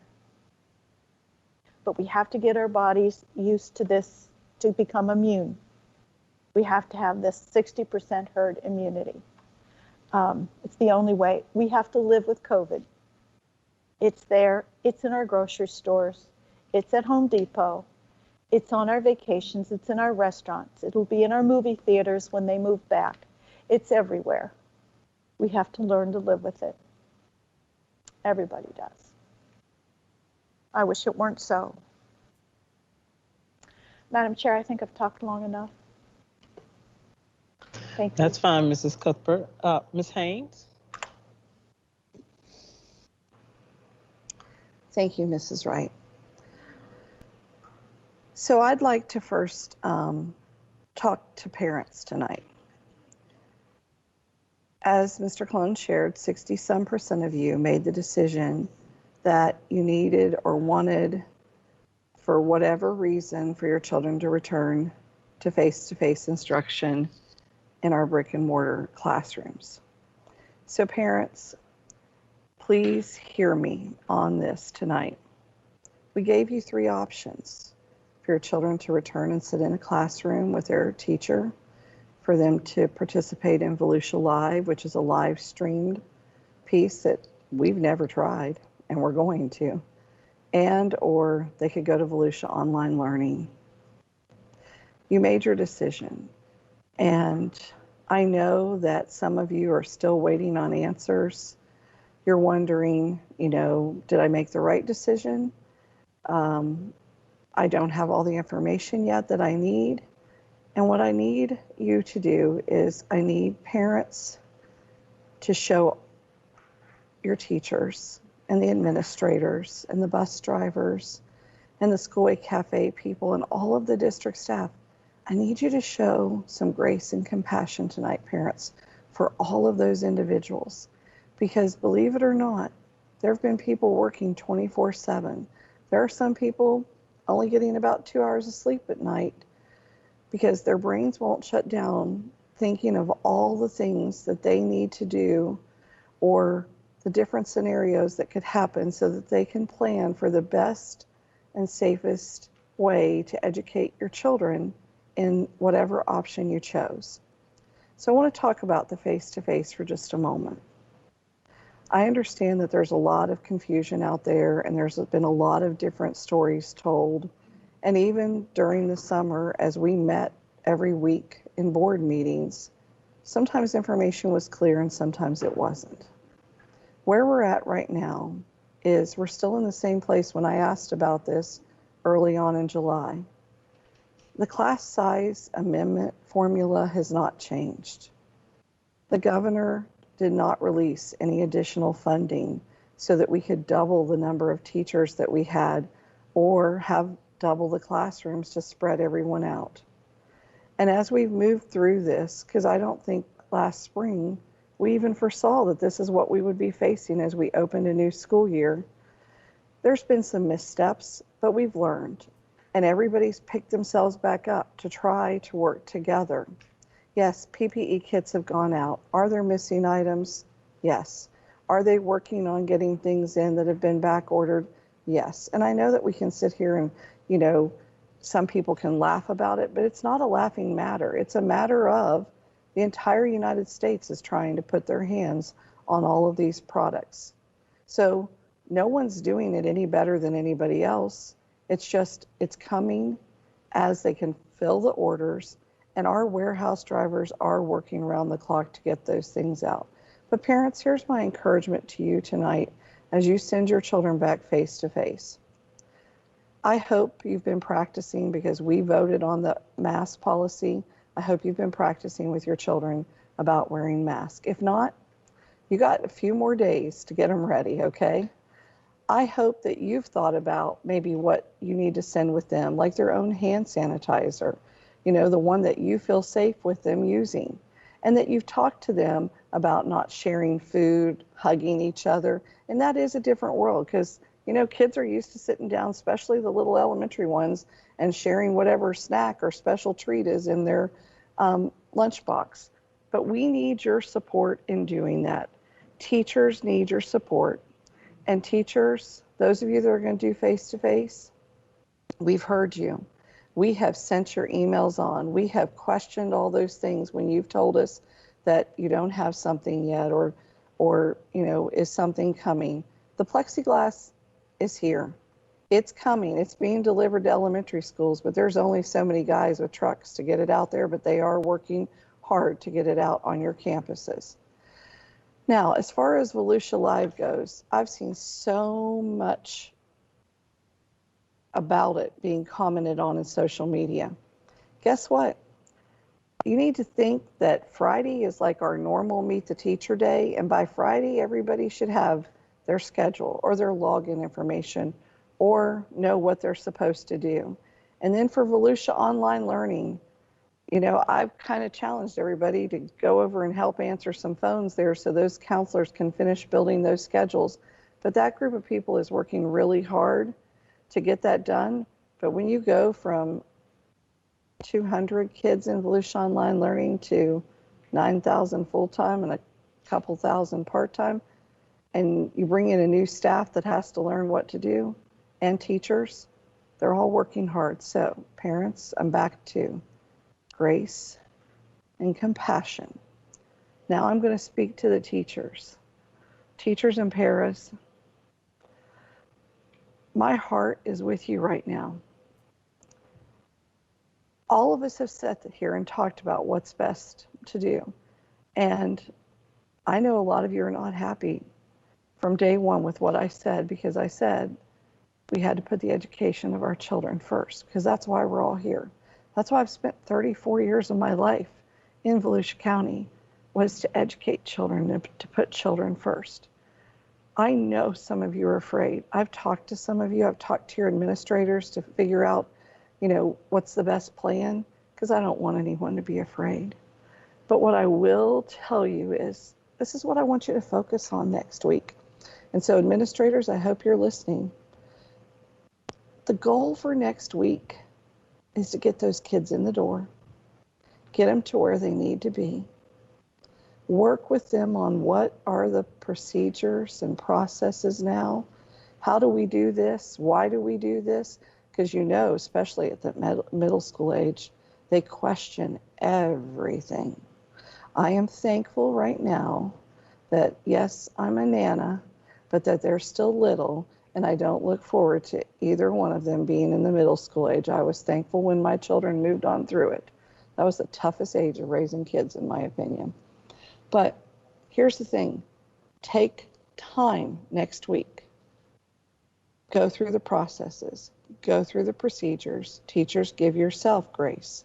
Give yourself time, and be compassionate with each other, because they're not going to walk back in on the first day and know what you expect at lunch or what you expect in the classroom. So introduce those new policies and procedures, model them, show kindness as you do it. Because if I learned nothing else in 34 years, I learned this. If you back a student into the corner, you give them no other option than to come out at you. So don't back any kids into corners. You'll have a few that'll challenge you. Call on your administrators, let them handle those issues. But really, get through the first week on policies, procedures, getting them there safely, making sure they're all fed, and that they get home safely. And you know what? We accomplished that, and even talk to them about when they leave. You know, if you're going to hang out with your friends, keep your mask on, okay? Talk to them about those things, because kids are smart if we just give them the time. So I want to thank every one of you, and know that we've been out and about. We're going to continue to be out and about.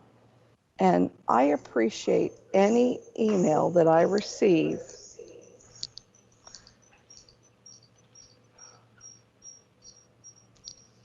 that actually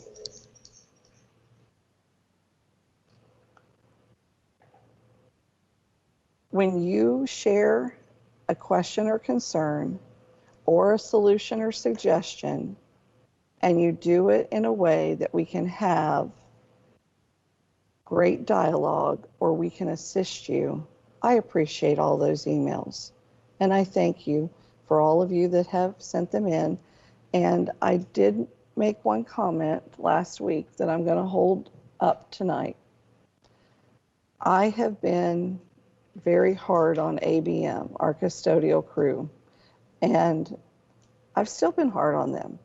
I think the app piece, though, is working. I personally love the app. I love that you're putting in where you have issues. But I told them that when they get it right, I will be the first one to comment and share that they got it right. When they get it wrong, I'll be the first one to call them out. So if anybody out there, all of our custodians are listening, I want to give a shout out to those of you that have worked the last couple weekends to continue to get floors cleaned and stripped and waxed. I appreciate the pictures you have emailed to me to show me that it's done and it looks great, because I know you've gone above and beyond. And so please, let's keep up that cleaning. Let's keep our schools looking good. And teachers, if there's an issue, you just got to fill out the form by going onto the app, and we are happy to follow up, because that's what we're here for, is to make sure that your classrooms are clean. So thank you, and we will see you the rest of this week. We'll see you next week. I just haven't decided where I want to be on the first day of school, because there's nothing better than seeing kids walking in the door to learn. And I'm telling you, kids are excited. I've even had students write to me and tell me they can't wait to see their teachers and friends. So grace and compassion. Take some time this weekend, decompress. If you're out and about, though, put your mask on and practice your social distancing. But thank you, Mrs. Wright. Thank you. Dr. Balgobin, anything? Ms. Wright, thank you. Thank you, board. I just, want to echo the same. I'm very appreciative of our staff, the entire team, this board, the amount of hours that we spend behind the scene getting the work done. I think very few people gets to see that. So I just want to echo what many of you have said tonight and show our deepest appreciation for all the work that we've done so far. We still know that we still have there's a lot to be done.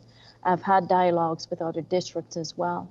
And as you've stated, Mr. Cologne, Ms. Cuthbert, Ms. Haynes, you will always find that there are glitches. There have been glitches in many of the districts that I've spoken to. But we're trying to be on the proactive end as much as possible.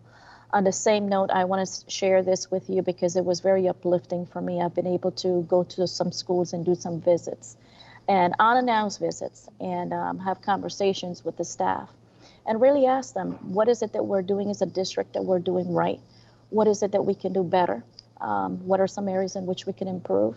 And I will say to you that a couple things that I've heard consistently, they're very, very appreciative of the delayed start that we've had, that we have provided for everyone, the trainings, and they have seen improvement. I have personally received also, Ms. Haynes, quite a few emails about the cleanliness of our schools and how it's improved. So I just want this board to know how appreciative I am that we work as a team, to the entire VCS staff and our parents and all the positive people that are out there that are uplifting our spirits, rolling up their sleeves and assisting us on a daily basis so that we can ensure our students, all 60,000 of our students that we have enrolled so far, it's 60,200 and change to be exact, that they have a successful first week of school and from thereafter. So thank you, Madam Chair. Thank you, Dr. B. So I'm not going to belabor long. Again, I want to share the sentiments with my colleagues, but actually I can really empathize with teachers because I am in a classroom. I do teach.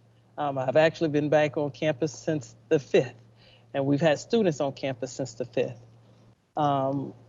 Quite natural, they're young. They are actually collegiate age, so wearing a mask sometimes a little challenging for them, but we've had fun, been in a class, doing what some of you have agreed to do, is to teach. But I stated previously, and I don't know how many people actually listen to all of the meeting or pick and choose what they listen to. But again, when other districts were going back, our district actually looked at starting late as after Labor Day, until we were told we weren't able to do that. We had to start by the 31st.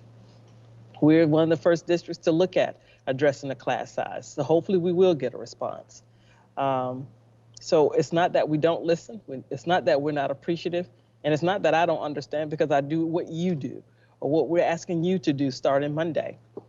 But there are policies and procedures we must follow so that we make sure that we are in a position to do what we need to do for you and your families after October deadline. But welcome back. Have fun with your students like you. I was a little concerned of how the day would go, but trust me, the students understand. I think the videos that will be made, that have been made, and we share with the parents and the students and put on our social media website and share with people, I think will make a difference. Students, believe it or not, will actually make sure that their classmates are following the policy set forth, and they too will correct their teachers and other adults professionally, and I'm sure very nicely, but just to remind them to wear their mask. So I understand, but the only thing I am going to ask the district, Dr. Bagabin, that we have to do our part. And so we heard some issues tonight that I want to make sure that we really do address. And I know Mr. Akins is on the call, and I just want to make sure that we are making sure that the petitions, I wasn't aware that teachers had to install their own petitions. So we may need to look at some of our maintenance workers to come out to the schools and help install the petitions, because many teachers need to have their classroom set up and ready to go on Monday. Internet issues, I know Clint is sending people out, so we really do need to make sure that we take care of that. The wipes for the thermometers, that was the first that I've heard about that today, but we need to make sure we have as many things in place so that our teachers and our students' lives are very comfortable. Our parents feel comfortable sending their children back.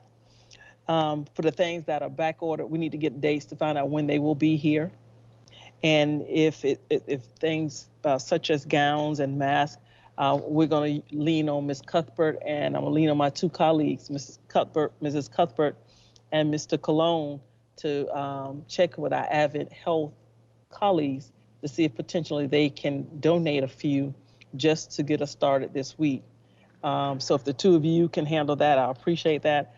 I have agreed, along with, I told Ms. Haynes that I am available Thursday morning to come help with the phones. I'm available to come help install shields. I know Mr. Percy said he's available on Thursday as well. So you do have a board that understands, that are engaged, active. As you heard earlier, many of us are up to 2 and 3 o'clock in the morning because we're always trying to come up with what's next and what can we do and how can we adjust this. But if you think we're doing nothing, I'm sorry to tell you, we're doing as much as we can. We're just not vocal. We're not up front. We're trying to get things done to make your lives, parents' lives, students' lives as safe as we possibly can. And the areas we fall short, we want you to tell us. But trust me, we probably have it in the works, as you can see. And I think Mrs. Cuthbert said it best, that we have talked about technology. We've ordered technology since the beginning of the summer, I believe, Clint, in May or June, and we're waiting on even some of that. We have received some of it, but we haven't received all of it. And everybody are looking for the exact same supplies that Volusia County schools are looking for. And so we are asking for patience, but we want you to believe us, because trust me, everything that we're telling you, it is in the works. We've heard your concerns about teaching in both modalities. We are addressing that. And again, what you had, your comments and concerns have not fell on deaf ears. But trust me, for every parent, for every parent and teacher that would like for us to delay start, we have a parent and teacher who want to go back to school. If they could go back to school tomorrow, they would. And so it is not a one-sided decision. We as elected officials have to listen to both sides. We have just as many teachers and parents emailing us every day. And I think everyone in here can attest, saying they are ready to return to brick and mortar. They have some concerns, but for the most part, they're ready to go back. And so we thank you. We appreciate it. You will see us out Thursday, Friday. I won't be there Saturday, so I'm not going to tell that lie. But I will be out Monday, Tuesday. We will be out, and whatever we can do to help you, we definitely will. Thank you, colleagues, for chipping in, helping where you can. We truly appreciate that. Dr. Bagabin and district staff, we do appreciate you, but we do know that we have some areas that we may have some shortfalls. We will address that, and we will get that taken care of. And the things we don't, we will be able to give you some definitive answers at the end of the week.